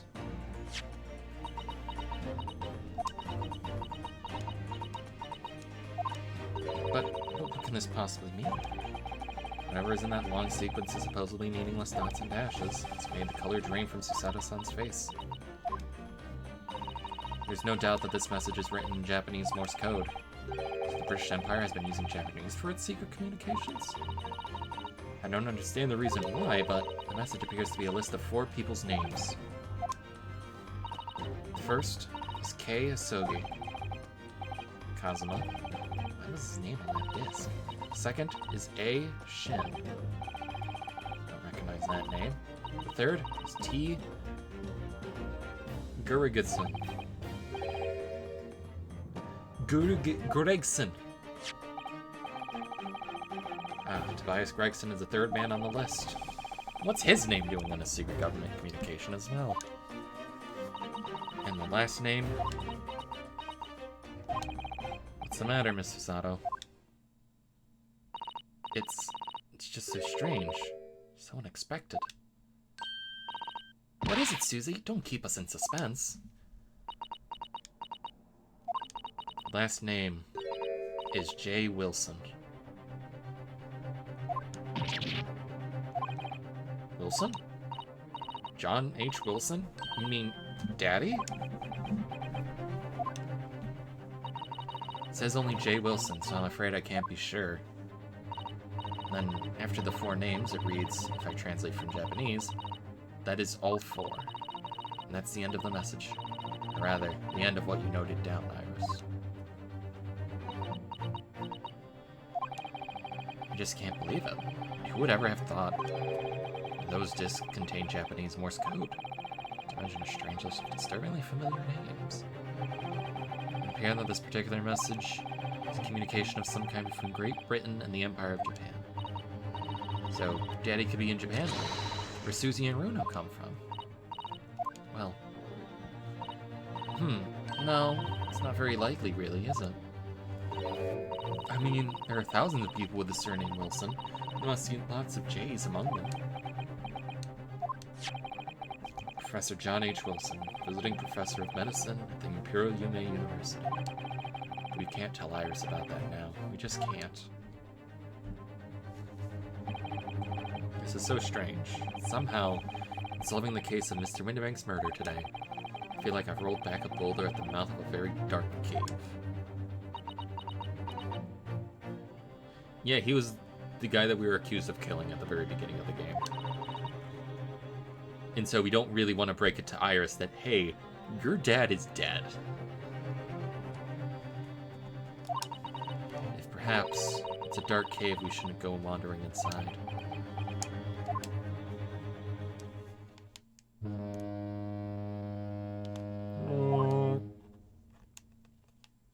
Oh my god, it's almost midnight. Jesus Christ, Isabel. This ship is going to set sail soon. It seems so. I'll sail on that steamship first to the port of Dunkirk in France. Then I'll change onto a larger passenger vessel bound for Japan. You're really going, then? We wish you safe passage, Miss Susato. I don't think Sholmes would be able to keep it a secret from Iris.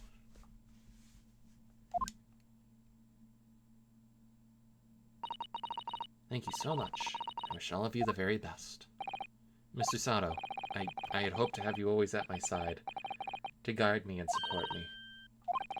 Please, come back soon. As far as I'm concerned, you really are the very best judicial assistant in the world. I'm quite sure I'll be back before you know it. Really, Susie? Like, didn't Iris flat out say, like, yeah, no, I can tell when Mr. Sholmes is lying to me. Don't forget, Iris, I made you a promise I've yet to fulfill. About your manuscript. Hound of the Baskervilles. Well, I'll be waiting for you then, Susie. Promise is a promise. Definitely.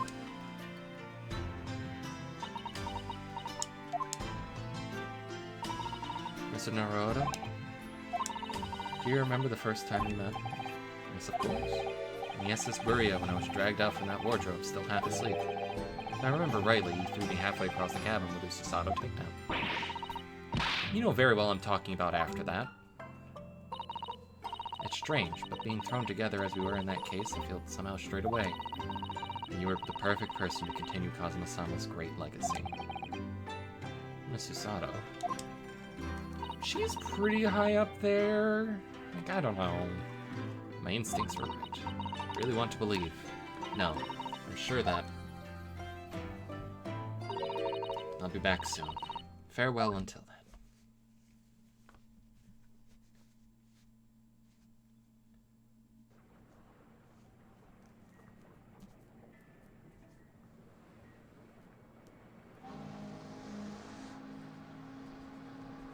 Somehow we seem to have come to the end of the adventures of Ryunosuke Naruhodo. Or the first volume, at least. Looking back now, it feels as though fate has led me on this journey.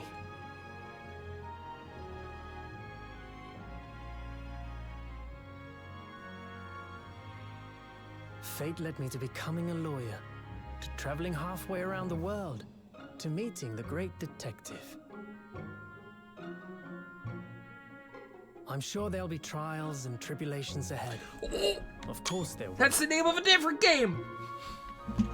You can't say that. Whatever happens, I know I'll be able to turn my fortunes around.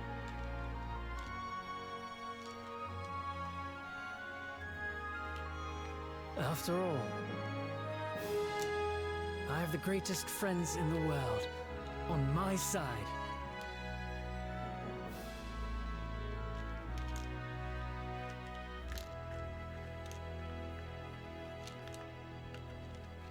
I mean, there will be trials and tribulations ahead.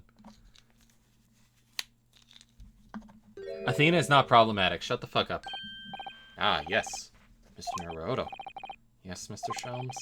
I have some rather awkward news. The railway company has decided to sue over the Special Express train, apparently. Huh? What caused such a commotion on the line? All the other trains had to wait at stations. But really, we would never have made it to Dover in time otherwise. Anyway, I explained everything, and how it was all your fault. Huh? I believe a formal complaint should be delivered to your office tomorrow. Well, not to worry, my dear fellow. According to Miss Susato, you'd love defending yourself in court.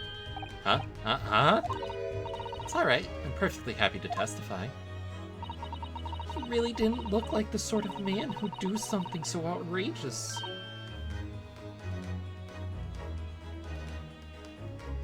He really didn't look like the sort of man who'd see... Oh, yeah. Mr. Sholmes. Yes. A word, if you don't mind.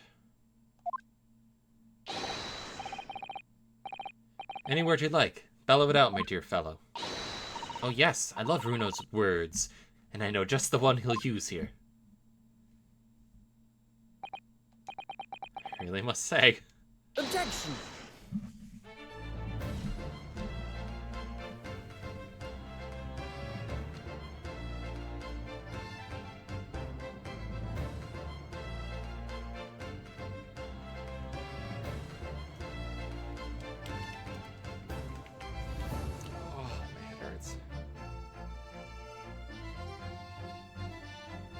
Oh, fuck me.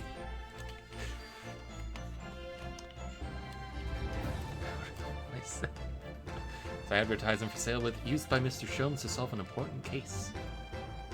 The money I've earned. Consulting detective work pays a pittance by comparison.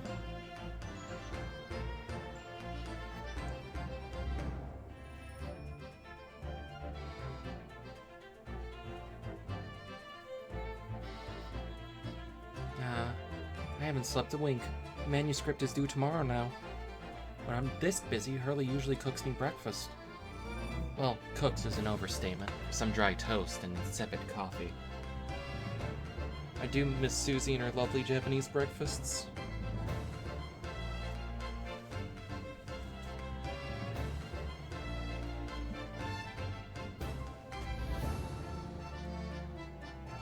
witness, your testimony is riddled with contradictions. Exactly, rarely do Kuban coins hide under the rare stakes themselves. Well, I don't know, son. Knows his father is an innocent man. Are you calling my son a liar? Witnesses, in my courtroom is no place for your petty arguments.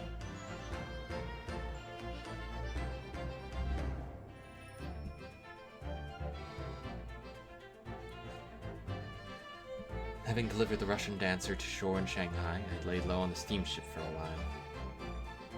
Last night, I apprehended an extremely suspicious Japanese national on board. I've done nothing wrong! All I did was give Wagai's offspring refuge in my pocket. A man brings some kittens on board and suddenly he's a hardened criminal. It's not fair.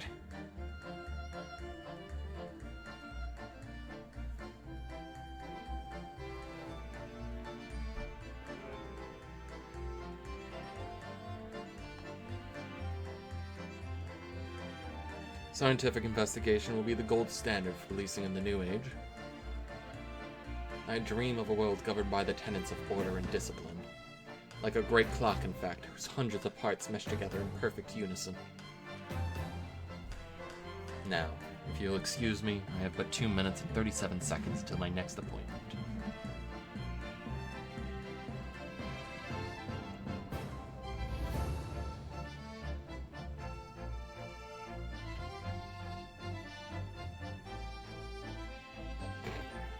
Latest Rand's magazine is out. I'm in it again.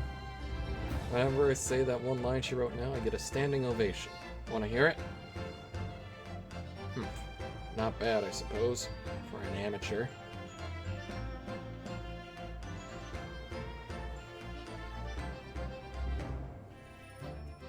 Her ladyship puts me to shame.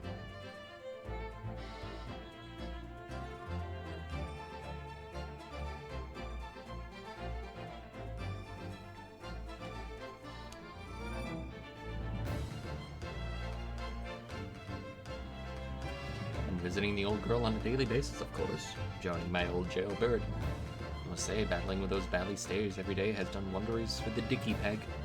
What? Managing rather well with the housework, too. Got this maid business taped up, I'd say. Hope the gossiping neighbors don't realize the man of the house is his own maid.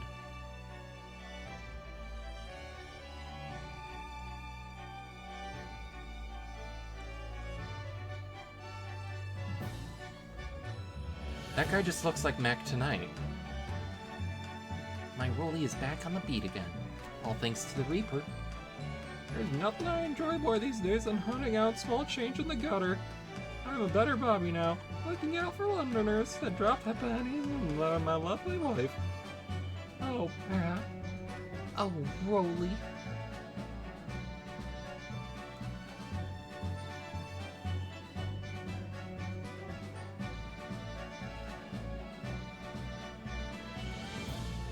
We're not doing the escapades tonight. Looks like I'm gonna be doing time for a bit now.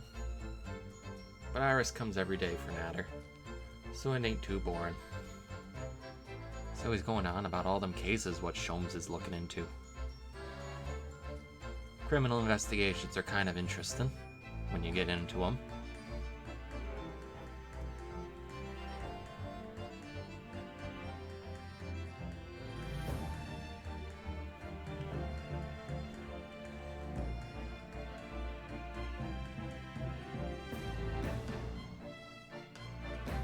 Yes, I renounced my upbringing and chose a life of sophisticated crimes. But regrets? Please. Give over, bruv. That ain't the Ash we used to know. We got time in here to plan the comeback of Milverton and Sultan's Milk Run, right? 3 musky boosts. In the milking neighborhood for all it's worth.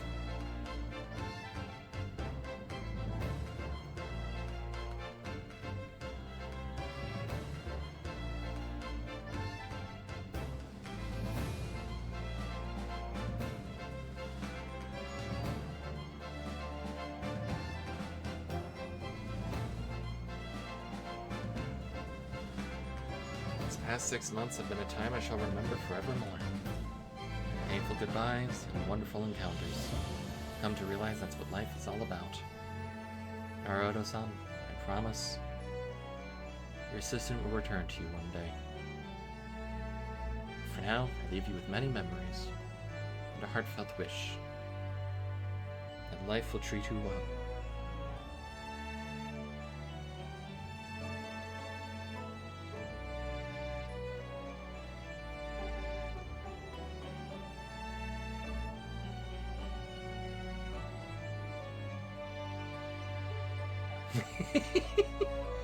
I love it.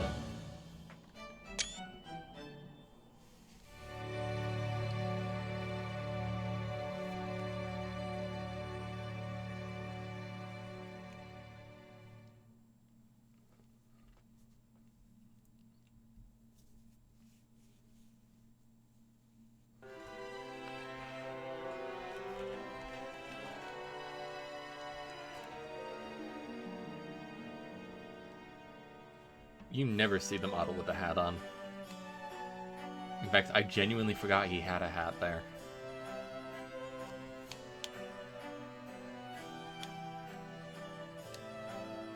I have work in the morning. I have to be up early. In fact.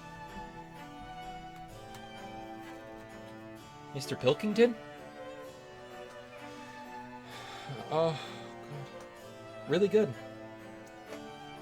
The final case was very interesting. It had a lot of, like, despite knowing a lot of things going into it. Hey, it's CEO of racism. I was still happily surprised by how it all went. I'm very, like, I'm excited for the next game. It's gonna be a while till I play it, just keep in mind. But I'm also, I don't want to say I'm worried, but I do feel bad that it's going to be not the game they originally intended to make. You know what I mean? Because it was meant to be a trilogy, and now it's like, oh, we're not getting a third game, so we have to put everything in the second game. I'm worried that it's going to have pacing issues because of that. But... oh, when he stops there, because that's where he passed away.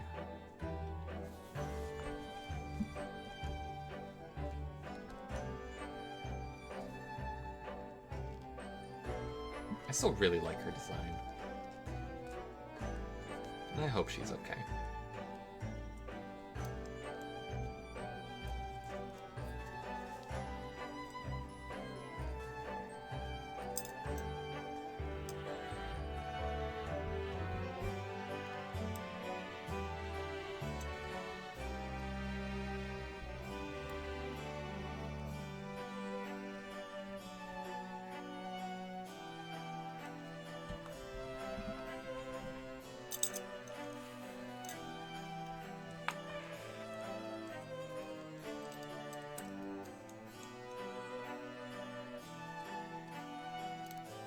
This is a cute set of credits. I like it. Yeah. So man, if the second game is that good... oh, shit. Whoop. Nah, shit. That ruins the mystique.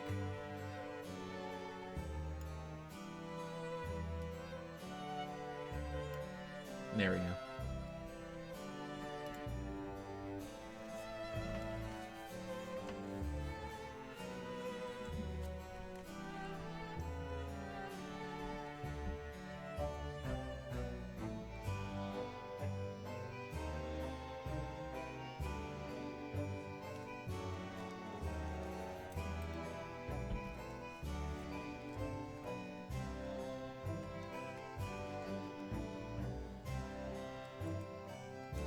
Hey, look, it's Erica.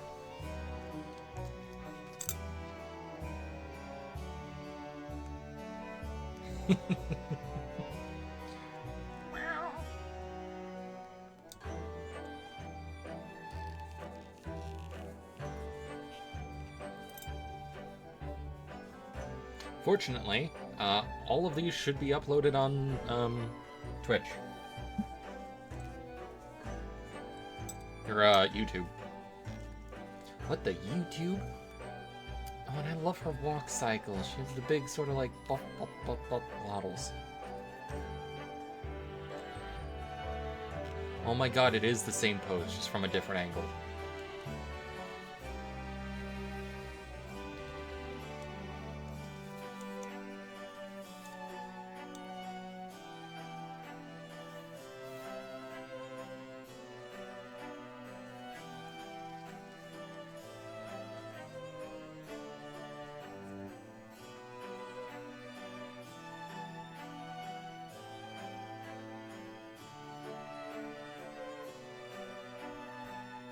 No, it wasn't her that was set on fire.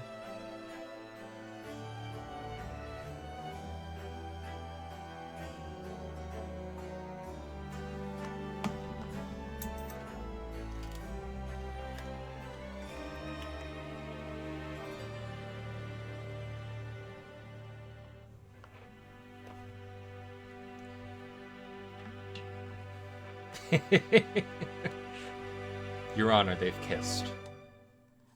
Sholmes and fucking Ryo have kissed at least once.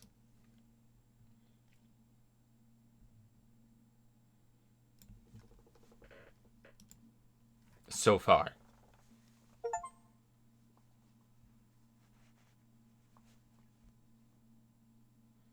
I like that cloak on him.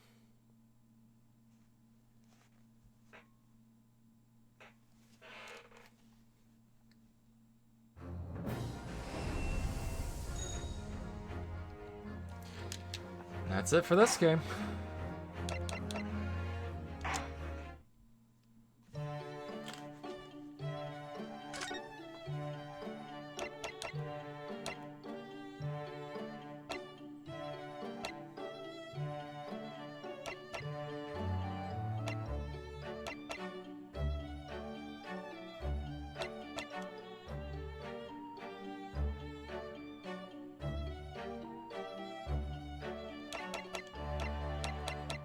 Damn, I missed some achievements.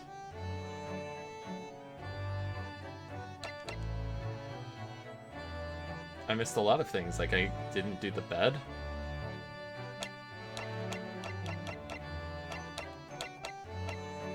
And there's some in the next game.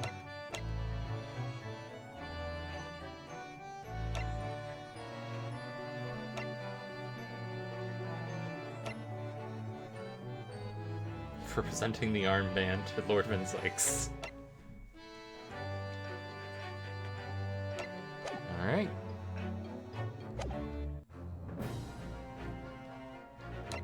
That's gonna be it for me tonight. I would normally give an impassioned speech about what game we'll be doing next. But it is past midnight. This has been a 5-hour stream. Jesus fucking Christ. Oh my god, why did I do this to myself?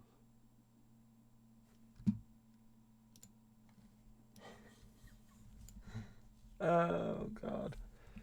Get more liquid and settle in cozy. Yeah, more water is definitely going to be necessary. Well, thank you for joining me on this grand adventure across the salt. Next up, so we're going to be... Next stream, we'll see if I'm up to it tomorrow, will be more Project 14.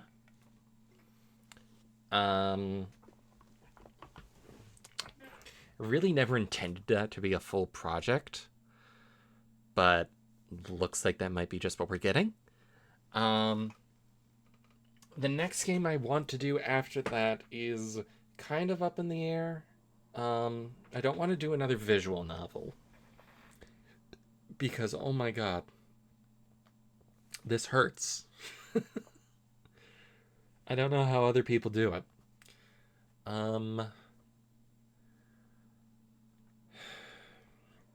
My thoughts have been doing some of the Dragon Age games in preparation for Veilguard. Doing a Pokemon game. Probably like Moemon Black or something. Because it's been a while since I've played that game, and it's complete, like, well, base black in its entirety.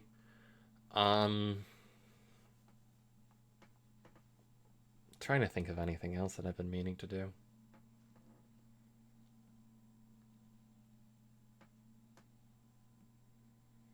Baldur's Gate might be a fun one. It's just that I get very frustrated at the combat, and I don't think that'd be the most entertaining thing to watch.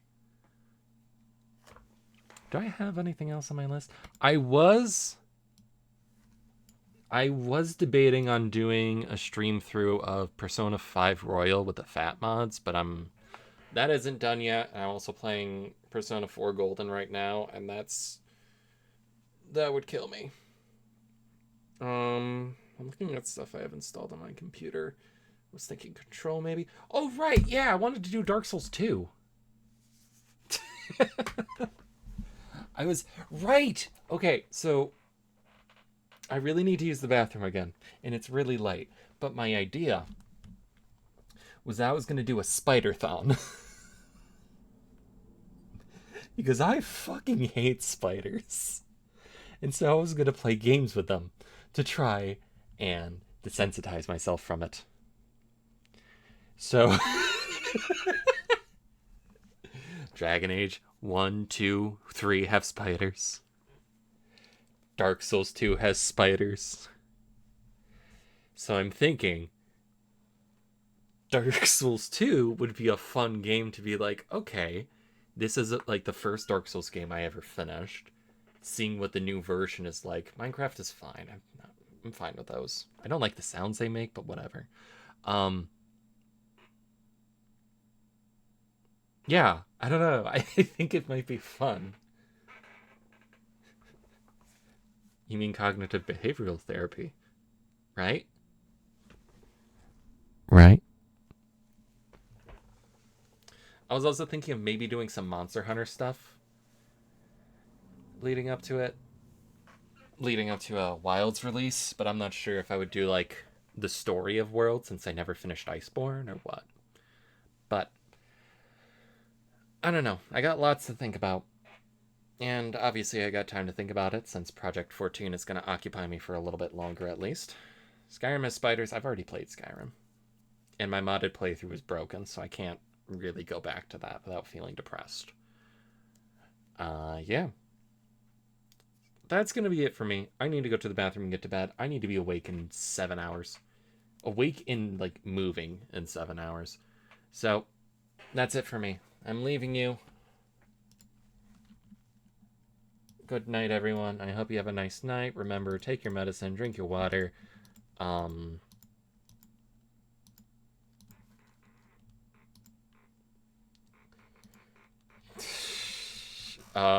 No, thank God there's no one I really want to stream or raid. So, have a nice night, everyone, and I'll see you next time.